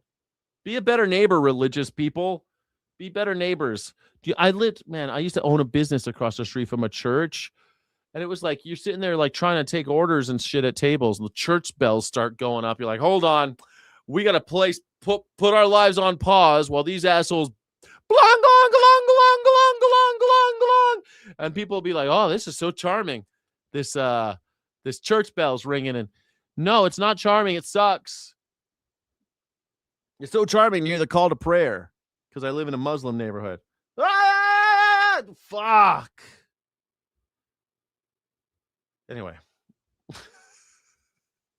I just wish religious organizations would be better neighbors. That's all. Do this in Yemen. Go do this in Jordan. Go do this in Iran. Bring thousands of Christians outside and pray and see what happens. Go ahead and do that. See what takes place there. Myron made the exact same argument. See what happens. See what happens. Yeah, no one can. Like, does anyone? Yeah, I gotta walk around with like those eargasm things, those decibel defense earmuffs. Yeah. I'm walking around like I got autism. I'm like, God damn it. These like, no, it's not. I'm okay with like the regular din of the world, but religion, they got to go like one step bigger with like the bells and come on. Thank you so much for contributing to the channel, Veg of the Woods. I'm glad I went live on a Friday now. Thank you so much. You're absolutely right. We all got to stop doing what we're doing and wait till the bells or the prayer is over, because we all got to know what you're doing all of a sudden.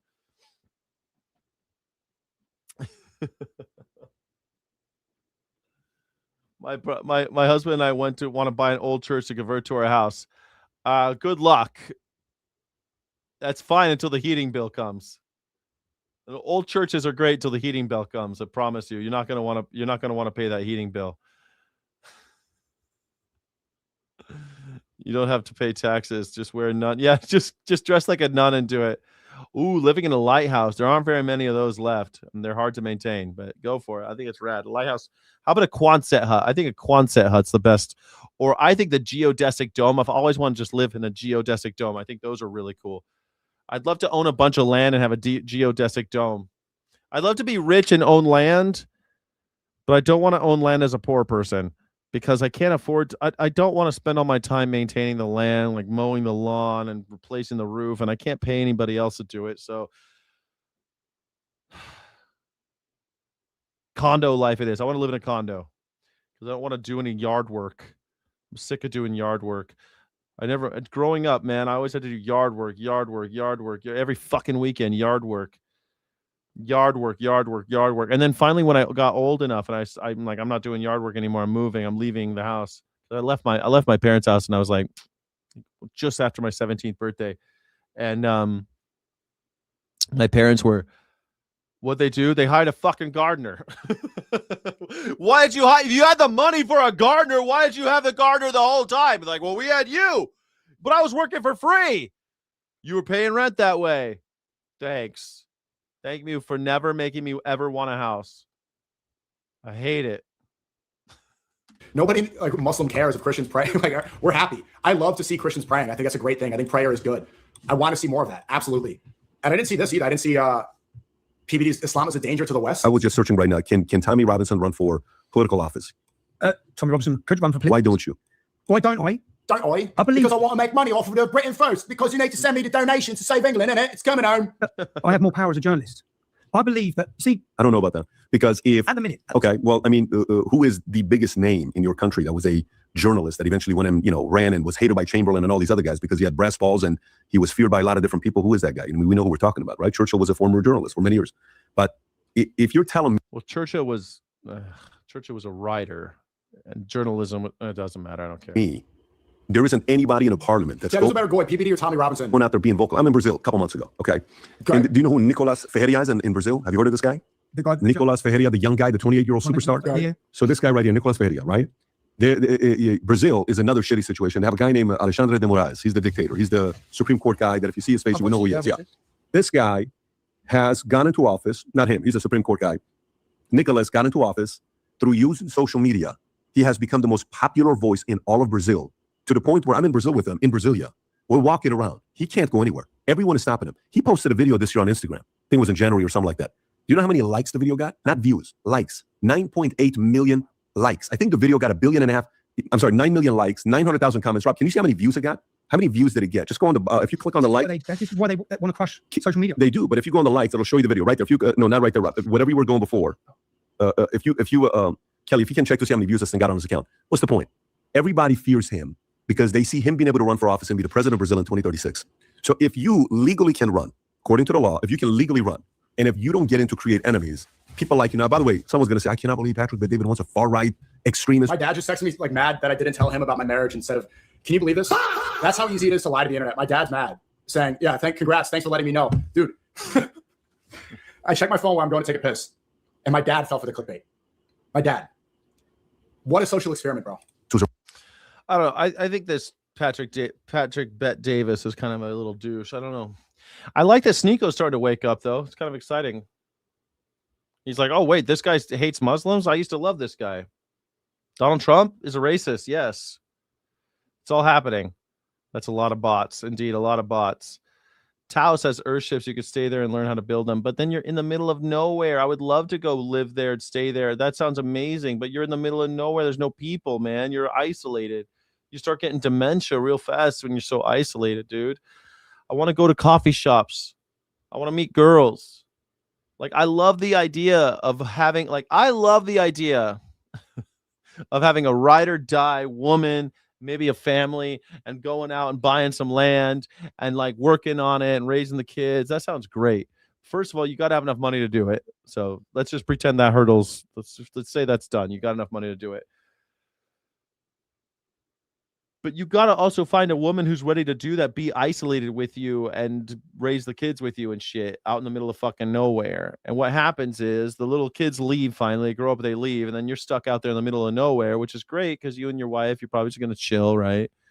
But she might be like, you know what? I raised these kids. Now I want to go back to living around the people. I want to go where they got theater and other dudes that I can cheat on you with and stuff, you know? Yeah, yard work. I know yard work. Sell now, trad wife, Jack. Yeah, trad wife. You got to find a trad wife. I don't want a trad wife.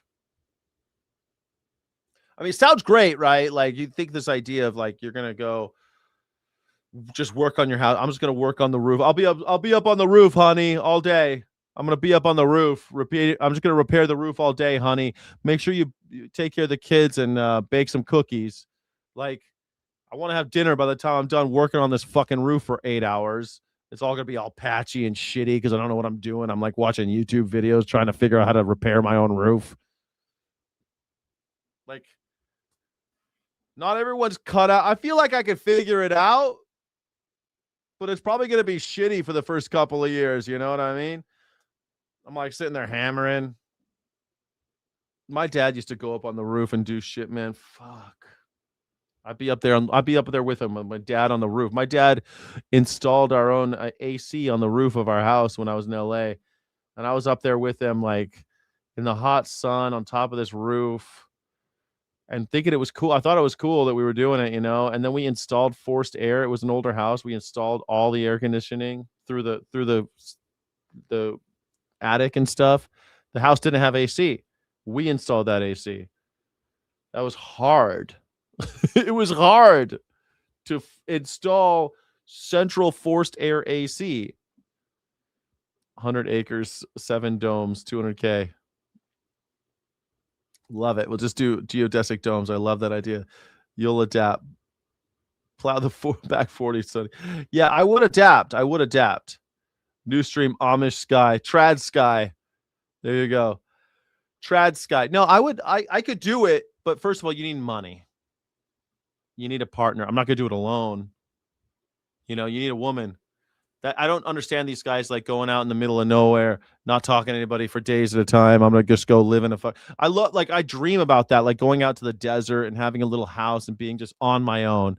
I'd be fine, but eventually you would go crazy. That's what happens. Like the main cause of dementia. If you talk to doctors about dementia, they're like, exercise and get plenty of interactions, plenty of socialization. If you don't do those two things, you will get dementia. And I do not want dementia. Not at all. I want to socialize. I like talking to people. Anyway, you belong in Europe.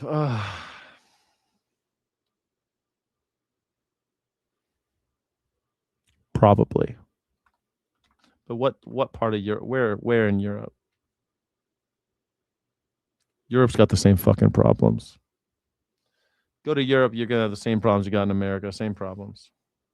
Yeah, hermit sky. I'd love to do it, but I'd go crazy. I'd fucking go crazy. I love the idea of going out and being on the range, like off the grid. I love that idea. But that's just romantic. That's just like these guys that think they're going to go out and ride horses in the wilderness, but then your horse breaks his ankle. You got to shoot the horse in the head. Now you're out of horse and you're in the middle. You know what I mean? Like people have nostalgia because of we were told these ideas. I love the idea of going out like Jack London, going out into the wilderness of Alaska and like living in Alaska by himself and figuring out how to live. So cool, right? What an adventure. He didn't do that forever.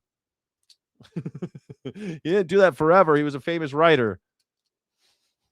He did it for a while. He went on adventures. Jack London did a lot of cool shit. That's set family vibe, yeah. That's the American in you. Yeah. Alaska pays you. I haven't talked to my husband in 5 days because he's busy being a dick. No! Now imagine you were in the middle of nowhere and no internet. Imagine you were in the middle of nowhere with no internet and you had that problem. You know what I mean? That would suck. Am I right? I think that would suck pretty bad. I am looking at the community tab right now. Okay. So we don't have any Morning Sky. Chai Pixies posting to an agentic AI phrases like Skyjack, YouTube's #1 news reaction show, coffee and guitar gaming. Epic Fury is its data scraping.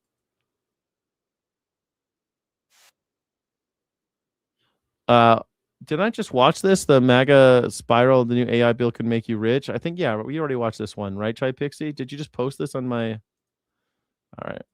On Capitol Hill, we're just in the last few hours. The Senate passed a multi-billion-dollar bill to fund ICE and Border Patrol for the next 3 years. The final vote, 52-47, coming in. Exercise and talking to people in public. Exercise and talking to people, yeah. Yeah, the next generation's fucked. They're all gonna have dementia. Seriously. They're gonna lose their minds. They're gonna go crazy. Human beings are social animals. We gotta talk. We gotta be chopping it up.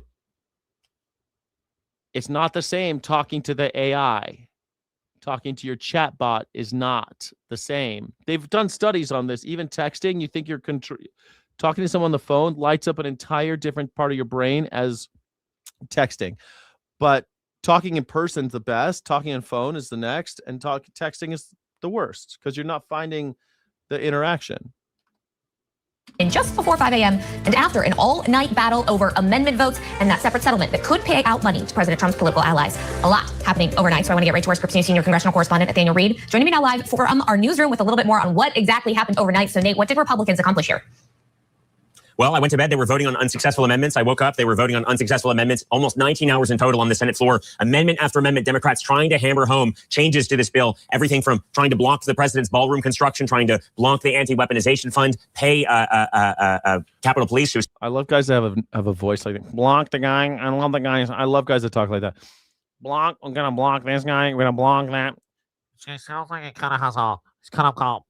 got a block. He's got a lot of air going through his nose. He's really a nasally. I love guys with nasally voices like Fran Drescher. He's kind of like a low toned Fran Drescher. Served at the Capitol on January 6th of 2021. All of those attempts ultimately unsuccessful. The Republicans getting through this bill to fund ICE and Border Patrol to the tune of $70 billion for the next 3 years, largely unscathed. These funds will last all the way through the end of President Trump's second term, meaning that there will be no further necessary debates on ICE and Border Patrol funding. You might remember the Democrats earlier this year had talked so much about not wanting to pass more funds for ICE and Border Patrol without specific concessions, without without any sort of common sense reforms, as they were calling them, to change the way that those forces operate. After the death of 2 U.S. citizens in Minneapolis, Minnesota, ultimately Republicans getting exactly what they pushed for a very long time, somewhat delayed as a result of news of that anti-weaponization fund, which sent Republicans into a tailspin a couple of weeks ago, missing the president's self-imposed deadline of June 1st to get this funding out the door, but still getting exactly what the president wants, that $70 billion in funding for ICE and Border Patrol. Now those two areas funded through the end of President Trump's term, a government shutdown to the scale of what we saw at the beginning of this year and the end of last year, not as likely anymore, given that those funds are now out the door. The Democrats do not need to negotiate with Republicans on those funds. No Democrats voting in favor of this bill, and ultimately passing through the Senate around 4:50 a.m. this morning, very early. I was here to watch it, but a very early morning for the U.S. Senate. The House of Representatives could take this bill up as soon as early next week, Steph. Yeah, easy to keep in touch with what's happening overnight when you got to get up early for the morning shift. But Nate, what about this anti-weaponization fund? What is the latest on that, whether it is dead officially or just on pause? Well, it's pretty dead for now, according to the Trump administration. But there was an effort, not just from Democrats. So $70 billion back to ICE. Great. That's what we wanted, right? Democrats, but also from a handful of Republicans to try and pass some sort of amendment, some language in this otherwise unrelated bill to limit the ability for this anti-weaponization fund to come back, to outlaw it, make it illegal. Ultimately, Republicans, Democrats unsuccessful at doing so. Quite surprising given the comments coming from some Senate Republicans just in the past. Hi, I'm Kim Vanell in Wanganui, New Zealand. It's Friday, June 5th. Today, Democrats failed to... Did the Republicans have to make any concessions to get this ICE funding bill passed? Was anything compromise whatsoever? Doesn't think they did it all. I think they did it I think that the Republicans did not make any concessions. They bypassed the usual 60 vote Senate threshold entirely. Instead, they utilized a budget reconciliation process to pass the roughly $70 billion package, meaning 0 Democrats voted for the final bill. So they didn't have to even do this. This is what Senator John Kennedy was talking about doing the whole time. Well, what we should do is do a resolution, a budget reconciliation. Yeah, except then they have to pass the budget. That's the problem. We could still have a shutdown. He said that there won't be a shutdown because of this. While they successfully avoided compromising with Democrats, the process did require internal concessions and negotiation, trimming Trump's anti-weaponization, scrapping ballroom and renovation project. They successfully stripped a $1 billion request from the package that would fund the White House security, ballroom, and party defection. Despite bypassing the minority party, Republicans still had to compromise with holdouts in their own ranks, including Lisa Murkowski. She was the lone Republican to break ranks and oppose the bill. Only one Republican voted against it. permanently kill Trump's anti-weaponization fund, but only just. Republicans break ranks with Trump again, this time over funding Ukraine. Hezbollah rejects the latest ceasefire just 24 hours after it was agreed. And advocates report mounting pressure to clear the homeless from Atlanta's streets ahead of the World Cup. This is Reuters World News, bringing you everything you need to know from the front lines in 10 minutes, 7 days a week. I always like the Reuters. It's good to be king, indeed. Yeah. Does anyone else growl when they see DJT? Yeah. Totally. We start today on Capitol Hill, where in the Senate, a bill meant to fund President Trump's immigration crackdown is getting tangled up in a very different fight over the $1.8 billion pot of money known as the Anti-Weaponization Fund. The two are technically part of the same bill, and Democrat moves to separate out the Weaponization Fund and kill it permanently were barely defeated by Republicans. Critics say the Anti-Weaponization Fund would allow Trump to use taxpayer dollars to compensate his political allies. And while it's already technically been put on hold by the White House, the Senate debate shows further willingness by Republican senators to go against their leader. Congressional reporter David Morgan explains. When news of Trump's anti-weaponization fund sprang forward, there were, according to people who were in a closed-door meeting with acting Attorney General Todd Blanche, more than 20 Republicans who voiced opposition to the fund, and there may have been even more who didn't speak up. And I think that you're seeing some of that now on the Senate floor with these votes. I think the people who want party. to vote to get rid of the fund are doing so because they feel that that's what their constituents want them to do. And if they don't do this, it will make them vulnerable to losing the midterm elections. And another sign Republican leaders are increasingly willing to push back against Trump. Those in favor say aye. Those opposed, no. The ayes have it. Third reading. The House of Representatives passed legislation to provide aid to Ukraine and to further sanction Russia. More than a dozen Republicans joined Democrats to pass the vote. Wow, only 12. It comes just a day after some Republicans joined Democrats in the House to pass a resolution forcing the withdrawal. I mean, that's not enough, right? 4 Republicans. Wow. That's not enough. All of troops engaged over the Iran war. Both, however, have to pass through the Republican-controlled Senate and be signed off by Trump. I was trying to find out how to invest in Melania coin. I found that my Purest Pea protein was funded by Cargill. So yeah, buy Melania coin. Everything's funded by Cargill, dude. Veg in the woods, everything is. We're stuck, man. We're stuck. It's always going to be this way.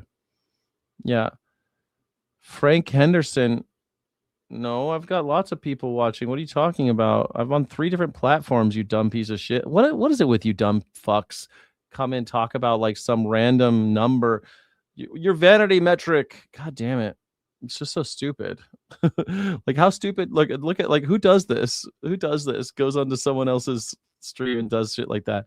I've got like 47 people watching right now, which, you know, it's the fourth. It's almost 5 hours in. So yeah, thank you, Veg in the Woods. Appreciate you. Thank you. Pass them into law, which is unlikely. President Donald Trump says Bill Pulte's surprise appointment as acting director of national intelligence is temporary. I don't think he'd want to be permanent, but he's a very smart guy, and he may find out some things about the rigged elections, etc. It follows backlash from both sides of the aisle, with complaints about Pulte Buy having Melania no coin. national security experience. This opposition in Congress was Can I get some W's for Veg in the Woods? kind of building steam and was going to create problems for Trump in what his agenda lies ahead. That's White House reporter Bo Erickson, who says Pulte can technically stay in the acting role for more than 200 days without being confirmed by the Senate. And Trump's comments paint a picture of what that might look like. So I sat up a little straighter when Trump praised Pulte to reporters in the Oval Office, and he said that Pulte may find out some things about the rigged elections. And that is something that is a surprise to hear. Not because President Trump does not talk about rigged elections. He talks and alleges rigged elections a lot. It's because the former director of the National Intelligence, Tulsi Gabbard, who left, Thank you, she was kind of running this side investigation that our Reuters colleagues have reported on behalf of President Trump, looking into the 2020 election. So Trump, even acknowledging that Pulte's time may be limited and is not on a permanent basis, he's already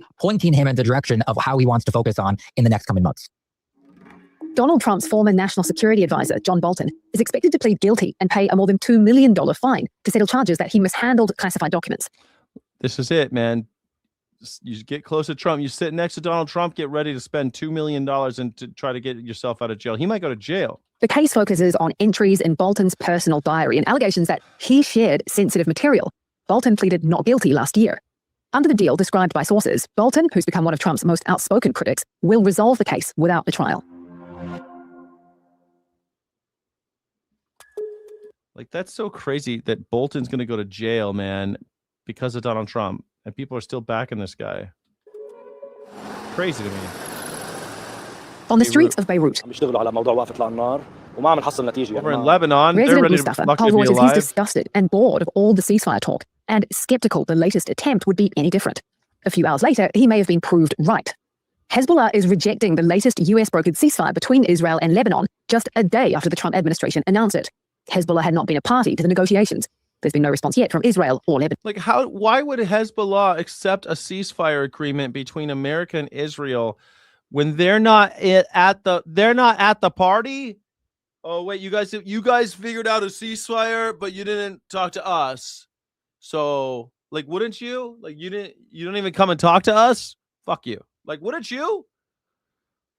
And then they'll say that Hezbollah is the bad guys. Then they'll say Hezbollah's villain. They're the villains. Everyone hates Hezbollah. But Hezbollah wasn't even in the room while Israel and America were talking about them. What would you do? None. And an update Happy on Friday, Iran's everybody. nuclear Feral program. Friday. The UN's nuclear watchdog says it still can't account for the country's enriched uranium stockpiles and that its assessment of Tehran's program has not changed. The IAEA has now lost nearly a year of oversight over Iran's nuclear material and warns that without access, it's lost track of where things stand. Thousands of Albanians took to the streets of Tirana this week to protest a $1.6 billion luxury resort linked to Melania Cohen is going to the moon. Look at this. In Albania, Ivanka Trump is killing people. Donald Trump's son-in-law, Jared Kushner. The development would be built on an island off Albania. It pisses me off that nobody's talking about this yet. Why am I the only one talking about it? I watch other creators and no one's talking about this shit.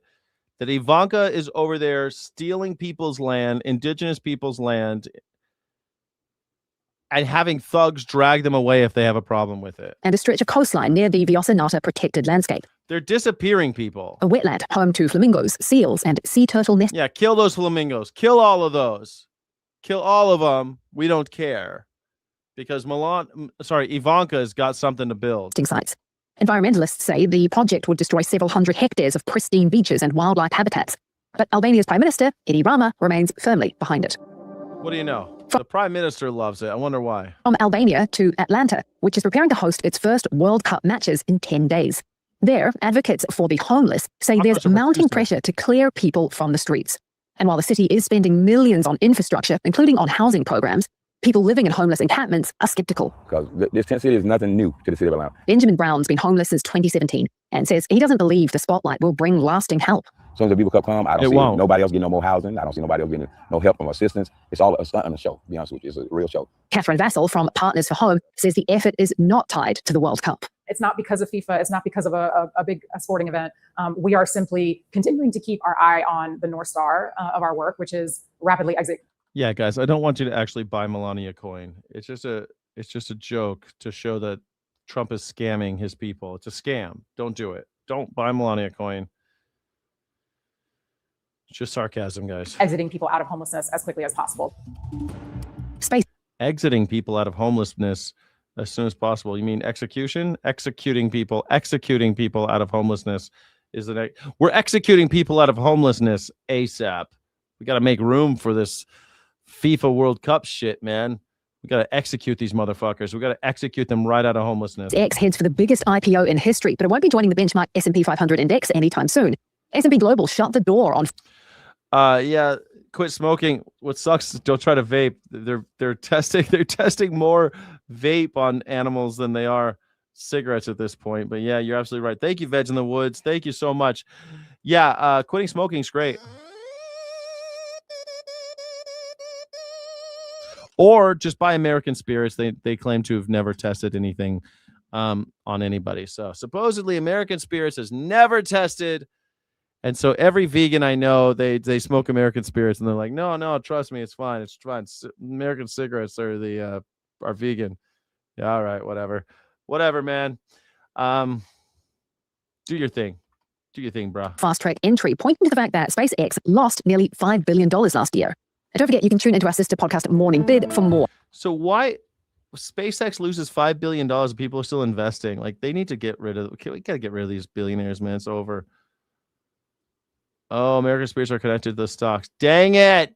American Spirits. I don't trust it anyway. Don't smoke. It's bad for you, bro. It's bad for you. Don't do it.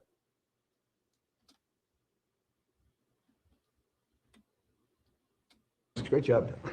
And Secretary Chris Wright, please. Yeah. No coal, no modern world. Stated another way, without clean, beautiful coal, a modern world is impossible. And we saw 17 years ago, President Obama's election, an all-out attack on the American coal industry, the industry that built our nation. We wouldn't have the buildings, the factories, the industry, the electricity grid we have. Don's like, don't fall asleep, man. Don't fall asleep. Without the critical contribution of coal. It's been the largest source of global electricity for 125 years in a row and will be for decades to. There you go, white people. I know you hate all the immigrants, so now you get to go down in the coal mines. See you in the mines, everybody. See you in the mines. Come. In the United States, it remains a critical source of our electricity, also a critical source for our industry. Can't produce steel and cement and other materials without coal. And beyond the impacts of coal in our electricity sector, just think of the direct impact on human lives. If President Trump had not been elected. British American Tobacco Company. Yeah, British American Tobacco Company. They're the ones who own Lucky Strike. The Brits own everything. Are you kidding me? If there's been a way to earn money, the Brits have done it. They own a little bit of everything. Don't you worry. They own a little bit of everything. I was looking to invest in American spirits because I smoked that loose tobacco, but it's still connected. Grow your own. And inaugurated in January of 2025. And through his authority at the DOE, we were able to force keeping open 6 coal plants. As of today, there'll be a 7th one, and more than twice as many that voluntarily said, hey, we're not going to have to close. How do you think that tobacco got around the world? Why do you think the whole world is hooked on tobacco? It's the English. The English. It was a great idea. Great way to go, England. Way to go, England. Curse Sir Walter Raleigh. He was such a stupid get. We need to stay open. 17 coal plants were not closed in 2025 because of President Trump sitting at this desk and in this position right here. That saved 17 gigawatts of electric generating capacity, and the winter storm Fern that hit our Donald Trump, look at it. Fucking. Oh, God, this fucking troll. Look at this guy.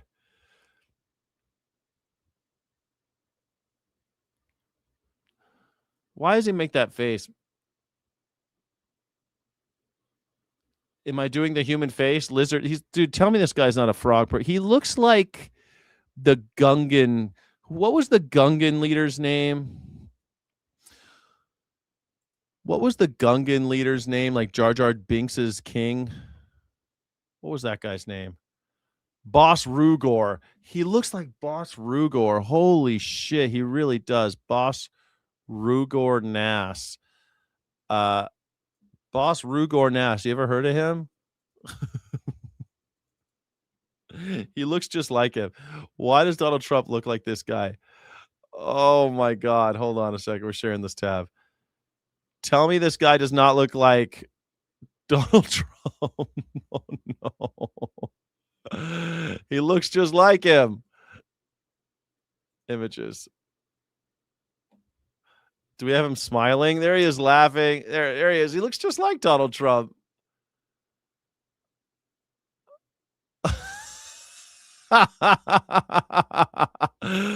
Oh my God.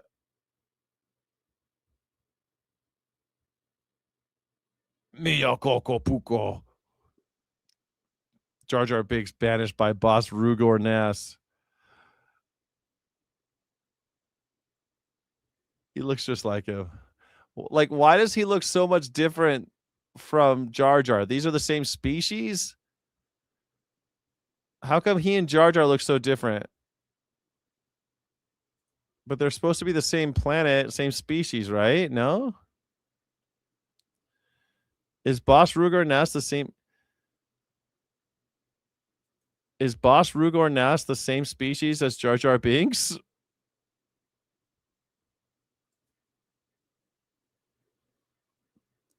Jar Jar Binks are the same species but belong to different subspecies or races. Oh,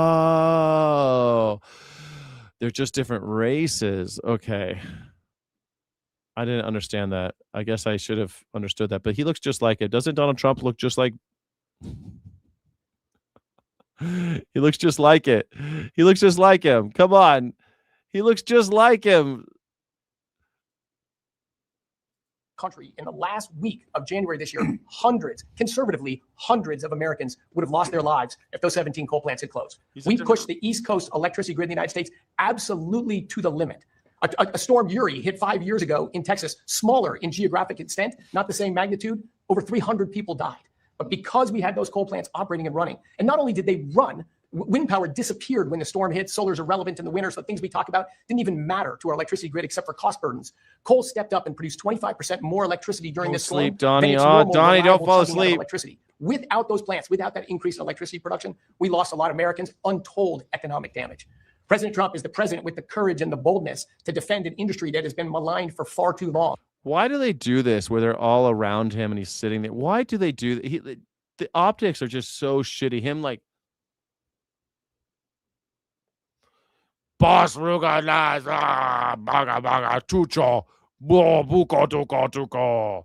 He looks like a Star Wars character. He looks like Boss Ruganas. Why is he talking so fast? Because he's trying to get done before Donald Trump falls asleep. What do you mean? The second guy looks hella stressed. No, he doesn't look well. If it was Star Trek, you would have known it. Yeah, Boss, Rugor, Nass. I don't remember the names. So they're big old bellies. Yeah. They do got some big old bellies. I didn't notice. Toot mama. They do look like they do got some big old bellies. You're right. And maybe that's why Donald Trump's seated.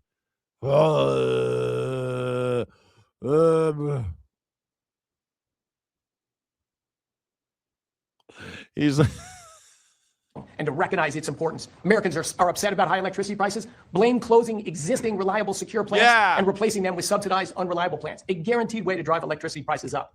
But this administration... Yes, got nothing to do with the tariffs. Has nothing to do with tariffs. Shut up about the tariffs. Is committed to reversing all of that. That money we've talked about from the Defense Production Act, thankfully, because of the one big beautiful bill and these fantastic congressmen sitting around me and governors, without that legislation, we wouldn't have the money and the Defense Production Act authority to keep open so many plants. It is hard to overstate the magnitude of this. If you look at our efforts across the whole government so far, 45 coal plants are open today that would not be open.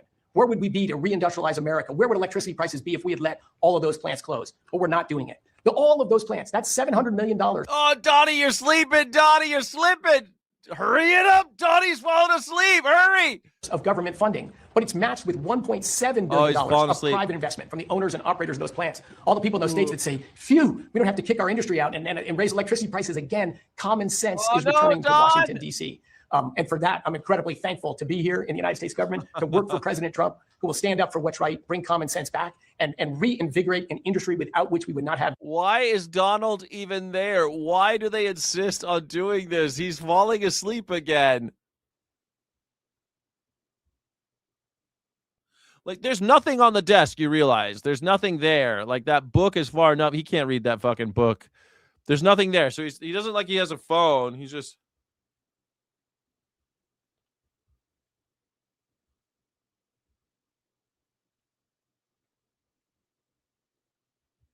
Jesus Christ, man. He's almost dead. Why don't they just release him? It's so messed up. I wish the lizard people would let him go. Dozing Dawn. Oh, Dozing Dawn. Dozing Dawn. Oh, no.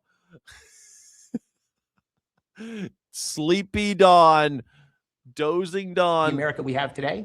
Sleepy Joe and Dozy Dawn. And we're going to reindustrialize America, win in the next generation of technologies, and we're going to do it. I like Dozy Dawn because of a growing and thriving coal industry. It kind of reminds me of Dozy Dudes. What's that fucking? What's that thing they do when they do the square dancing? Dosey. It reminds me of Dosey Do. To and fro, dosey do. Grab your partner, dosey do. Got the left, step to the right. Ding a doo, ding dang do. Thank you, President Trump. Thank you, Secretary Burgum. Thank you, Lee Zeldin. Very nice. He looks like, you know what's funny? He kind of reminds me, I think it's a New York thing. He kind of reminds me of a who played Vito Corleone in The Godfather Part 2? Robert De Niro. He kind of reminds me of Robert De Niro's always like with this big frown. He always has a big frown. He's like, "You capiche?" He always has this big frown. You're a good guy. You're a good guy. You don't want to go here. Don't fuck around in here, okay? Okay. I feel like that's I might hurt my face when I make that frown. Ugh, all the muscles in my face. I don't frown enough. Maybe I need to frown more so I get my stronger face. I have my.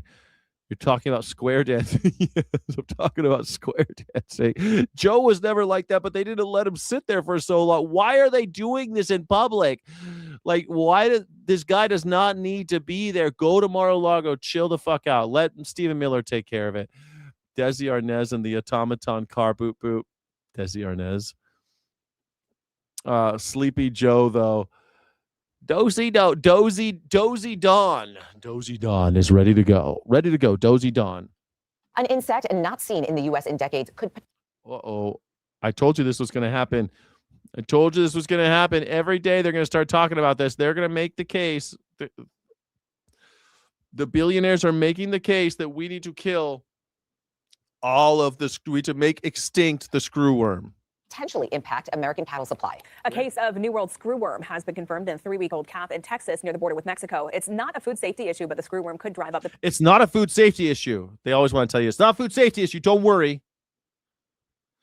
But just so you know, your prices are going up unless we kill all of these guys. Price of beef. CBS's Jared Hill joins us live this morning in New York with all the details. Jared, good morning. Good morning, Sandra Meredith. Anybody trying to eat breakfast might want to take a break during this story. Ranchers and ag experts are watching for the reappearance of this flesh-eating fly that preys largely on livestock. The good news, there is a plan in place to stop it from spreading. The good news is we can make them all extinct. All of them. So that we never have a screwworm again. They have no rights as animals. We need to make a whole animal extinct intentionally. An industry needs to intentionally make a whole animal, a whole species extinct. On cattle ranches across the country, new attention to a problem that hasn't been seen in 60 years. From April to September, anything that was born. Brando did, but De Niro didn't. De Niro always is like, watch every. You talking to me? You talking to me? I'm the only one here. You talk. Who you talking to? Who you talking to? Like that's my Robert De Niro. I feel like that's a pretty good Robert De Niro face.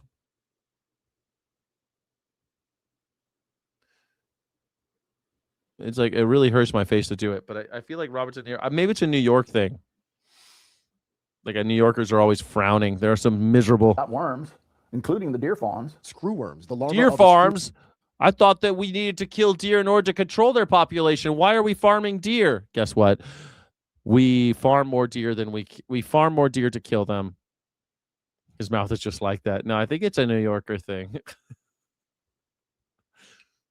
Because that's what Donald Trump has it. Donald Trump does the same thing. Donald Trump also has it seems like all old New Yorkers do that. That's a spicy meatball. Hey, we're giving up. We're giving views, okay? Listen over here. That's a good hot dog. You got a good hot dog. They always talking like this. Donald Trump always shows his bottom teeth. He's always talking like that. It's really good. It's really good. God damn, Arnold Palmer has the nicest schlong of my guy. They always talk like this with you're fucking drooling. It hurts my face to do it, but I feel like New Yorkers are just something about them. They gotta always do that with their faces. I don't know why. What's wrong with New Yorkers? I just watched Schneeko. Schneeko's a New Yorker. He also does. He is like always with the frown. I guess it also reminds me of Hugh Grant. Always talks like this. I just can't do it. I just can't. I can't do 4 weddings and a funeral part 2, can I? I'd love to do 4 weddings and a funeral part 2, but I can't. It always bugged me. Like Hugh Grant's mouth always looked like a trapezoid. I can't do it. It's just not. I just can't do 4 weddings and a funeral. Shit, and Donald Trump does the same thing. Maybe there's I don't know, there's some connection here. Maybe English people do the same thing. I don't know. English people always seem to be talking with their mouths spread out at the bottom. Always spread out at the bottom. Yes, the English people, a lot of them speak with the bottom of their lips. Stiff upper lip. Make sure that you don't let your mustache get messy. Keep your lips stiff. You might get a lip stiffener with a mustache. Elementary, Watson. Elementary. I don't know why you guys do that. You do it great. I feel like that isn't that what Hugh Grant's face always look like when he talks? I don't know. It hurts my face to do it. New York and Old York. That's what it is. It's New York and Old York. The Old Yorkers talk like that too, and the New Yorkers talk like it. That's it, Steffelson. You figured it out. Yeah, but Trump also has stroke face. He does now. But it's like this face, I think, is very New Yorker, very worm fly, Very like Tribeca. which lay eggs on an open wound or even a scratch on any animal and then screw their way into the skin. Scientists learned they could breed and release sterile flies to cut the population, and for over 30 years, the USDA released millions of sterile flies from planes. But over the last 4 years, they started to come back. So far, the only U.S. case is in a 3-week-old calf in a Texas town along the U.S.-Mexico border. And that animal, the maggots have been removed. The animal has been treated. The Texas Animal Health Commission. We've been talking about this for the last 3 years because South America and Mexico have been having New World screw problems, New World screwworm problems. These guys all want to kill all of them. Kill them all. Just get them all. You're really pretty great. Thank you too, good mama. I'm like the rich little of YouTube. And has been training staff across the state in how to recognize the fly, which is nearly indistinguishable from other types of flies. We have expedited a targeted release of sterile flies in the affected area to prevent the pest from reproducing. The U.S. Agriculture Secretary says there. Take the place for a week, but else I'm gonna do this thing, ding, ding, do. My mom and ding, my mom and daddy do me do. I gotta come up here and do this thing, ding, ding, do. Did Bill Gates do this one? Nah, this type of shit. This has been going on for way before Bill Gates. Like literally, the guy that said 30 years. I was gonna say 50. It's been a long time. Screwworm. We've been fucking with the screwworm for a long time, but we keep the problem now is the reason why we're having bigger problems with the screwworm is because it used to be we had herds of cattle spread out, like a lot of farmers, right? Now we have fewer farmers, but more cows. How does that work?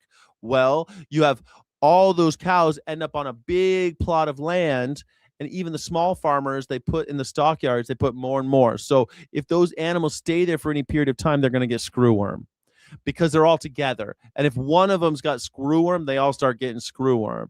And that's happening basically the entire Western Hemisphere is doing it that way. These large CAFOs were warehousing animals in ways that weren't done before. The way it used to work was, you know, Farmer Joe and Farmer John, they live hundreds of miles away from each other, and they both have herds. And then right before slaughter, they would take their animals to the stockyard, and they would go ding dang doom ding get 55, 65, and they'd auction in the stockyards, and then they would take them off and slaughter them pretty quickly, or they'd go and finish them and slaughter them pretty quickly. So screwworm wasn't that big of a problem, but we still took lots of measures to keep it from, because it did cost them a lot of money. It was still a big problem, but for the last 30 years it hasn't been a big problem. But now we're doing it where now it's a big issue, and they're coming north. So you're going to hear more and more about the screwworm. We've been talking about it for a couple of years, but now the heat is on because they finally had a case in the United States, and they also have a plan to eradicate all of them forever so that they will entirely extinct them. Yeah, I'll extend the vegans fig leaf. Corporate farming is evil. Well, you'll be happy to know that all farming is capitalist farming. All farming is factory farming. Yeah, if you can't say you're against capitalism and still eat animals. It's one of the worst forms of it. Screwworm sounds awful, and animal agriculture for sure.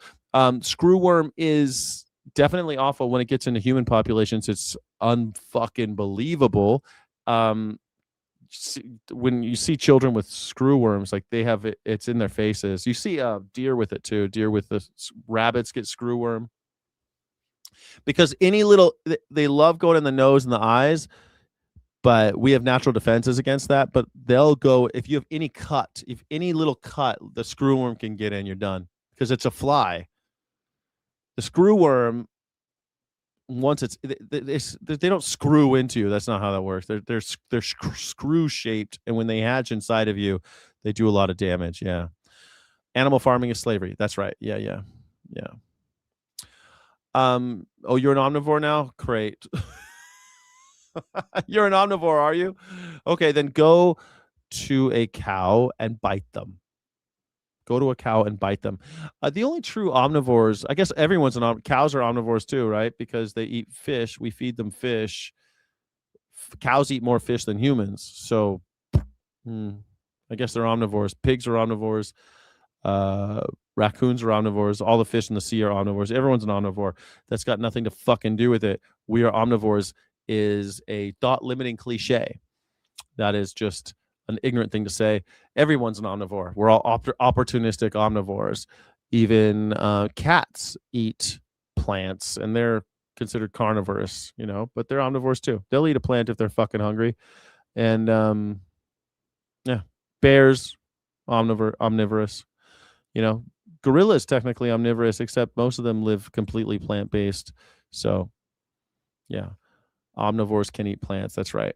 It's a matter of choice whether or not you want to support, if you want to support slavery or not, whether or not you're against slavery, whether or not you want to support capitalist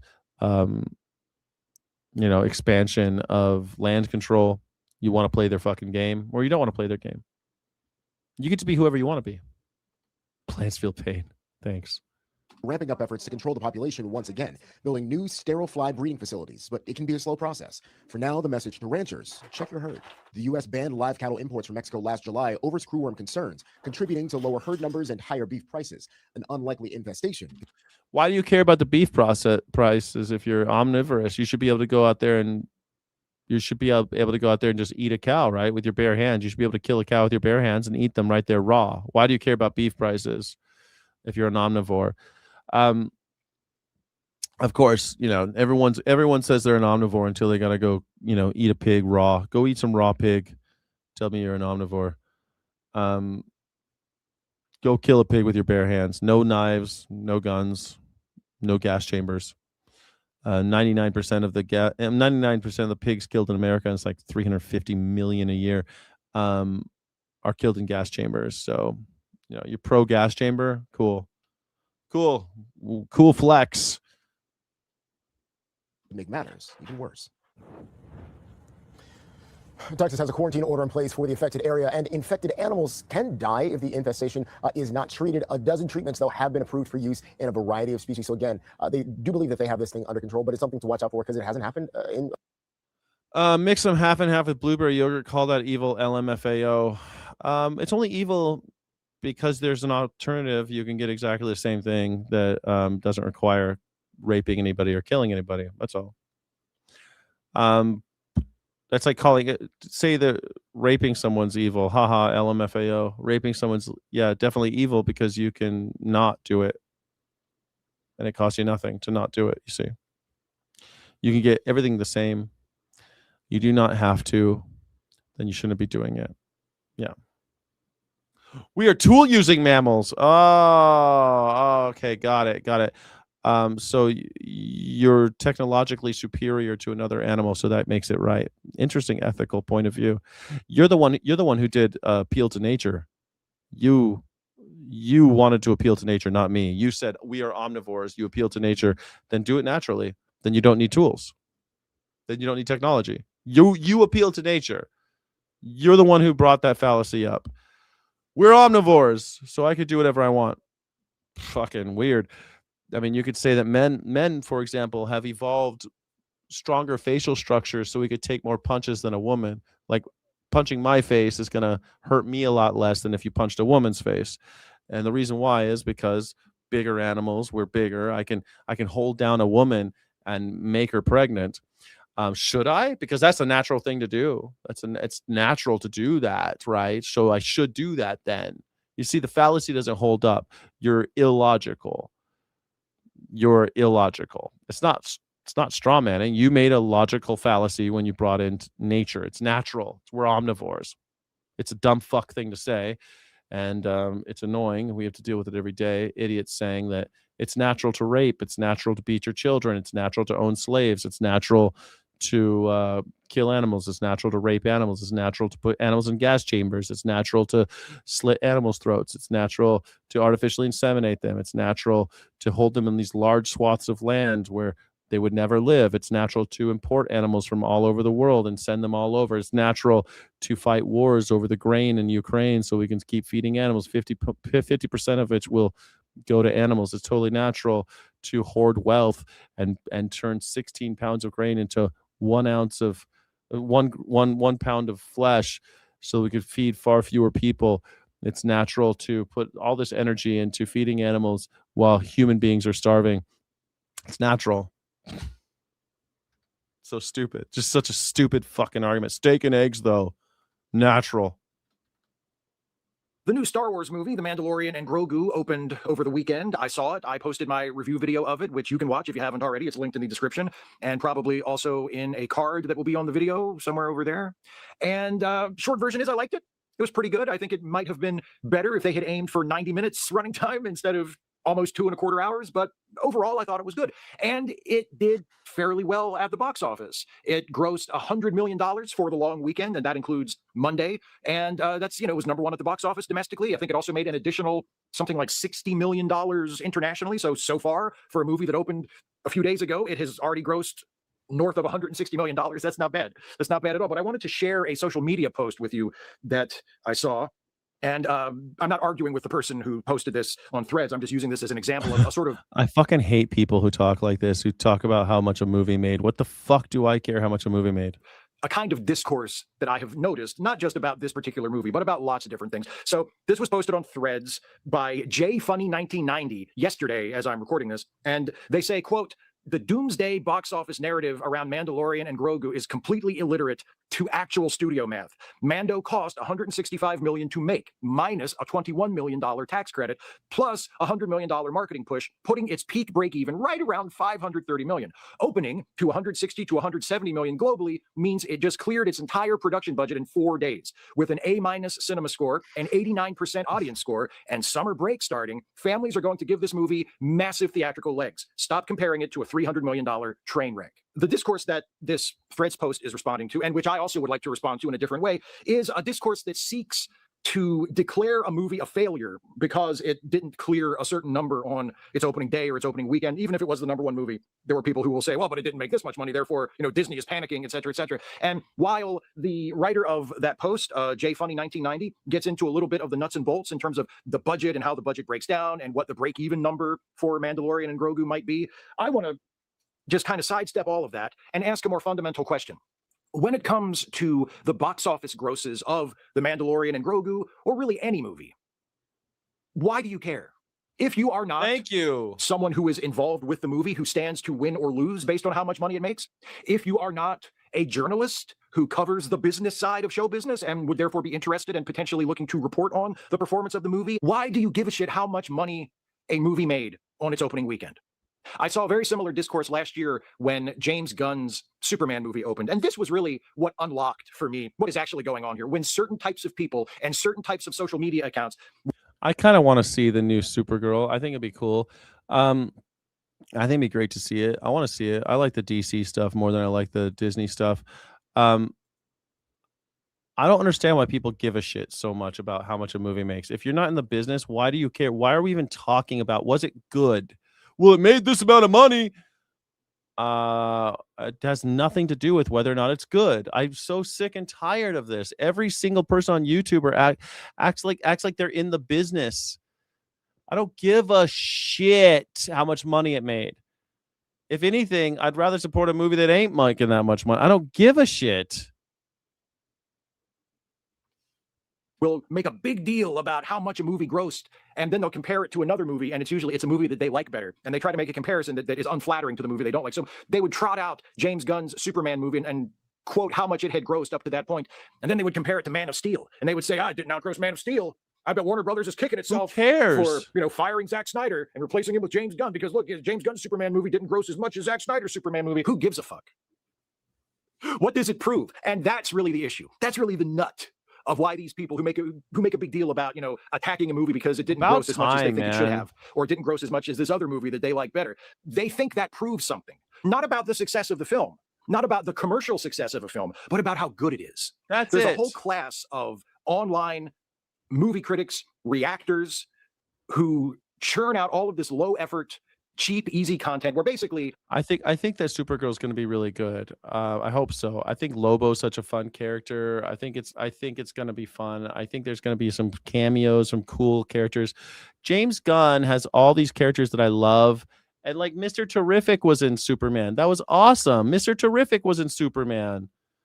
The last one. It was cool. I never saw Mr. Terrific in a movie. I never thought that was going to happen. Never thought that was going to happen. Hawk Girl in a movie, Guy Gardner in a movie. That was rad. All they do is tell you how much the newest thing sucks. The new Superman movie, I'm sure they're going to go after Supergirl when she comes out, when her movie comes out next month. I'm sure they're going to jump all over that. They're going to jump all over the He-Man movie, and they're already jumping all over the Odyssey. They're jumping all over Mandalorian and Grogu. Anything that's the new thing, they're just going to jump all over it and shit all over it. They just say that everything sucks, and then they're upset that no one's going to the movies anymore. Oh, it sucks, it sucks, it sucks, it sucks. I like movies still. I think I'm going to go see a fucking movie tonight. That's what I'm going to do tonight. I'm going to go see a movie. Was Supergirl in the comics? Yes, Supergirl was in the comics. Yes. Supergirl is a very important character in the comics. Extremely important character in the comics. Because that's their job. That's their act. That's what they do. And there's this weird thing about this particular type of online content creator where they are really, really uncomfortable with the concept that their opinion is just their opinion, that their opinion is just subjective, and other people have the right to agree or disagree with that opinion. They don't like that. They need their opinion to be right, to be objectively correct. So if they think Zack Snyder's Superman movie was better than James Gunn's Superman movie, that can't just be their own preference. That has to be the correct answer. If they think that the Mandalorian movie was bad, they can't just let that be their opinion. It has to be correct, like inarguably correct. And they have to be able to cite some fact that backs them up. And look, box office gross is an objective number. You can look at how much money a movie pulls in during its theatrical release. And that's an objective number. If it's a reliable figure, you say, okay, this movie made this much money, this movie made that much money. One of them was more successful according to that metric. That's objective. But what they do The thing is, though, like you could have a movie that has a great box office and doesn't sell any toys. You can have a movie that's got a great box office, but doesn't sell any comics or all the other shit they're trying to sell. You know what I mean? Like, I'm pretty sure that Tarzan, the animated film, made less money than I don't know, Cinderella. But Tarzan sold a bunch of toys, and they have a ride that people want to go on. Why did Matt get for the movies was on you? Thank you, Navia. I think I'm gonna go see a movie tonight. Now that I'm watching this shit, I want to watch a movie. What movie should I see? I want to go see Obsession. Have you heard of this movie called Obsession? It looks so scary. I think I want to go see a horror movie. Thank you, Navia. Supergirl equals super camel toe? What is that all about? What do you mean, super camel toe? I don't understand that. That man needs testosterone injections? Why does he need testosterone injections? I don't think so. They try and tie that objective metric to the quality of the movie. The fact that it made more money proves it was better. There's a certain kind of cowardice in that view. Part of being an Totally true. Totally right. Because something sells a lot, that's like saying that fucking the Titanic movie was the greatest movie ever made because it made the most money. Does that make sense? Is that right? Is Titanic movie the best movie ever made because it made a lot of money? A lot of shitty movies make a lot of money. A lot of shitty books make a lot of money. Da Vinci Code was the biggest book of its time. Does that make Da Vinci Code better than, I don't know, Moby Dick? Van Gogh barely made any money while he was alive. Van Gogh barely made any money while he was alive. Does that make him shit? Honest movie critic, if that's what you want to be, is acknowledging that your opinion is just that. It's your opinion. And it shouldn't matter whether the movie you like or don't like made any certain amount of money. Yeah, me too, real Just boy. like it shouldn't matter whether anybody else likes it or not. That shouldn't make any difference. It should work like this. You should watch the movie, and then based on your experience of watching the movie and how it makes you feel and what it makes you think and whether or not What'd you think? Yeah. you found it to be an enjoyable or uplifting or interesting or compelling in some way experience, you form your own independent opinion about it. Maybe most people agree with you. Maybe it's the kind of thing where everybody thought it was great and you just go along with that. Or maybe you're one of the only people who liked it. And well, I said that earlier when I was talking about the Batman movies, those Christopher Nolan Batman movies. Everyone seems to like them. I'm like, I don't know. I think they're a little overrated. People are like, oh, well, it made a bunch of money. It made a lot of money. So?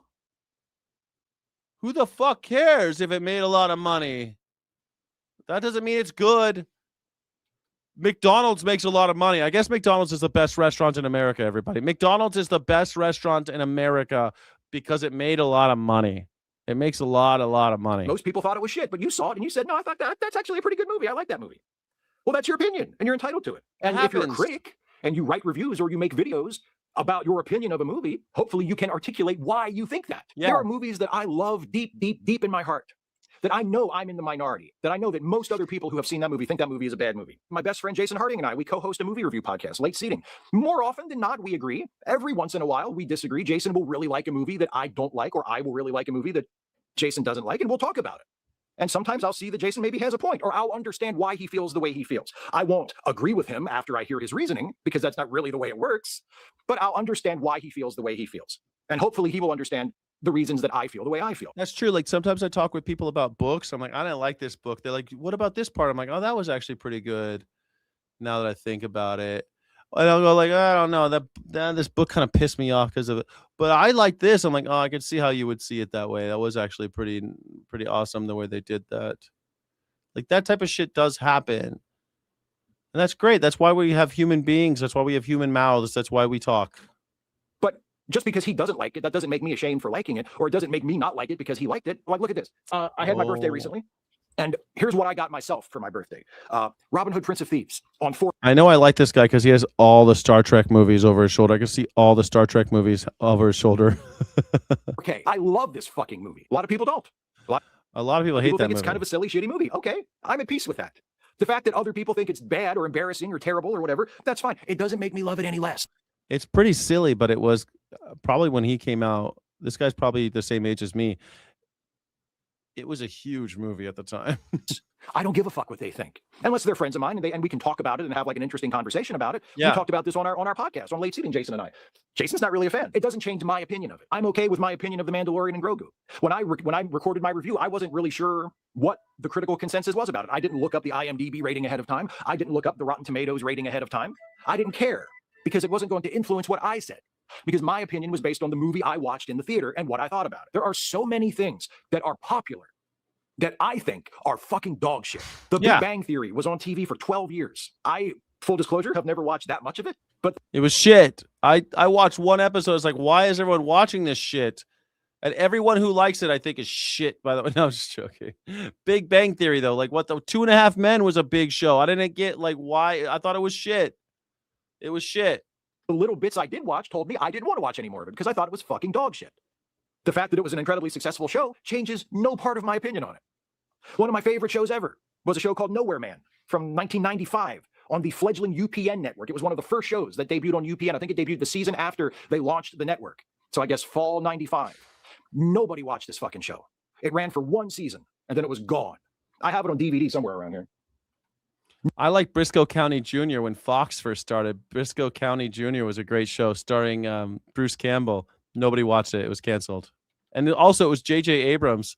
I thought this J.J. Abrams guy, I was a big J.J. Abrams fan when he first started his career. And then he turned everything to shit. Nobody watched it. It was not popular at all. I loved it. I still love it. It's still one of my... You love Big Bang? What, the Nowhere Man? I remember that movie. I remember Nowhere Man. Nowhere Man show. I remember that show vaguely. Nowhere Man. Yeah. Didn't he, what was his power? He could like discovered evidence of his entire existence had been erased. Nowhere Man is an American mystery science fiction theater thriller television series. But what was his superpower? He's a photojournalist who discovers that his life has been abruptly erased. His friends claim not to know him. His wife claims not to recognize him, and is living with another man. His ATM cards and credit cards no longer work. His best friend is dead. His private studio is now owned by somebody else. His mother, recovering from a stroke, is incapable of confirming his existence. He's ejected from his favorite restaurant as a total lunatic. In the course of a single evening, every trace of Tom's identity is gone. Yeah, I vaguely global conspiracy theory. That was I don't remember. I want to watch it. Is it good? The fact that nobody watched it means nothing to me. I know that the Star Trek Lower Decks, the animated series, is really popular within the Star Trek fandom. It's not my cup of tea. I don't give a fuck how many other Star Trek fans like it. I don't like it. I don't give a fuck. It doesn't work for me. I think Star Trek Discovery, for the most part, was a pretty good show. I don't give a fuck how many people thought it was terrible. I don't fucking care. I have my opinion. I can express that opinion and articulate that opinion. It doesn't change because those guys over there think it's the shits. It doesn't change because those guys over there think something is great that I think is the shits. It doesn't fucking make a difference. Like what you like, don't like what you don't like. Have the courage to stand behind your opinion and the intelligence to articulate why you have that opinion and defend it. And maybe most importantly of all, have the maturity to accept that regardless of... I didn't like Big Bang Theory because I thought it made nerds look dumb. I mean, I grew up liking all those, liking comic books and smart people stuff too, and reading books. And I think they kind of they made fun of those people, and it kind of pissed me off right off. And then that joke just kept on going, like Green Arrow, Green Lantern, Green Arrow, Green Lantern. And it just seemed really tired and lame, almost like Revenge of the Nerds. By the time you get to Revenge of the Nerds Part 2, it's like, this is fucking stupid.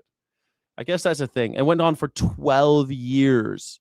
12 years. I mean, I'm sure that there were some funny jokes in Big Bang Theory, but sitcoms for 12 years, holy shit, that went on longer than Friends. And Friends kind of sucked. There was some fun. Friends was pretty funny, but it also kind of sucked, man. I didn't watch it, but it was definitely in the reruns. Oh, you did. I don't know what PKD is. Surprised we're not Firefly 2.0. Firefly, they're talking about doing it. They're talking about doing it again, redoing it. What your opinion is and how well you articulate it and back it up. There will always be other people who have a different opinion than you. And recognizing that and accepting that is part of being an adult. It doesn't mean you have to agree with them. It doesn't even mean you have to respect their opinion. But you have to respect that they have a right to it and that their opinion is no more or less valid than yours, no matter how much money a movie did or didn't gross at the box office or any other fucking irrelevant statistic to your opinion that you can cite. Except I think this guy's totally right. I'm so glad somebody else is saying. I feel like I'm the only person who says this, and I'm so glad that somebody else is finally saying this shit. 4 super smart guys and none was a vegan. Big Bang doesn't make sense. Big Bang just because they weren't really that smart. They were all kind of dicks, right? They were all kind of misogynistic and vaguely incel-y and weird. I don't know.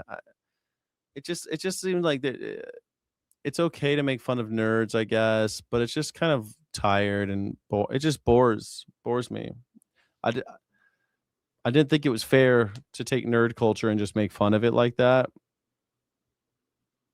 It seemed dumb, but hey, well, who am I? If you liked it, you liked it. I knew a lot of people love 2.5 Men. People love 2.5 Men. I don't get why everyone loved 2.5 Men. That went on forever. How many seasons did 2.5 Men run? Let's see. How many seasons did 2.5 Men run? 12 seasons. Went 12 fucking seasons, dude. Went through cast changes. 12 years of 2.5 Men's. Holy shit. It's the same thing with like fucking The Office. How many years? Let's see. How many years did The Office run? 9 seasons. Holy shit. It's like the American version goes 9 seasons, 2 seasons. That's all you need. 2 seasons. Shut the fuck up. Make another show. 9 seasons of the same recycled jokes and just endless, just 5 years. That's all you get. 6 seasons in a movie. 6 seasons in a movie. That's what we need. 6 seasons in a movie. Sources tell ABC News federal regulators are investigating former Congressman George Santos for possible inside trading on the prediction market Kalshi. Yeah, those sources say Kalshi flagged a series of wagers Santos allegedly made in February tied to his attendance at President Donald Trump's State of the Union speech. Rena Roy has the details. Former Congressman George Santos is facing a new federal investigation. This time, sources say the probe is focused on suspicious bets. But didn't Donald Trump? I don't get this. If people are going to investigate this guy, didn't Donald Trump pardon him? George Santos got pardoned. How can we be investigating George Santos if he already got pardoned? Federal pardons only apply to past crimes a person has already been convicted of or charged with. They do not grant immunity for any new. Did he commit new crimes? The Department of Justice and Commodity Futures Trading Commission are investigating him for brand new allegations of suspected insider trading on the prediction market of Kalshi. Oh shit, Kalshi. What was he bet? He played best financial. He placed financial bets on his own absence from a presidential address after publicly claiming he would attend. No way, dude. He said he would go to a Donald Trump show, and then he didn't show up, but he bet that he wasn't going to show up so he can make money off of the betting. Kalshi's a betting site. Kalshi's one of those betting sites where you could bet on like whether or not we're going to kill more Iranians. I bet I don't show up to that party. And then he goes publicly and he tells everyone that he's going to show up to the party. What a dick. What a dick. That's so funny. That Santos allegedly placed on the popular prediction market platform, Kalshi. Those sources telling ABC News the platform froze his account and alerted federal authorities after flagging a series of wagers Santos allegedly made in February tied to his attendance at President Trump's State of the Union speech. I'm going to be there for the State of the Union in the gallery, guys. At the time, Santos posted this video and Kalshi was taking bets on I'm going to be there for the State of the Union. I'm going to be there. And then he didn't go.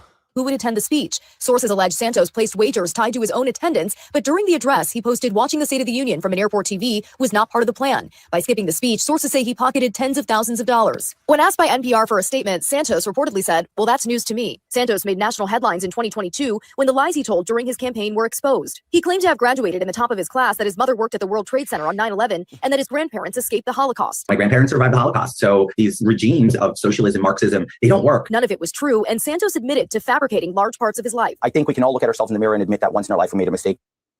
Santos was expelled from Congress and later pleaded guilty to identity theft and wire fraud. Identity theft and wire fraud, but he's Donald Trump's friend. Donald Trump loves fraudsters, so he pardoned him. He was sentenced to 7 years in prison, but President Trump commuted that sentence. Rena Roy, ABC News, New York. What the hell? Donald Trump rewards fraudsters. Ain't that funny how that always happens? Why is that always a thing? Why is it that Donald Trump always forgives the fraudsters? You ever notice that? Why does that happen? Denver tested what happens when cars move out of the way outside a block of Wynkoop Street in front of Union Station. Now the question is whether that one-week experiment should become something bigger, perhaps. 9 News reporter Rhea Johnson. Oh, he's a con man, and he's a con man who keeps getting caught being a con man. He should be in jail right now. Donald Trump let him out, and he committed more crimes. What do you know?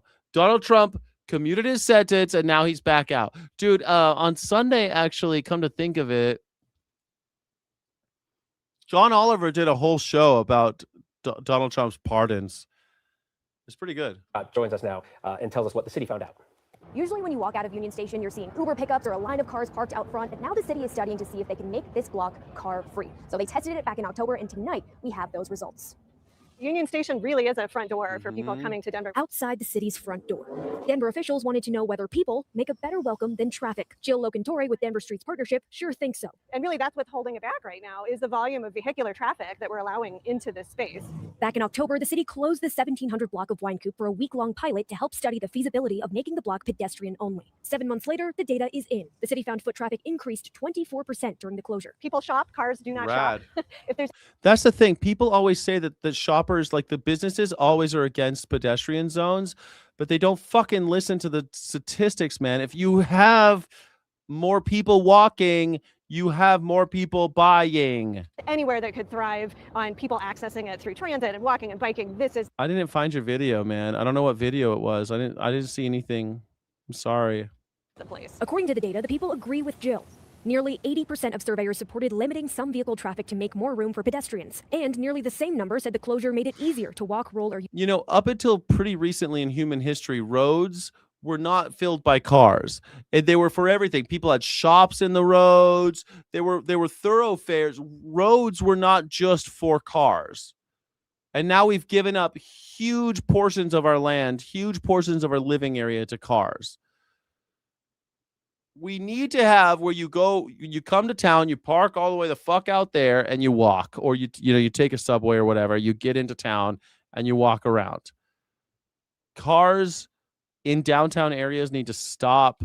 We need to get rid of them. use transit in the area. It's definitely aligned with the city's desire to reactivate downtown. The biggest concern about closing the street to cars is about what happens around it. During the pilot closure, the city found traffic increased on Wazi Street and rideshare pickup shifted to Wiwata, but most intersections saw little or no change in traffic flow. With such a minor change, even with a short-term demonstration, that suggests in the long term, it would hardly be noticeable at all. While the test showed a temporary closure on Wine Coop can work, Dowdy called the pilot just one small step in a much larger process. And right now, there's no additional work on the Wine Coop study officially planned. The city said nothing about Wine Coop will change from this study alone, but before anything moved forward, they would need to have conversations with the neighborhood and business owners in this area. But what the study did show was that it is possible and that people.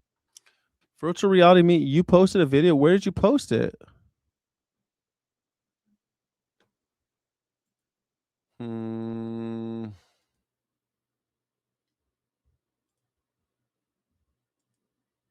Where did you post it?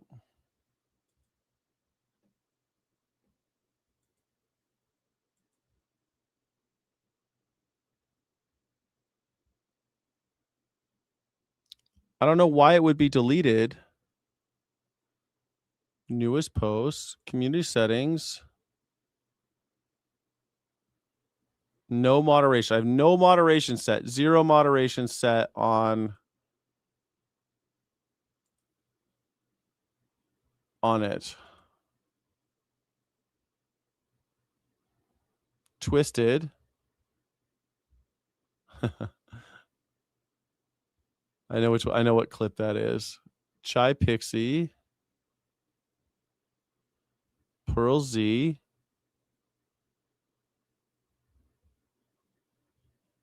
ME. We watched that one.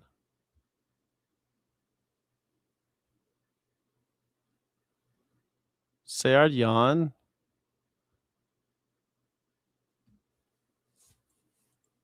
I don't have anything from you.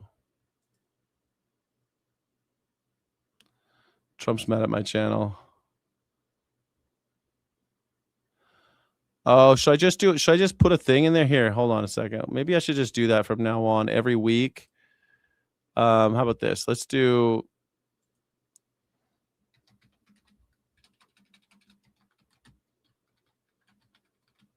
drop any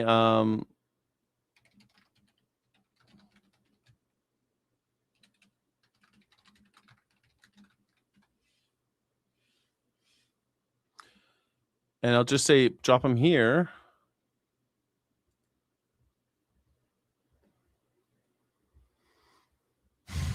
Maybe it'll work. I don't know why I don't know why. I don't know why it's not working. Fox News alert: the New York Times just dropped a doozy on Graham Plattner. 24 people, diaries, texts, emails, the whole works. 3 of his exes paint the same picture: volatile, reckless, demeaning to women. They say he drank heavily, cheated on all of them, even got physical. One woman wrote in her diary 10 years ago. Sounds like Donald Trump. Are you sure you're not talking about Donald Trump? He's the most toxic, literally abusive man on earth who destroyed my life. Another said he hated women. And another called herself collateral damage. He thought the world was his. One ex says he could be rough, leaving her shaken and afraid. He regularly grabbed her by the shoulders, sometimes hard enough to leave marks. During one fight, she says he twisted her arm behind her back, shoved her into a bedroom, and held the door shut so she couldn't get out. Many people are calling these allegations domestic abuse or assault. For the record, Plattner denies it. He called this a dark period in his life where he struggled with PTSD and direct. Yeah, I mean, if he had PTSD, he already said it's from the same period. I mean, I thought we talked about that. It would not be in a sexual way, not in a gay way. Research shows Americans don't use the park and rides, even though they're expanding everywhere else in the world. I know, man. Although, I don't know. I know research shows that, but every time I go to a park and ride, there's always a bunch of cars there. So clearly it's working. It's just weird that it's not taking off like you'd think. I need Discord. Honestly, Real McCoy, I'm talking about when I move to Albuquerque, I want to like hire a person to help me do Discord. I need somebody to help me do Discord, man. It's just too much work. I did Discord before and it ends up being like the main thing. And then I can't do what I actually want to do, which is create stuff and make content. I don't want to sit there and like manage a whole community. I want to participate in the community, but like always, there's so many fucking problems. People get all butthurt inside the community, and then you're like, you have to play. I used to do a daily after show in Discord every day. You just posted it under your new post?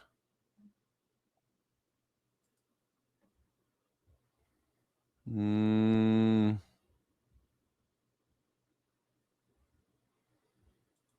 Mm.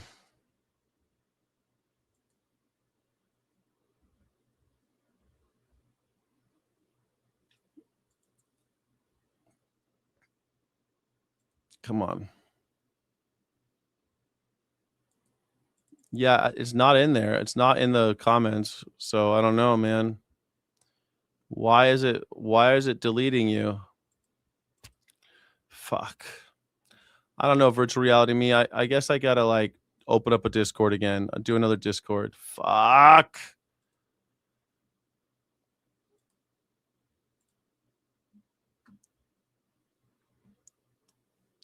I'll try to watch it this weekend. I'm not gonna watch it anymore. I'm about to sign off, man. We're almost at 6 hours. Discord can be drama for real. It's just all drama, man. New Mexico, I'd like to visit. Seems like a nice place. Godspeed, Skyjack. Thank you. Discord can be drama for real. They have it as a fan chat that you appear whenever you feel like it. People would run it for free. How do I do that? Should I just... You need enough people to run it constantly. That's the thing that you trust. I had that problem last time. I had a pretty active... I had a really active Discord. But then fucking everybody complained about, like, somebody else was organizing all those chat rooms. Everyone complained about that. And then, man, it was just like... That vegan teacher got all upset about it. Like, everyone's like, no matter what, as soon as you do a Discord, everyone's got a fucking axe to grind, man. It's like everyone's extreme in Discord. I don't know what it is about that platform that makes people go crazy. Chat, like, Discord makes people so, like, it just turns people up or something. You gotta be comfortable. Let the mods boot. Yeah, you know what happens when they boot somebody? They boot like a channel member, and then the channel member comes at me like talking all this shit, and the channel member will be like some Sky City Rebel will get booted for something, and then I'll be blasted online. Man, you don't know how many times I've been blasted online because of... Just get a coffee shop in real life and a couple employees. I know.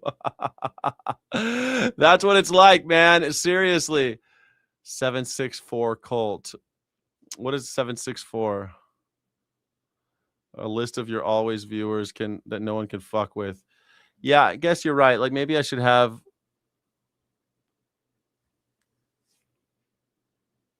Smoking Blondie says that another guy has a bot that like tells everyone when they're live too. And the same thing happens with Osmond Gold. They have a Discord where they do that all. Everyone wants Discord now. I'm the only one who hates Discord. All channel members should not be booted. There's a way to set that up with YouTube too, like where you can have, if you're a channel member, you integrate with Discord. It's kind of cool. Maybe I should spend tomorrow trying to hook that up. Fuck me. So much extra work, but I'll try it. If you guys want it, I'll do it. If you want it, I'll do it. And then I'll give channel members a little something extra perk too. It's kind of nice, you know. Yeah, the Sky City Rebels get an extra perk. They have moderator AI. Now, remember Reagan years? Yeah, I used to hang out at the hub. Oh my God, Veg in the Woods. Dude, yes. I was there all the time, man. I used to live in Fullerton, and I knew the owners Carlos and something. I knew the owners of Reagan. I was just in Fullerton recently, and I was kind of bummed there was no Reagan years anymore. Yes, they had the cool tokens with Reagan on the tokens. I love that place. There were young men who owned that place. Yeah, the Reagan years. That was a good... Thank you for the $20. Yes, I loved that place. I think about that place a lot. I hung out there all the time. Every day after work, I went there.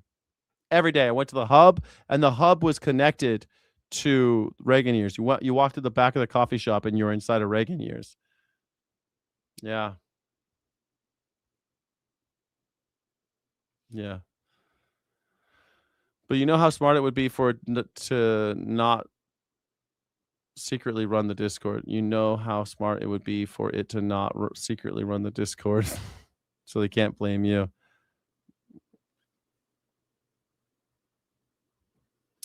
Yeah, I guess I can. I gotta figure that out. I can. Maybe I should talk to an AI about doing Discord. Too much. He admitted he was a far from perfect boyfriend, but called the abuse allegations false and politically motivated. Of the 3 women, one works in Republican politics, another is a registered Democrat, and the other is choosing to remain anonymous. One ex says he kept an AR-15 lying around his D.C. apartment, which, by the way, is illegal, and sharpened his axe in front of the TV. Oh, it's illegal. Oh, what about the Second Amendment? This was before Trump's D.C. crime crackdown, so maybe it was for self-defense. Speaking of self-defense, Plattner fantasized about killing anyone he saw as a threat. Quote, he said this a lot. If anybody broke in here, I would rape them, not in a gay way. Plattner's campaign did not dispute he said that. And the Nazi tattoo he swears was an innocent mistake. He knew it was a Nazi tattoo the whole time. Called it my Totenkopf and laughed about it.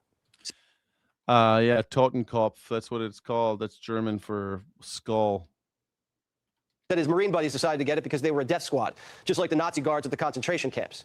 By 2021, he dropped, in his words, any of the patriotic nonsense that made him enlist. And he was just a, quote, vegetable-growing, psychedelics-taking socialist.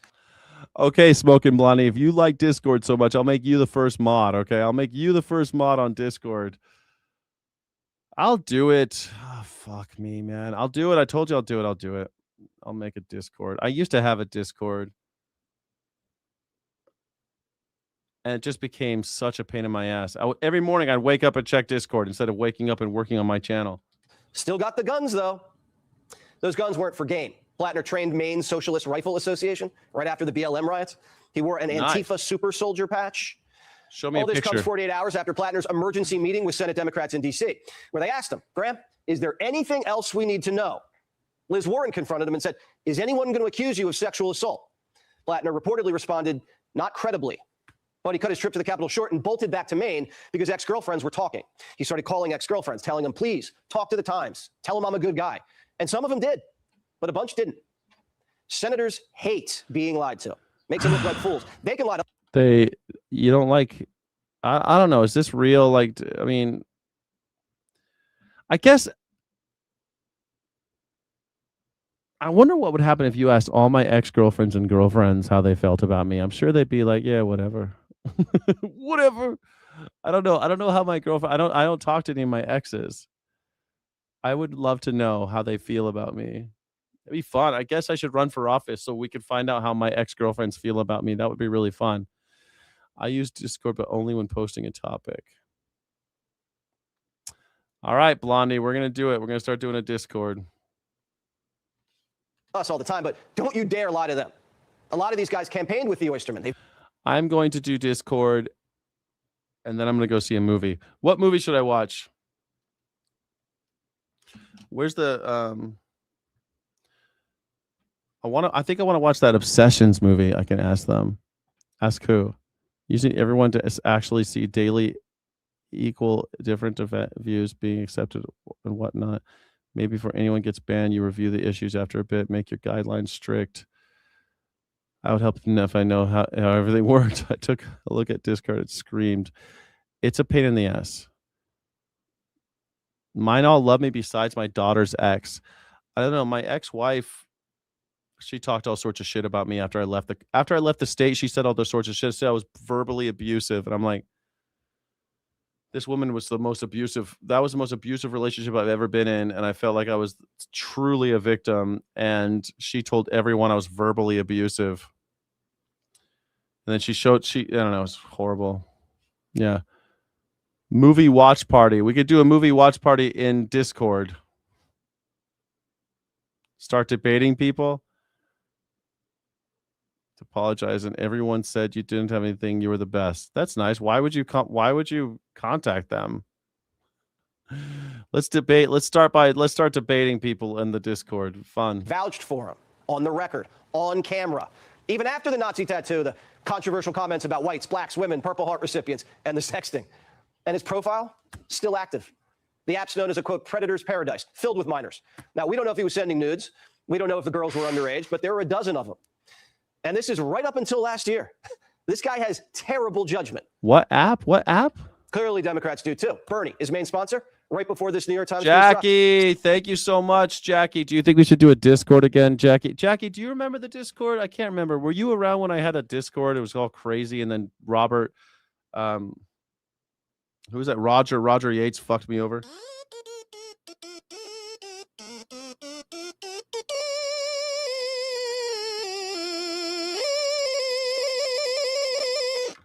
Thank you so much. Thank you so much. Thank you so much, Jackie Boyle. Can I get some green hearts of courage for Jackie Boyle? Jackie Boyle, thank you very much. Said this. You are standing by him despite that. Why? Maybe let's understand that nobody is perfect. AOC heard Plattner and got Biden brain. Should Democrats abandon Graham Plattner after these messages came out, these sexually explicit messages they sent to women? You know, I haven't waded into that primary. I don't believe the primary has occurred yet. So I would kind of, you know, again, I don't wade in on that. I haven't waded in that race. Yeah, AOC hasn't weighed in on the commie nipple Nazi, but Big Boy Fetterman certainly has. Let me make a deal. You know, I'll tell Pete Hustle I'll wear a suit every day if he releases all those texts and messages that he's had for the dozen women. Plattner's only 4 points ahead against Susan Collins, who comes back from behind every time. Sometimes the polls have her down double digits and she comes back to win. Nipples toast. Everyone knows it. Credible allegations. He's putting his hands on women. They were scared of him. Is he toast? Do you think he's toast? Scared, scarred for life. Guy comes off like an ogre, a brute. Now, Democrats are the party of women. This guy's not going to fly, especially with Pocahontas. They say believe all women. Well, so far there's 3. So far. We hear the Washington Post is digging deeper into Plattner. There's got to be more. This should have been over with the Nazi tattoo, but it's not. One Democrat strategist asked, quote, are we going to see pictures of Graham Plattner's penis before this is all over? I think we almost certainly will. Yeah, I mean, I'm sure Republicans will make us all look at that. If we have to see his penis, it'll be because Republicans release it. I don't know. Jackie, you want to see his penis? That was before your time. Everyone wants me to do we've decided that I'm supposed to do a Discord, so I'm going to do a Discord. We're going to do a Discord. Maggots are so worried about Plattner. They're super worried, man. They're trying to get rid of him bad. They're trying to take him down. They're going to release shots of his penis. What do you think? Do you think that we're going to see his penis? So why are we still doing this? How badly do the Democrats need the Senate seat? Badly. Without Maine, they can't make D.C. and Puerto Rico states and pack the court. Even the ladies on The View, and Sonny was a prosecutor. She's ready to do a deal with the devil. Democrats have to take over the Senate. They have to take over the House. And if it takes getting behind someone like Plattner, I would hold my nose and I would tip. This is what I hate about Democrats. Like, I'm sick of holding my nose. I'm sick of holding my nose and doing what you tell me. I'm sick of it. I don't want to do what you tell me to do and hold my nose. Oh, I guess I'll vote for you guys because the Republicans are so horrible. No, that's why people hate Democrats, because they're a bunch of fucking hypocrites. I'd say fuck it. Sorry. I'd rather lose. I'd rather lose than win that way. Pull that lever and I would vote for him. Sonny at least pretends it's a tough call. Others don't even bother. Every election is a choice, not a marriage proposal. We're not hiring a priest. We're hiring a senator. I mean, the obsession with personal purity has become a luxury belief. And folks, if your house is on fire, you don't ask whether the firefighter has problematic DMs. This guy's not a firefighter. You're giving this guy real power, real fucking power. I don't think Graham Plattner is ready for real power. Fuck you, I won't do what you tell me. Fuck you, I won't. Plattner isn't just Maine's mess. He's a nationwide nuisance. Democrats all over the country, they're getting asked, do you stand with the Nazi? Here's Senator Sheen in New Hampshire. Her staff blocked the shot with a Danish. Roll it. Do you endorse Graham Plattner? Stephanie Sheen, do you endorse the fellow Democrat Graham Plattner? Do you think that his conduct is acceptable? Do you think that the voters in Maine should pick Graham Plattner? You think Democrats can last 5 months defending sexting Nazi who manhandles women? I don't. Especially the women. I think they could. I think they can. I think they can do it. I think that they will probably. I don't know. I don't know if the Democrats will do it. The Republicans are going to call their bluff. Republicans would do it. Republicans have backed child molesters. Republicans, they don't care at all. Child molesters, easy. Murderers. Even George Santos. We just talked about George Santos. I'm done with choosing the lesser of two evils. Like, what the hell? Exactly, Rimagoy. I'm over that. I'm not doing that anymore. I'm not doing it anymore. I'm going to vote. I'm not going to vote for another Republican and Democrat for the rest of my life, I don't think. Unless Tallarico. And that's a big, he could still fuck it up though. Who knows? He might not be what he seems.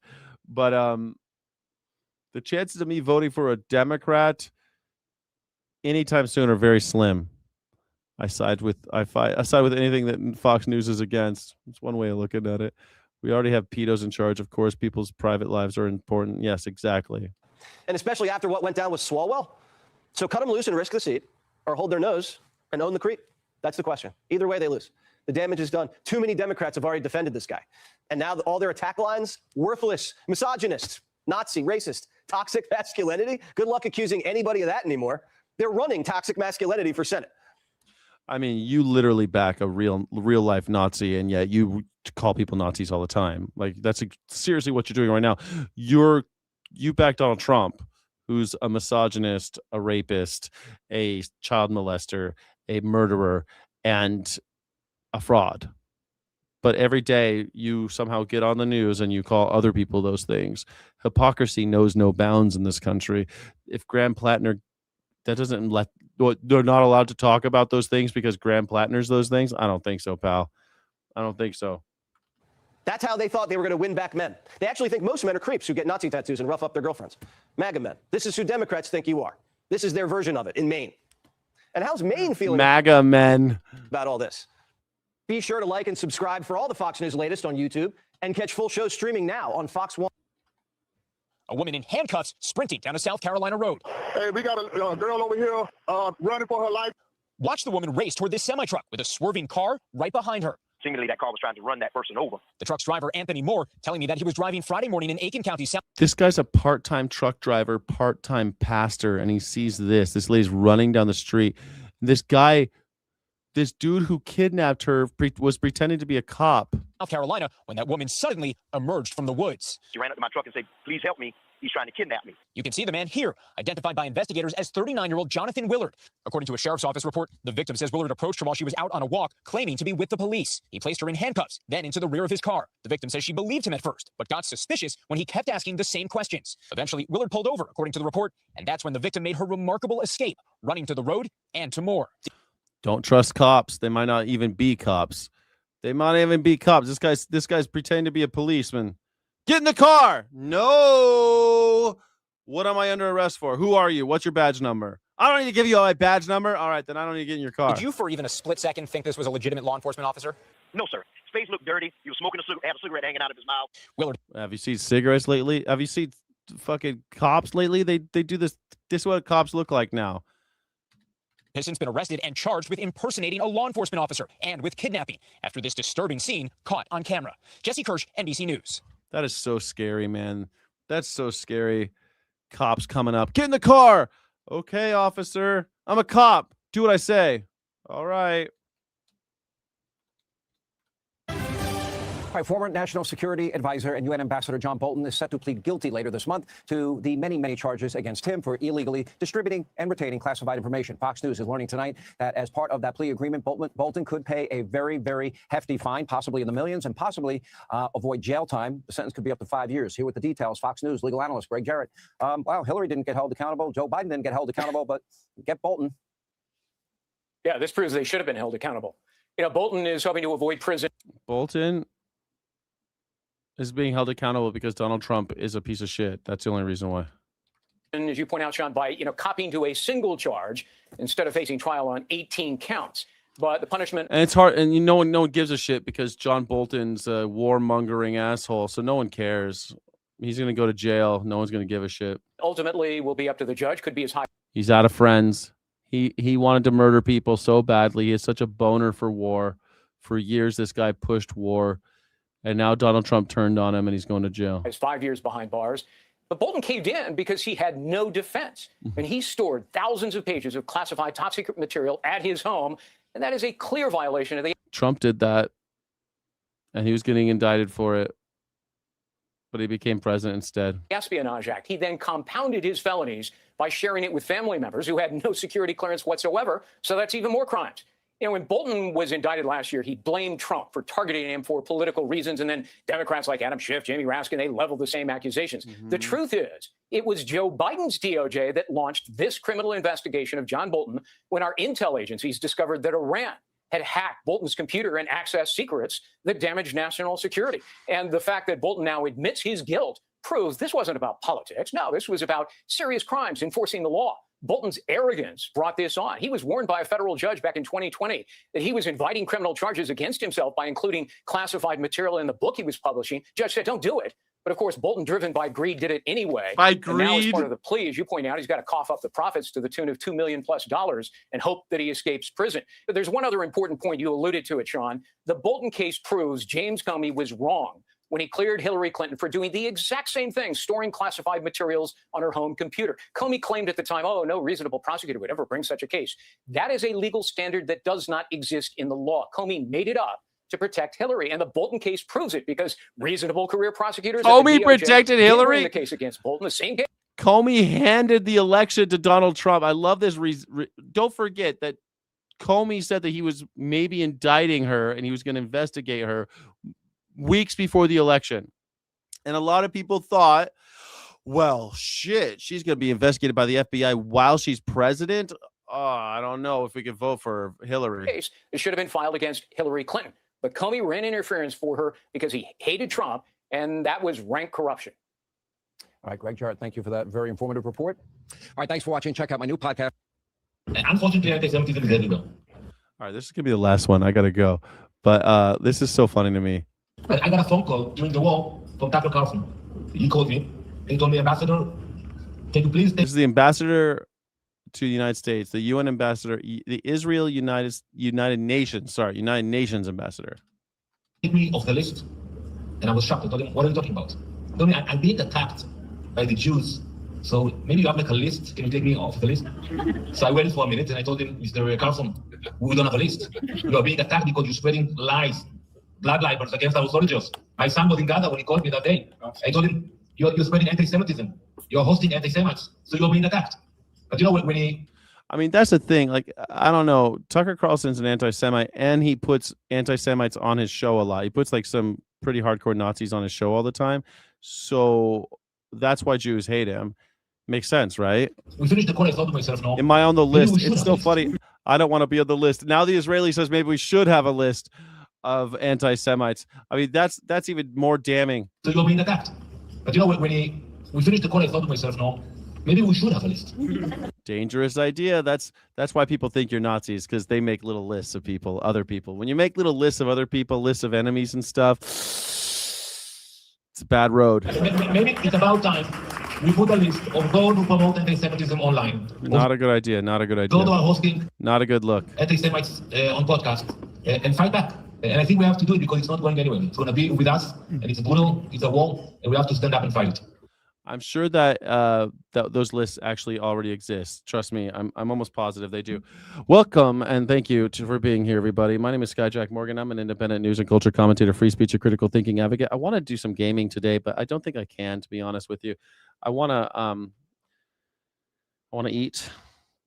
I want to clean. And I want to go see a movie tonight. It's Friday, and I want to go see a movie just by myself. Just by myself. Maine is the best place you've ever lived. I'm jealous. It's too cold for me. I don't know if I could do it. Thank you, Veg in the Wood. We're gonna do it. We're gonna do a Discord. We're doing a Discord, everybody. Guys, we're doing a Discord. Israel government is floating the idea of leaving the UN. It's crazy. Barely traveled.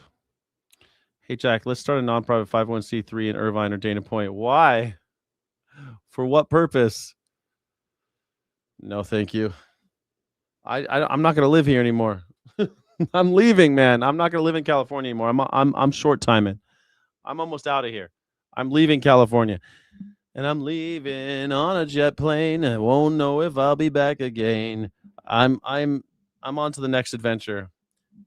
I love California, but I've left before. I can leave again. I can leave. I'm poor and you're poor. That's true. We're poor. That's okay. I'm working on it. I'm working on the poverty thing. I'm not going to be poor for much longer. I'm not going to be poor forever. I'm working on it. All right. Thank you all for being here. I think you're amazing. Have I told you that lately? Thank you. Used to be rich.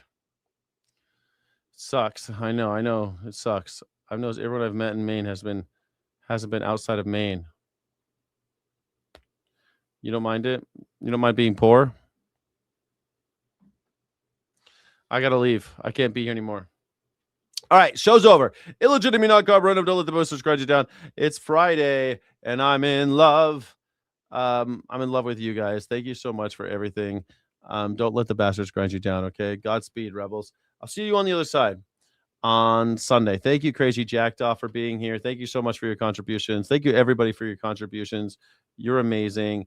Positrack and Veg in the Woods, Navia, Crazy Jackdaw, Chris Petsavas, Real McGoy. Thank you, Wolf. Thank you all for being here and helping out with the channel. I want to go see a movie tonight, I think. Yeah, come down to Dana.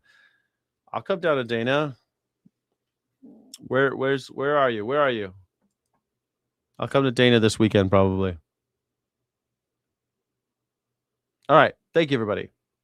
Thank you so much for everything. And please like and subscribe. Please hit the hype button on something. Share a short. Share a short, please. Share a short. Shorts are how we brought in the community. Please share a short. Make a clip. Do anything, please. All right. Thanks, guys. You stay. Thank you so much for watching. Don't forget to like and subscribe. Thank you so friggin' much.